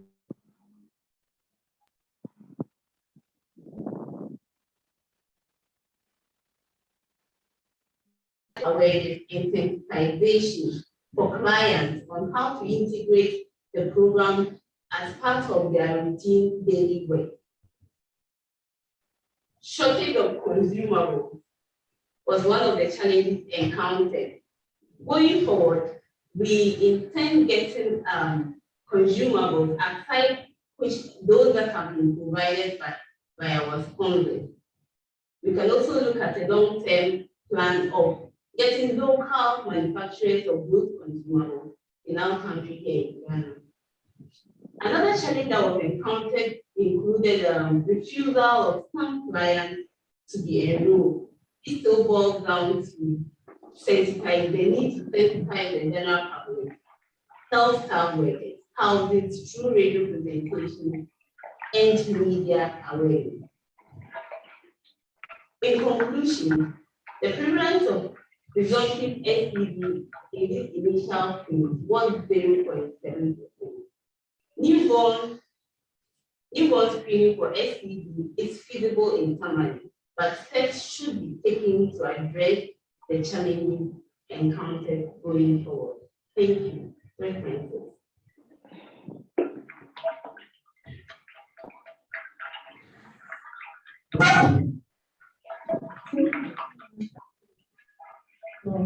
That's interesting presentation. Please kindly note your questions in the Q&A section. And then I would like to remind us once again our key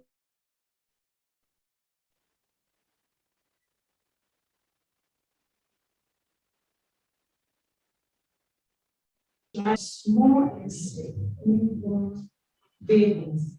And our past sponsors have been Vantage, Swiss, Sanofi, UNICEF, AstraZeneca, WHO, and GE. So our serving abstract presentation will be done by Gustavo Oliveira, Sanofi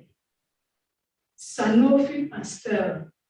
He is presenting on expected economic impacts on the national immunization delivery cost in Ghana from the potential introduction of the hexavalent vaccine.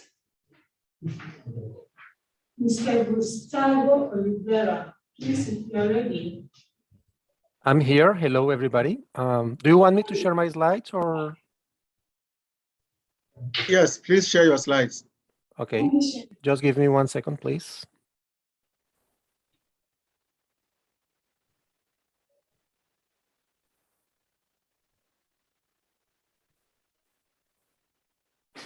So hello, everybody. It is my pleasure today to present to you this study.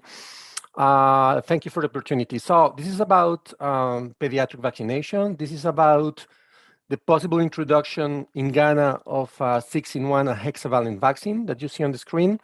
And the most important that I want to say on this introductory part is that this is about some types of costs that are really important when talking about immunization, which is the cost of delivering the vaccines around the country.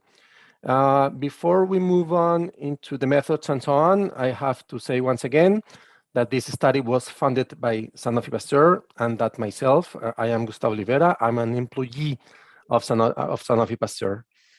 Why is it that we decided to conduct this study? Okay, the main three reasons are on the screen right now. Number one, it is widely known, and there are many pieces of evidence in the literature demonstrating that immunization implies multiple hidden costs. Most of the time, those costs are not really well known.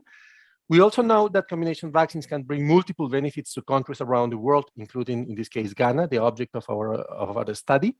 And those benefits can be of many types. So we believe that quantifying such benefits and generating additional evidence on those aspects can be of great importance for decision makers to take informed decisions.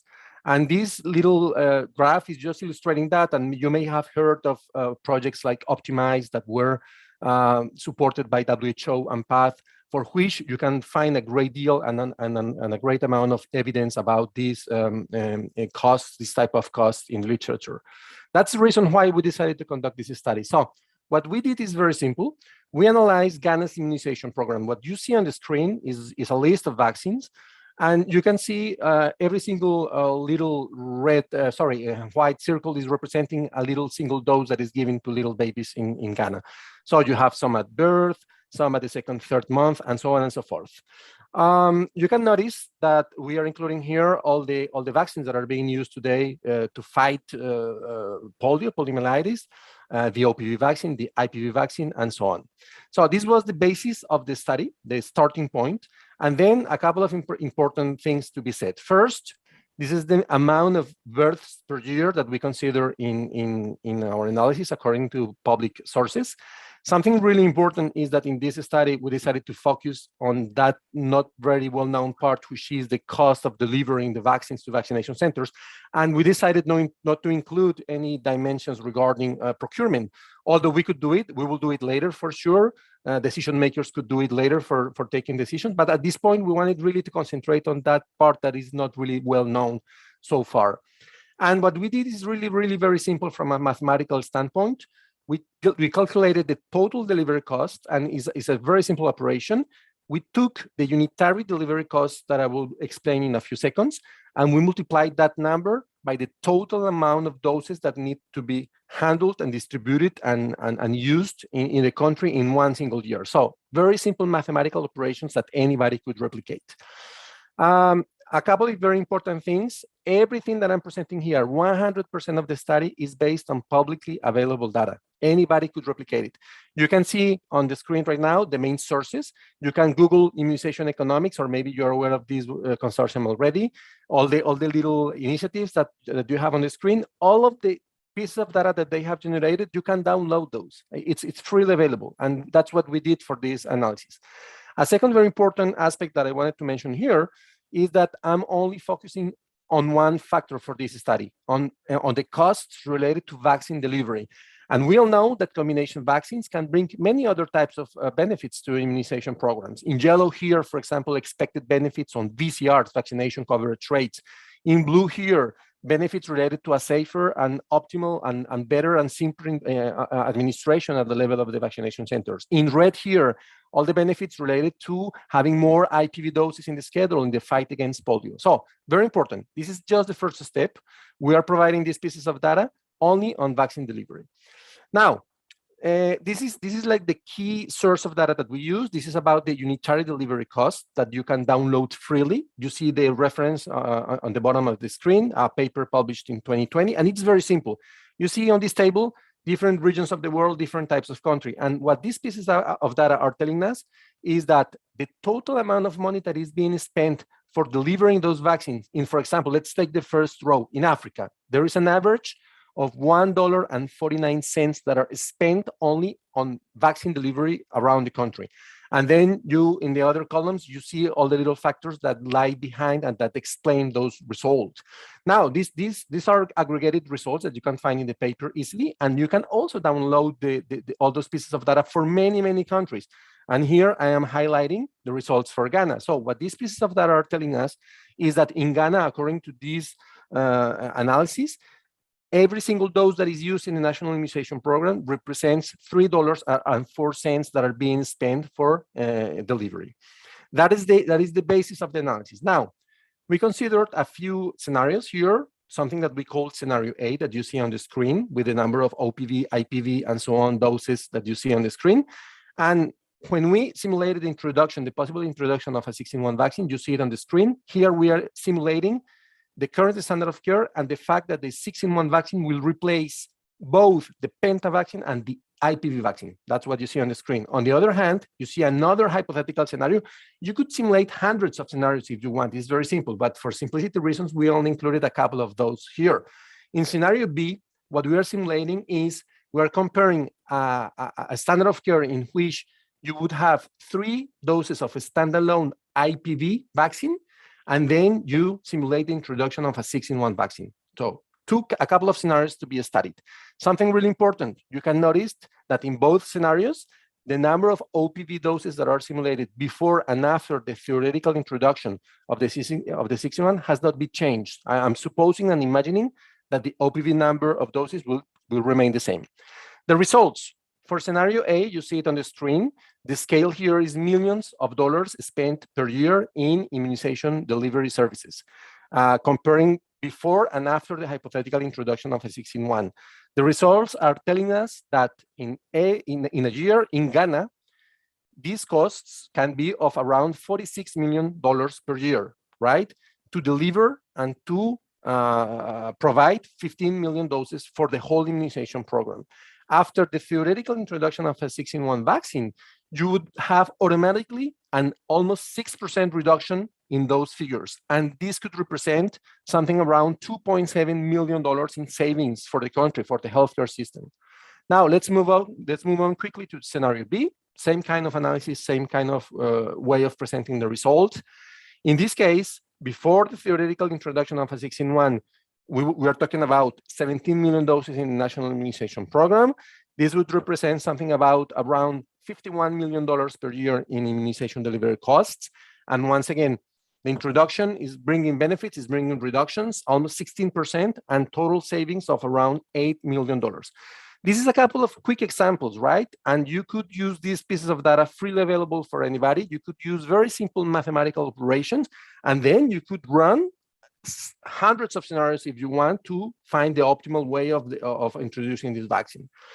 Now, before taking any questions, I would like to conclude by saying that, first of all, this analysis has demonstrated to be an effective way of having a quick idea and a first idea of what these savings may be in the country, in Ghana, based on publicly available data. That is the first thing I want to say in the conclusion section. The second point is that these couple of scenarios that I have explained have already demonstrated that the savings that could be brought in terms of simplification and less volumes to be handled, to store, distributed, these savings could be of around between 6 and 16% of the money that is being spent every single year in Ghana for a delivery of those vaccines. And we all know that these resources could be used somewhere in the healthcare system, of course. We could see in the graphs that there are a couple of variables that are really important and have a profound effect on the results. One of them is the cost of labor, and we could run additional sensitivity analysis to keep analyzing and understanding the results. But so far, what we can see is that the cost of labor is a very important variable. What this study is bringing, in our opinion, to our knowledge, this is the first ever health eco study that has been done to analyze the possible introduction of a 6-in-1 hexavalent vaccine into the national immunization program in Ghana. And this, from a health eco perspective, what are the possible economic benefits that this could represent?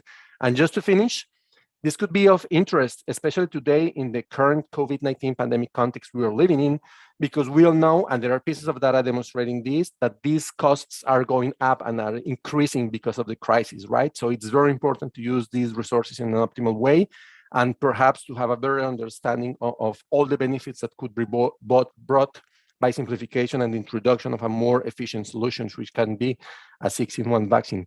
And with these last words, I want to thank you for your attention, and I'm here to take any questions if you have any additional questions. Thank you very much.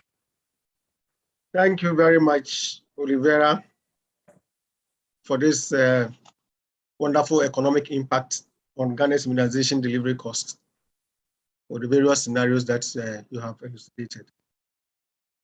You can stop sharing your screen now, so you can take the next abstract. when we finish, we will take the questions and comments, and if there are any, then we respond to them. Thank you. So our next abstract is going to be presented by Dr. Louisa Ademki-Mate. She is a medical doctor by profession and a graduate of the first batch of UGMS Graduate Entrant Medical Program in 2013. She holds a master's degree in public health, population and reproductive health from the School of Public Health here in UST. Graduated in 2010 and currently the Municipal Director of Health Services for Ayawaso West Municipal. Oh yeah, that is where the COVID started from, the epicenter of COVID in Ghana. She is currently pursuing a membership in public health at the Ghana College of Physicians and Surgeons. She loves to read and hang out with friends in her leisure time. So she's going to talk to us on investigating a case of human rabies, a case report from Teman community in Ghana East Municipality. So Dr. Ademki-Mate, please, can you put your presentation on slide mode and start your presentation?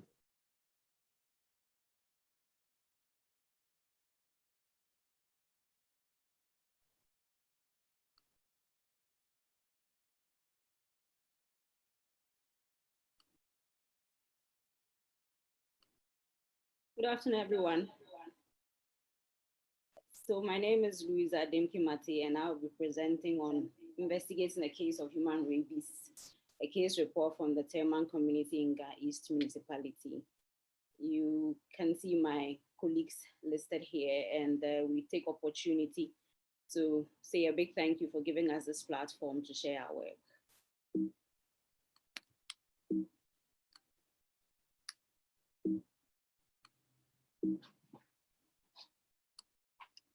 So my outline here has the background, and then I'll be presenting the case, look at the methods and findings, and then a few discussions and conclusions. We all are very much aware that rabies is a Lissa virus and is a zoonotic disease, considered really as a neglected tropical disease because it affects mainly the poor and the vulnerable. And most of the diseases, the deaths that occur from rabies are hardly ever even reported. We also know that it's vaccine preventable, which is a step in a right direction. A lot of us keep our pets, especially our dogs, and we know that the main source of infections to human is from domestic animals. Most worrying also is that 40% of the people who are affected by rabies is mostly children, those who are around 15 or less, and that is a source of concern. The good thing though is that we know how we can fight and prevent rabies. And this is represented in the three-pronged approach, which is education, dog control, and vaccinating both dogs and human beings. A quite worrying figure here is 15,368 dog bites were recorded in Ghana sometime in 2019, and this can be found in our district health information software.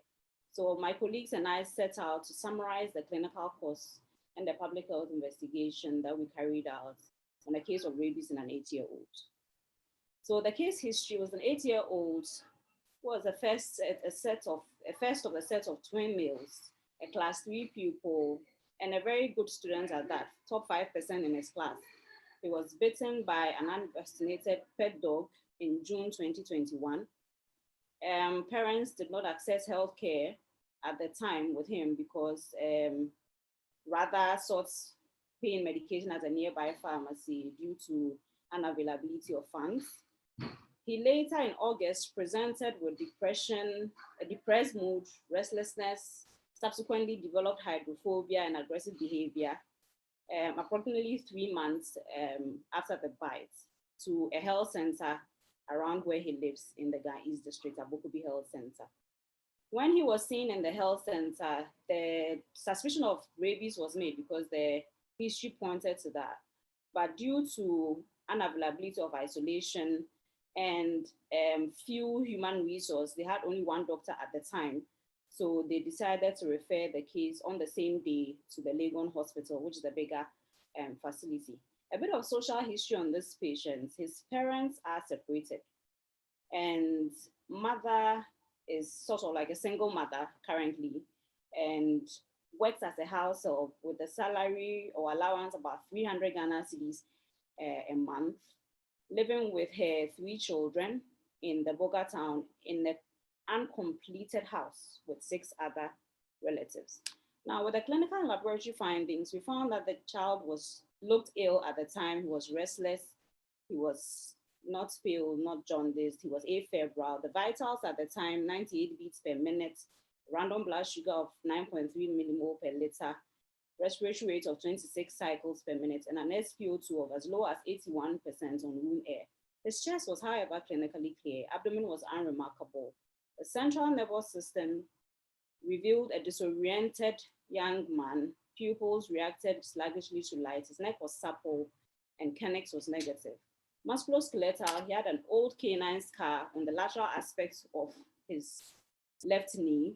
There was no paralysis at the time. So a diagnosis of rabies, suspected rabies, was made to have a differentials of the tetanus, electrolyte imbalance. The lab investigations carried out included a full blood count with a blood film for malaria parasites and BE and creatinine. All these parameters came back to be normal. However, of interest here is the real-time PCR that we took from the saliva of this child at the time that he was alive, came back 48 hours later, positive for rabies. We managed him in isolation and the patient died 24 hours into the admission. That's 48 hours after the onset of symptoms. What did we do? We carried out a face-to-face interview of all the case contacts, household members, and we also carried out contact tracing and categorization by the WHO guidelines. We classified a contact as anybody who had been living with this young man in the house, or anybody who had come into direct contacts with him, or any of the caregivers in the hospitals. And then the categorization by the WHO guidelines, we categorized them into category 1, 2, or 3, 1 being that they were just touching or feeding and just the minor licks, or category 2 being minor scratches or abrasions, but the skin was still intact, and category 3 being a simple or a large bite or abrasion that led to the bleeding at the site. So, and we also carried out interviews at the chemical shop because we were told that this, the parents took him to a chemical shop. So we decided to see some chemical shop attendants, the veterinary officers and the health facility, and interview them. And then we also looked at review of the records at the Abokobi Health Center and the veterinary office with the intention to trace other dog bites cases. Stakeholder engagement and multi-sectoral collaboration was optimal here because we were dealing with a public health issue and issue of poverty being underlying cause. How do we get funds to vaccinate the rest of the family if they came up to be category 2 or 3? So we engaged the local assembly, the veterinary services during our investigations.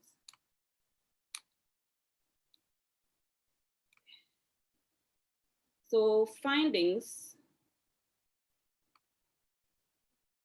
the contact tracing, we realized that we found about 30 contacts in all.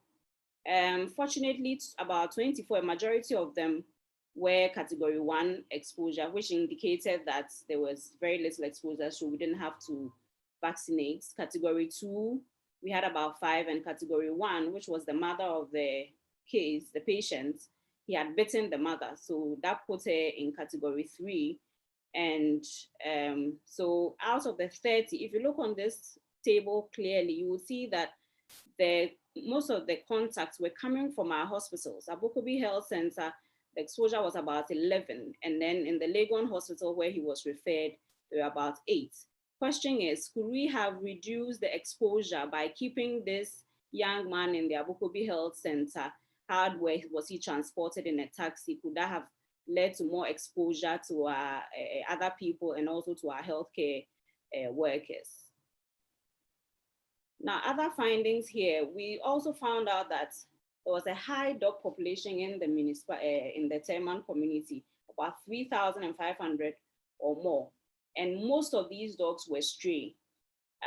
Data that we reviewed showed that there were about 367 bites, with about 76% being dog bites in the 5-year period between 2017 and 2021.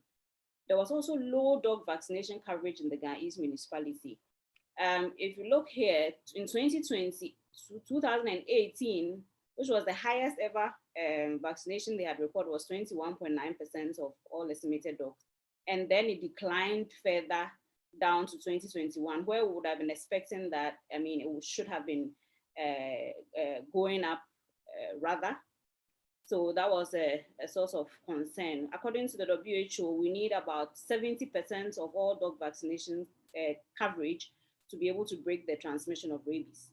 Now, there was also low knowledge on rabies and its prevention. Like I said, when we visited the pharmacies, we found out that most of the pharmacies we visited didn't know much about rabies, what to do about the dog bites when people report, where to refer them to, and all that was absent. The community members we spoke to also didn't believe that their dogs could give them anything like rabies, because these are nice animals that they have in their house. Low veterinary, about two veterinary officers were in the municipality. There was, so reducing access to the services. There was no veterinary clinic also. Low patronage of the dog vaccination. People didn't want to take their dogs out to be vaccinated for the cost. There was a cost of 5 Ghana cedis for vaccination, which people said was expensive. So in 2021, when the municipality mounted a mass vaccination exercise, the community members didn't take their dogs because they wanted the dog vaccination to be free. Now, high cost of the post-exposure prophylaxis. It costs 650 Ghana cedis for one full course of the anti-rabies vaccine. This is expensive and people could not afford it. Low enforcement of the local government bylaws also was an issue. Now, what did we do? We vaccinated all the category 2 and 3 contacts. We also did a mass vaccination of the dogs, which yielded about 40% dogs vaccinated. We engaged the community on the rabies prevention through the mass van announcements, church group engagements. We also engaged the health staff on what to do. Can we reduce the referral rates of these cases? We also engaged the local authorities on the enforcement of the bylaws. Can we preach more of responsible pet ownership, probably culling of all the stray dogs that are in the community, fine unvaccinated dog owners, and above, or we want to conclude and say that rabies, the high rates of the dog bites coupled with the low vaccination coverage still makes rabies a huge concern in the country. And we know that if we use greater enforcement of the laws like dog control regulations, prompt appropriate exposure, post-exposure prophylaxis, we are likely to be winning. Can we increase community knowledge and awareness of the rabies, especially with the children that it affects? Can we include this in their curriculum and talk to them about it? Can we advocate for the inclusion of rabies PAP on the NHIS? It's a discussion we can look at. And then we need to continue to sensitize our healthcare staff on rabies, high index of suspicion, and the way forward. And as you all know, there is a charge that by 2030, we want to have 0 human rabies deaths. So can we all unite against rabies and do this? Thank you all so much for the opportunity. And these are my references. Thank you very much.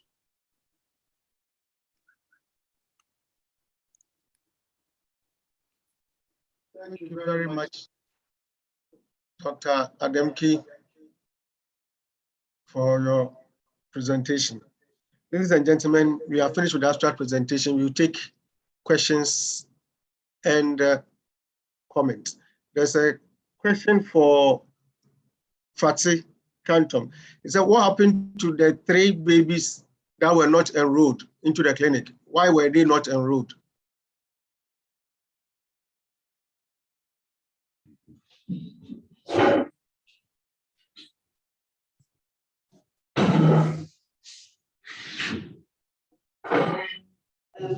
Good afternoon. For the the 3 babies who were not enrolled, one was out of town and she's being currently called on weekly basis. And so she has assured us that when she returns from her journey, she will come to the hospital. On the other hand, the other 2 is waiting for approval or permission from the staff to honor our invitation. And there's this one who isn't making our calls at all. And so we intend on tracking the 2 of them by way of follow-up with our public health team. Thank you. Thank you, Fatih.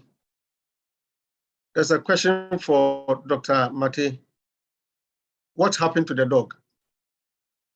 Dr. Atlas, I want to know what happened to the dog. How was the dog managed?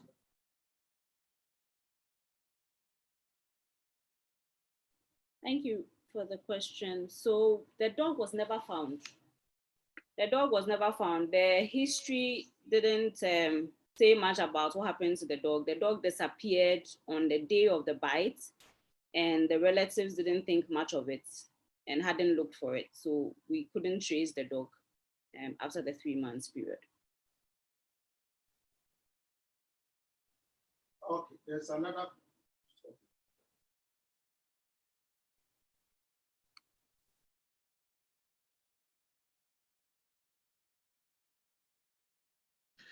There's another question for Dr. Mate in the chat room. Let me see if I can have access to it for you. It says, thank you for the presentation. What counseling did we give the parents considering the very high mortality rates? How is the mother faring now? Thank you.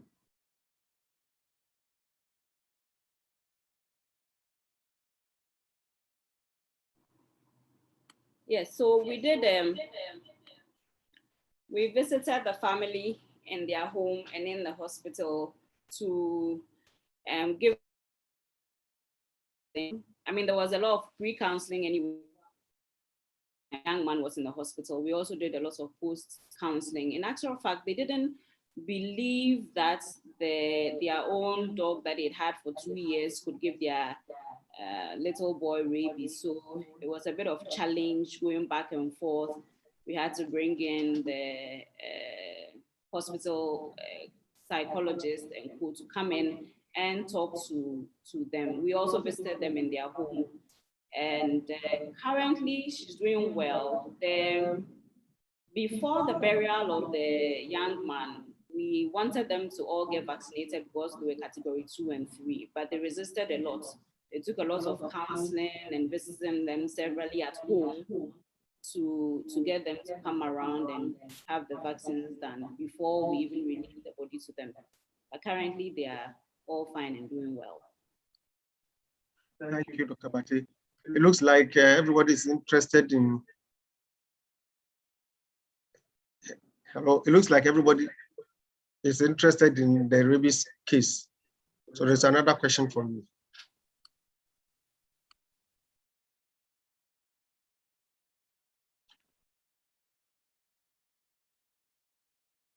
I thought the question is from Agsm. I'm sure this is from Dr. Franjuru. He says, thanks, Luisa. Great presentation. How did you get the rate of rabies vaccination in dogs in the area? Was this from the veterinary records or from their families? Thank you, Dr. Mate, please. Please, this was from the veterinary records from the district.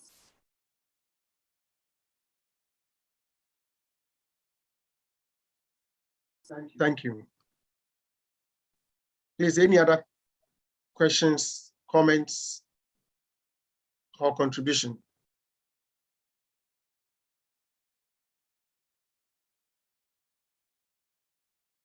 Are there any other questions, comments? Listen, have you noticed any question or comment from the chat room and those watching on YouTube?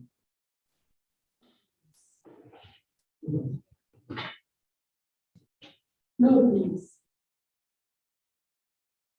Okay. Alex Owusu says, great presentation, Louisa. Any other question or comments?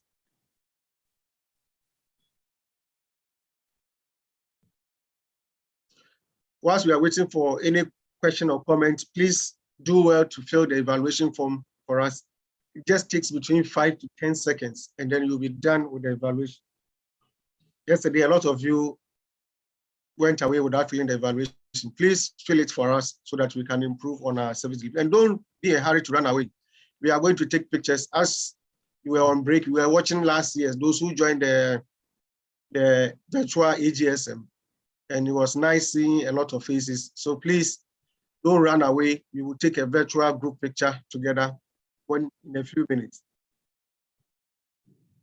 Do well to fill the evaluation form for us. It's in the chat room. Just click on it, 5, 10 seconds, and then you are done. This year's AGSM, which is probably sponsored our partners, WHO, UNICEF, AstraZeneca, Sexsmith, GE, Novartis, Sanofi Pasteur. We are grateful to them for always being with us. And the theme for this year's AGSM has been, and it is, survive and thrive, leveraging the opportunities from the COVID-19 pandemic to improve care of small and sick newborns. Okay, so it looks like I don't have any question or comment. I can't see any hand raised. Has anybody raised their hand? No. Okay. All right. So this brings us to the end of this year's abstract presentation. Please, somebody says, kindly repost the link to the evaluation form in the chat so they can have access to it.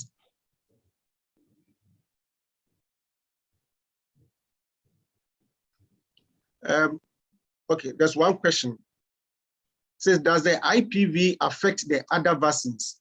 Does the combined vaccines require specific temperature to remain viable? Many thanks, Dr. Gustav. I think this is going to Sanofi Pasteur.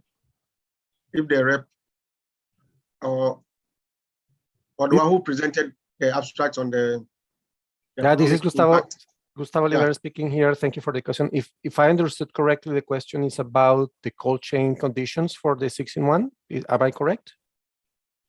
Yeah, something like that. I said, does the IPV affect the other vaccines? And does the combined vaccines require specific temperature to remain viable? No, not at all. Not at all. The fact of having the 6-in-1 actually results in a vaccine that is stable in regular conditions between 2 and 8 Celsius degrees. So the answer is no, there is no effect on that. The 6-in-1 will behave as most of the vaccines in the schedule, yeah, in terms of cold chain needs. Okay, thank you very much for your brief and quick response.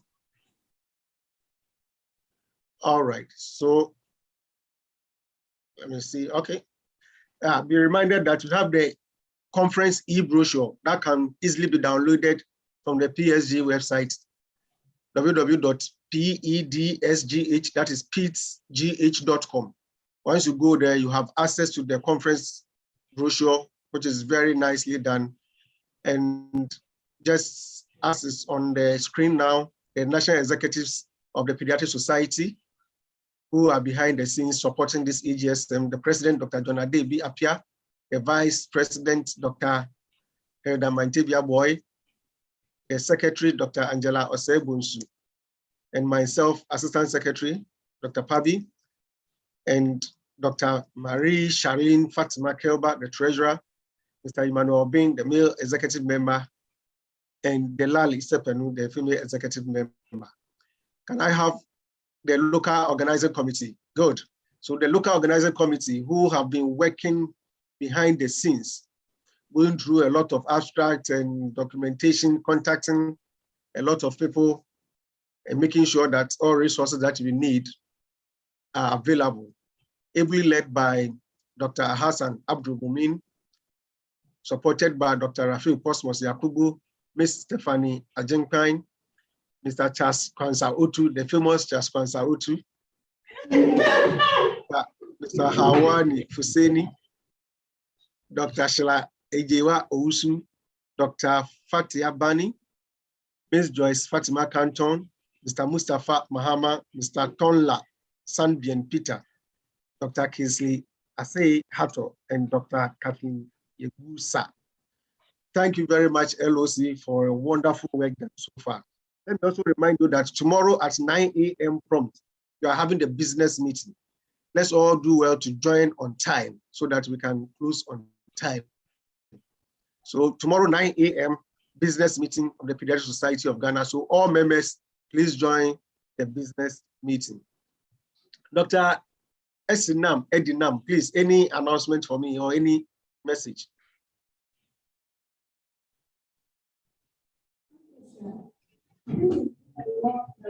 Successful day, and I want to thank all the presenters and sponsors for making the day a very successful one. It's very good. We seem to be closing on time, and then you have a good rest. Enjoy the rest of the day. We meet tomorrow at 9 a.m. Okay. Thank you very much. I have just been reminded that the LOC says I should tell all the abstract presenters that there will be award for best abstract submitted and presented. Best abstract present best abstract award. I don't know the number of awards. How many? 2 or 3? So there will be awards for you, and the awards will be announced tomorrow at the business meeting. Yes, if you are not there, sorry. The awards will be first, second, and third. First, second, and third. First, second, and third. Yes. Okay. All right. So there will be award for the abstract presentation. So just keep your ears. If you are not part of the society, just keep your ears on our various social media platforms and on our website. You may be a proud winner of this year's AGSM abstract presentation. LOC, any announcements? Or executives? Dr. Angela? We'll be meeting after this. Okay, LOC will be meeting shortly after this meeting, after the picture taking. Yes. Angela, any announcements for the general public?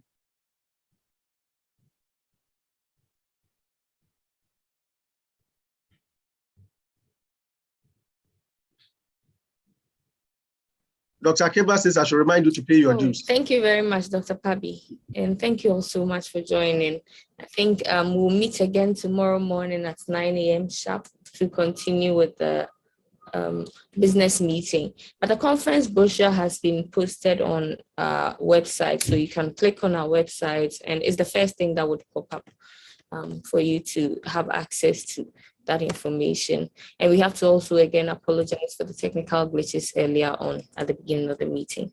Thank you all so much for joining. Okay, they said they want apology with ice cream, so you should give them some ice cream for the technical hitches. Anyway, I've been reminded that those on YouTube don't have access to the evaluation form. So they are kindly pleading that you post the evaluation form on the PSG WhatsApp sure, no pages. problem. Ice cream. Yeah, thank you, Angela. So let's post the evaluation form on the various society WhatsApp pages so that those who were not able to have access to it can also fill it. LOC, please take note. On this note, I would like to thank my co-MC, Esinam Edinam, for helping me steer this abstract presentation. And this is where I call late a day, bring this afternoon sections to a day. I am sure by the tradition, I will have to say a closing prayer. And Mustafa Mahama, please, if you're around, please give us a closing prayer so that we can take our pictures.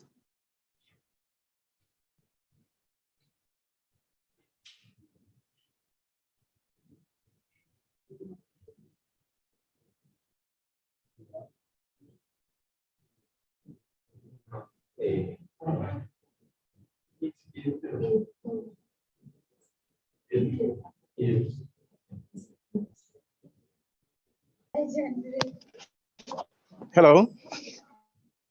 Hello, Mus. Please let's pray. Closing prayer. A'udhu billahi minash shaitanir rajim. Bismillahir rahmanir rahim. أعوذ بالله من الشيطان الرجيم. بسم الله الرحمن الرحيم. Our Heavenly Father, we thank you for this day. We thank you for bringing this program to a successful end. We pray that all the presentations that has been done impact our lives and transform the care that we provide for our newborn babies and our patients. We thank you once again for this day, and we thank you for a successful presentation. In the mighty name of God, we pray. Amen. Amen. Amen. So,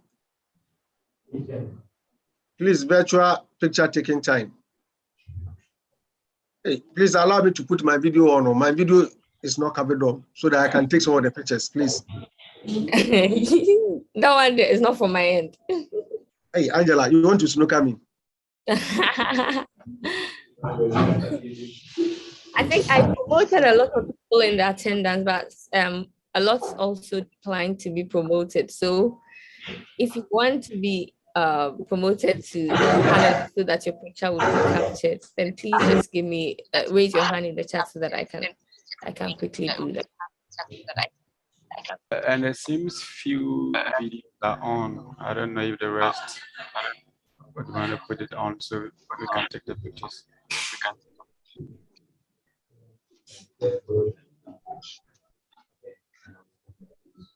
People, a closing prayer. My team has refused. After what getting last minute, they say Mustafa pray for us.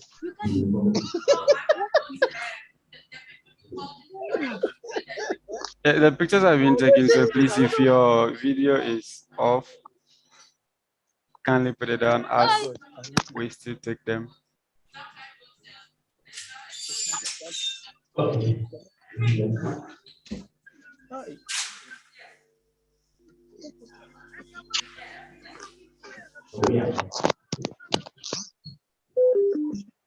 Okay. Put on your videos. Let's see your beautiful faces.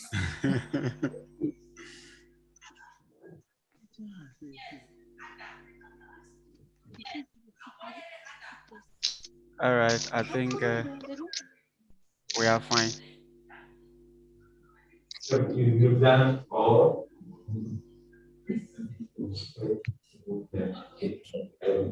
Thank you very much, Patrick. Yes, please, we are done. We are done taking them. Thank you. Okay, thank you. So LLC will meet and break.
Suyane bulunkin, sobeyane degeken.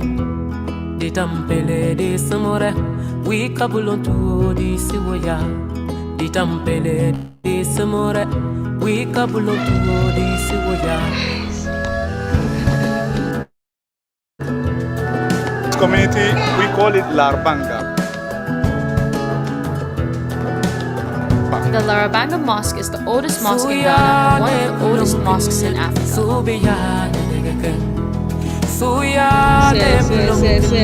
These crocodiles.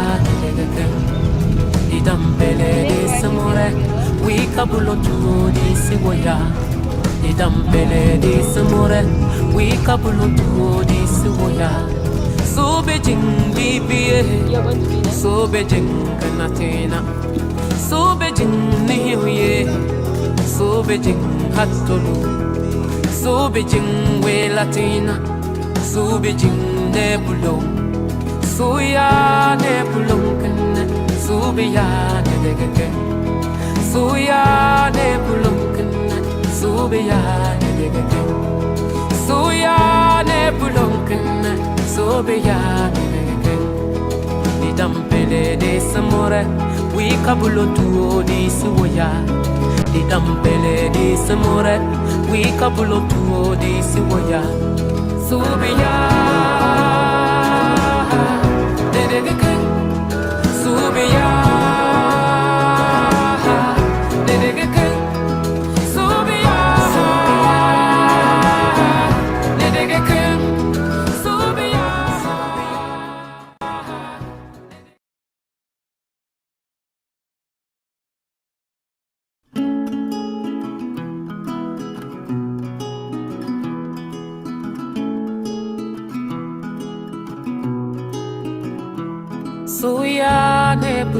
Ghana's largest wildlife refuge.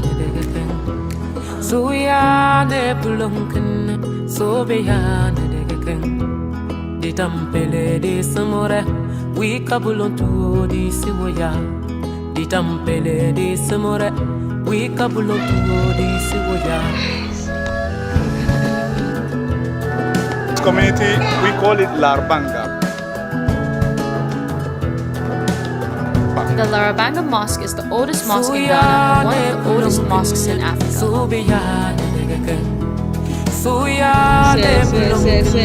These crocodiles. We kabulotu di siwoya. Di dampele di samore, we kabulotu di siwoya. So Beijing BBA, so Beijing Kanatina, so Beijing Nihuye, so Beijing Hatolu, so Beijing We Latina, so Beijing Nebulo, so ya Nebulunkan, so be ya Nedegake, so ya Nebulunkan, so be ya Nedegake, so ya Nebulunkan. So be ya di dampele de samore, we kabulo tuo di siwoya. Di dampele de samore, we kabulo tuo di siwoya. So be ya, de de de de. So be ya, de de de de. So be ya, de de de de.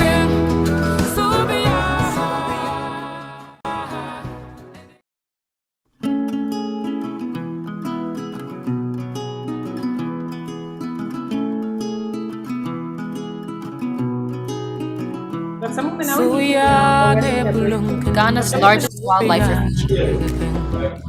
Are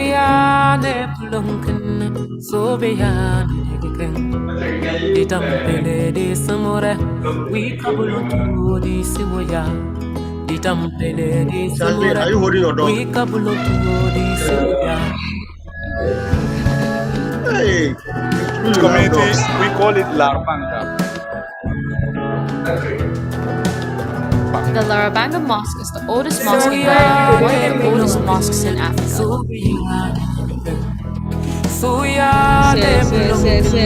These crocodiles. wikabulo tuo di siwoya idampele di samore wikabulo tuo di siwoya sobe jindi bie sobe jinganatina sobe jinniye sobe jinghatulu sobe jingwe latina sobe jinnebulo suya nebulo kana sobe ya negeke suya nebulo kana sobe ya negeke suya nebulo kana sobe ya negeke idampele de samore wikabulo tuo di suya idampele de samore wikabulo tuo di suya sobe ya. Okay. Thank you, Patrick. I think we have to, hello. Can you hear me? Yes, Yes. boss. Okay.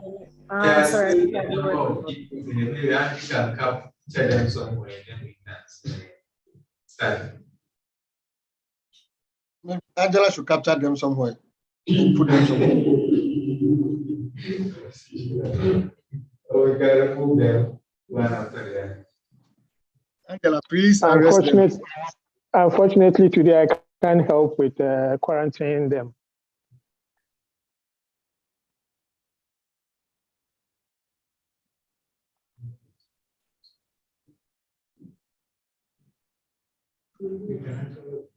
Cosmos, you alone, you are two.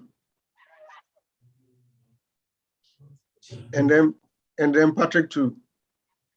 Can you confirm that you alone, you are two? You've signed in twice. Yes, I'm two. Yeah. I'm Yes, guarding yes, against network hitches. Doc, please, it's same on my side too. Okay. I was going to arrest one of you. We beg your pardon. Hi, sorry, I'm on the move. I don't know if Patrick can help with quarantine today. Or any of the co-hosts. Oh, okay. I'm doing that. I didn't realize I could do it with my cell phone. Thank you, please. I'm not the co-host, so I don't have a quarantine power. No, the president has the key, so the president is handling it. Okay. Has the key to the I think I'm done. Yes. Confirm if I'm done on my side here. It looks like the number has reduced, so. Yes. I think everybody here deserves to be here. So Yes. Okay. So good afternoon and thank you so much. I know it's been a very long and tiring day, but aside the earlier glitches and glitches, it looks like it's got as we went back. So I'm here to get the evaluation form, so I'll just open the floor for comments so that we don't stay long. And since we still have another meeting tomorrow. Thank you.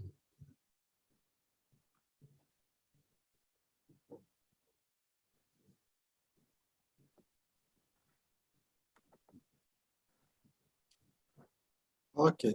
You say you are opening the floor up for comments? Yes. Our own evaluation before we even look at the evaluation form. Oh, okay. Like you already said, the network hitches were the major problem, and that got most of us flustered and anxious up to the start of the meeting before it started flowing smoothly. I would think that subsequently we should open the meeting rooms much earlier than the 10 or 15 minutes that we agreed upon last time, so that these hitches can be detected in time. And we should let participants know that we will usually open the meeting rooms early, let's say 30 minutes to time, so that we start working on these before the meeting starts. When the meeting starts and then there are these hitches, then we get anxious and then the flow of events are affected. So that's my suggestion. We should usually open it much earlier to streamline these things.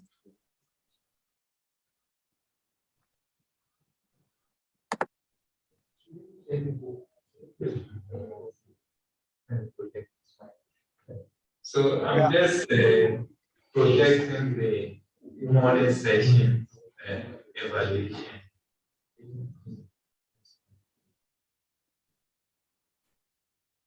Okay.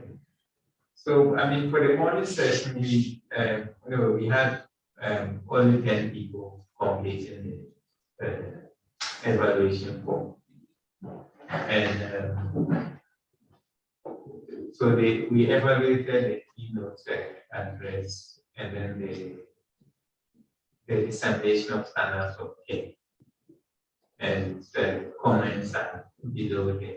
So this is like 60% say they agree that the keynote was what do you say? I mean, was indicated. And then, of course, there's a 20% that disagree, that they strongly disagree that it was indicated. And then we have another 20%, but this is just 10 out of the number that attended the session.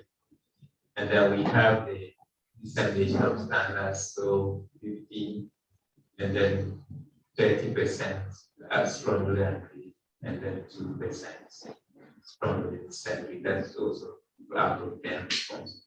There were no comments, I mean, apart from, so the presentation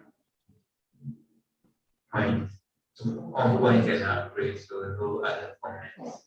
Presentation on point in the organization was accepted. So that's for the morning session. I'm now going to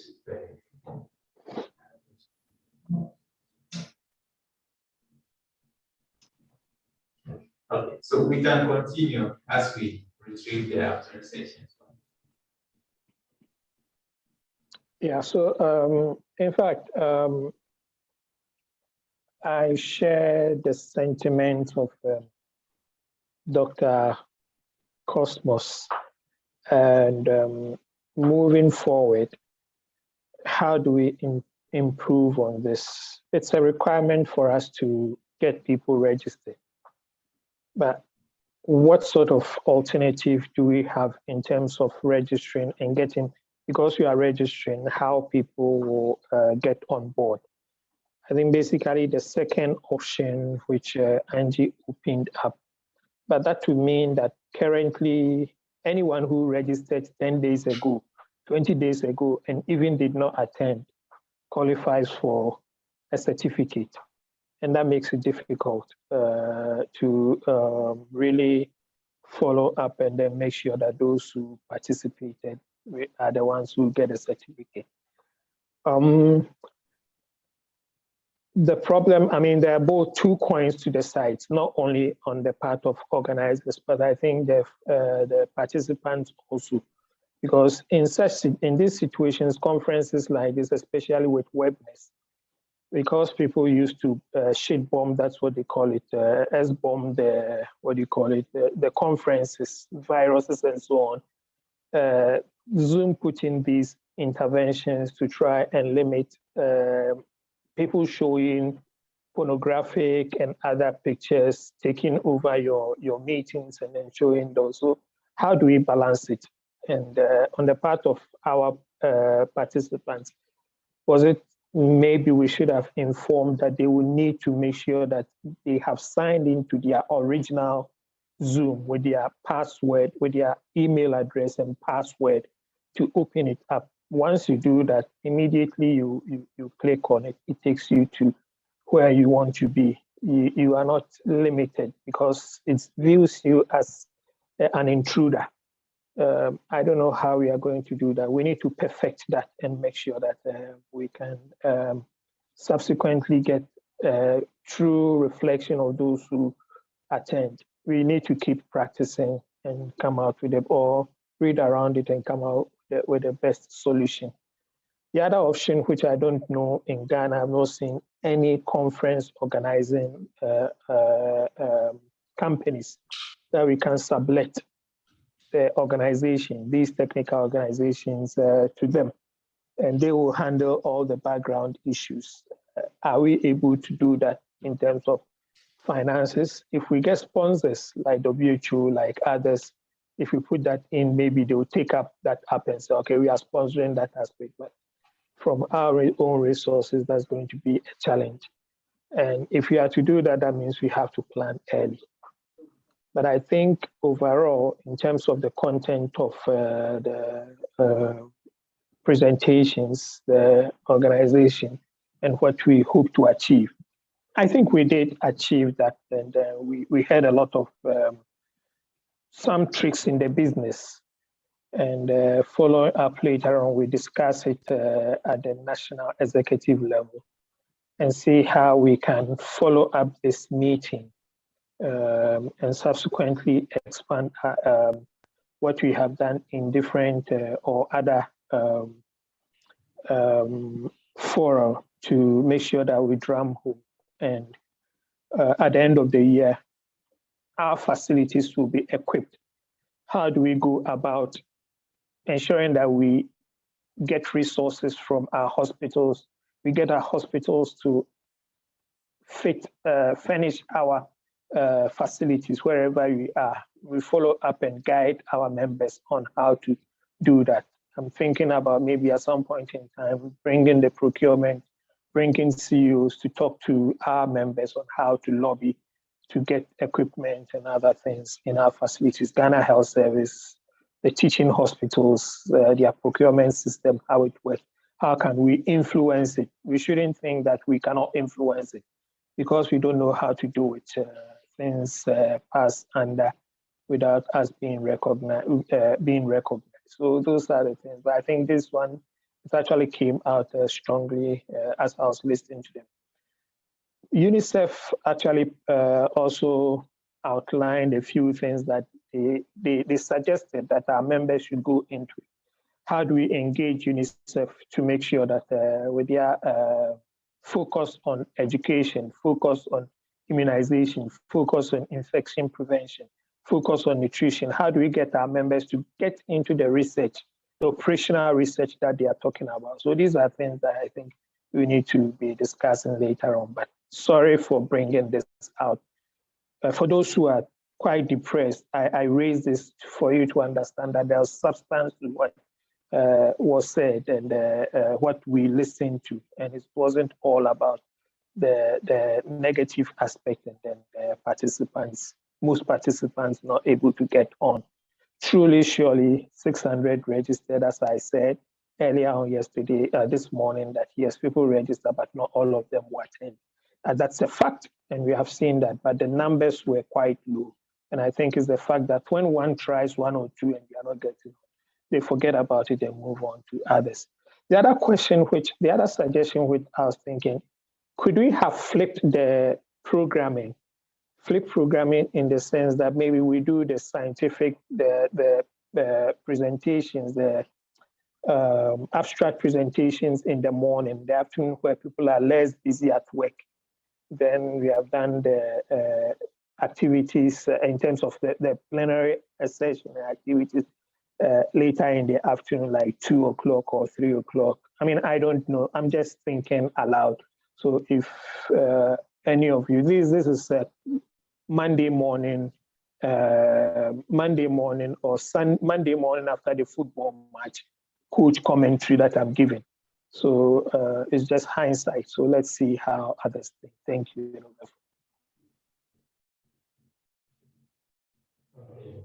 Thank you. So I'm not sure how would have. Yes, I mean, if it was somehow in the afternoon, probably we'll get more people joining. That is if they were. I was thinking, I mean, it's almost a 6-hour program. So when, especially for virtual meeting, when there is a break and then you go out, the joining, I mean, may always be an issue. That may be one of the, factors. But I mean, regarding the trying and not getting in, and then even at home, we have seen that people send messages like that they have tried a number of times, so they have given up. So the requirement for registering, I mean, means that all these things have to be, followed, because you register and then an email is sent to you. But it looks like many people didn't check their mails until the morning. So, and if you are someone who receives a lot of email, for me, I have to search through my mails to even get the link, but I know where it was, so it's easy for me. But if you didn't even look at it and then in the heat of trying to join, you are searching for it, you will not find. So probably what we could do is then like make it like the way we do for the normal Zoom meeting. Should we just send the link so that if you click, you don't need to do any registration before you join? Then that way we have to capture everybody as we did the previous year and capture the attendance by ourselves. I mean, maybe just trying to make it easier for people to join, meaning that we just have to send a free link, so you don't need to register. But the webinar requires that you register before you are able to join, which I mean, many people find cumbersome. So I mean, that would be, once we knew that so many people registered and even it was oversubscribed. I'm sorry, just a minute. Sorry, Dr. Debbie, will you be able to stop the live stream? I've had to leave my computer, but it's still being live streamed.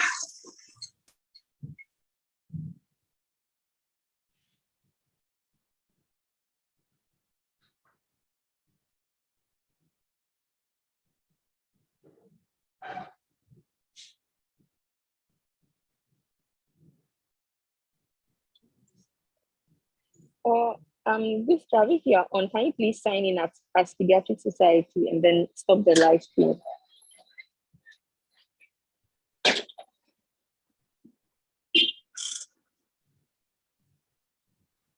So, I'm so sorry, the background is really noisy. So I just wanted to make a comment before I get cut off again. So about the registration, I really don't know. I think we have to probably go back and then think about how best to make it work. Because we tried to make sure that everyone was sign in so that we avoid the complication we had on Wednesday where everybody will be registered as one name, because they are using a shared link. And then also we've had, the last time we tried live streaming an event, someone bombed the event and was writing a lot of profanities all over. And it was on YouTube. We had to kill it and generate a new link and all. So to avoid all those complications, that's why we put in that measure. But it looks like our membership, they really didn't want to. A lot of people have challenges with that, with actually Angie, signing hold on. in. Angie, Yes, hold please. on. In view of the fact that you said this is live on YouTube, can we stop it? Can we end this and then re-log on within 1 minute? Okay, all right, sure. Yes. Sure. Okay, yes. Because this is internal conversation. All right, sure. So please, let's re-log on after. Everybody should log off.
We're still live.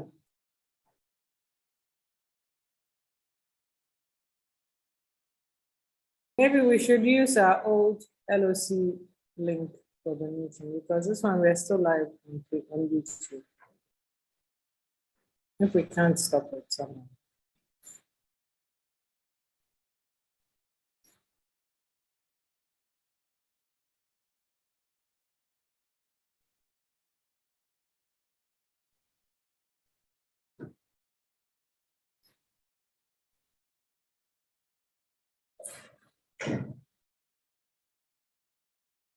Gustav, is it possible to stop the streaming?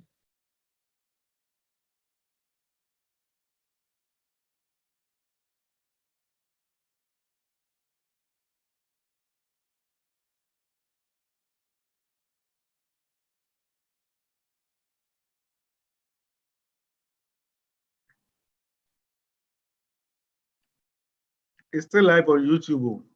Yeah, that's what I was saying. So maybe we should, I don't know that we should use the LOC link to just do it. I don't know whether, Gustav, your co-host, I don't know whether the co-host can stop the live stream. If not, then I think probably we have to go to the YouTube to sign into the YouTube and then switch it off from there. Those of you who are IT savvy, those who have the YouTube account, Patrick. I think it's because all of us didn't sign out. Gustav was still on it. One or two people were still probably did not sign up. So the meeting is not ended. We need to find someone who. So let's end the meeting. Gustav, can you end the meeting? The co-host, can't you end the meeting? Is the host. The host should end the meeting. That's what we are trying to find a host to do that. And Gustav, I don't think he's sitting by his computer. Maybe he's fine somewhere. Okay. Yeah. So I'm trying to see if I can log onto a computer and then do that now. Some more.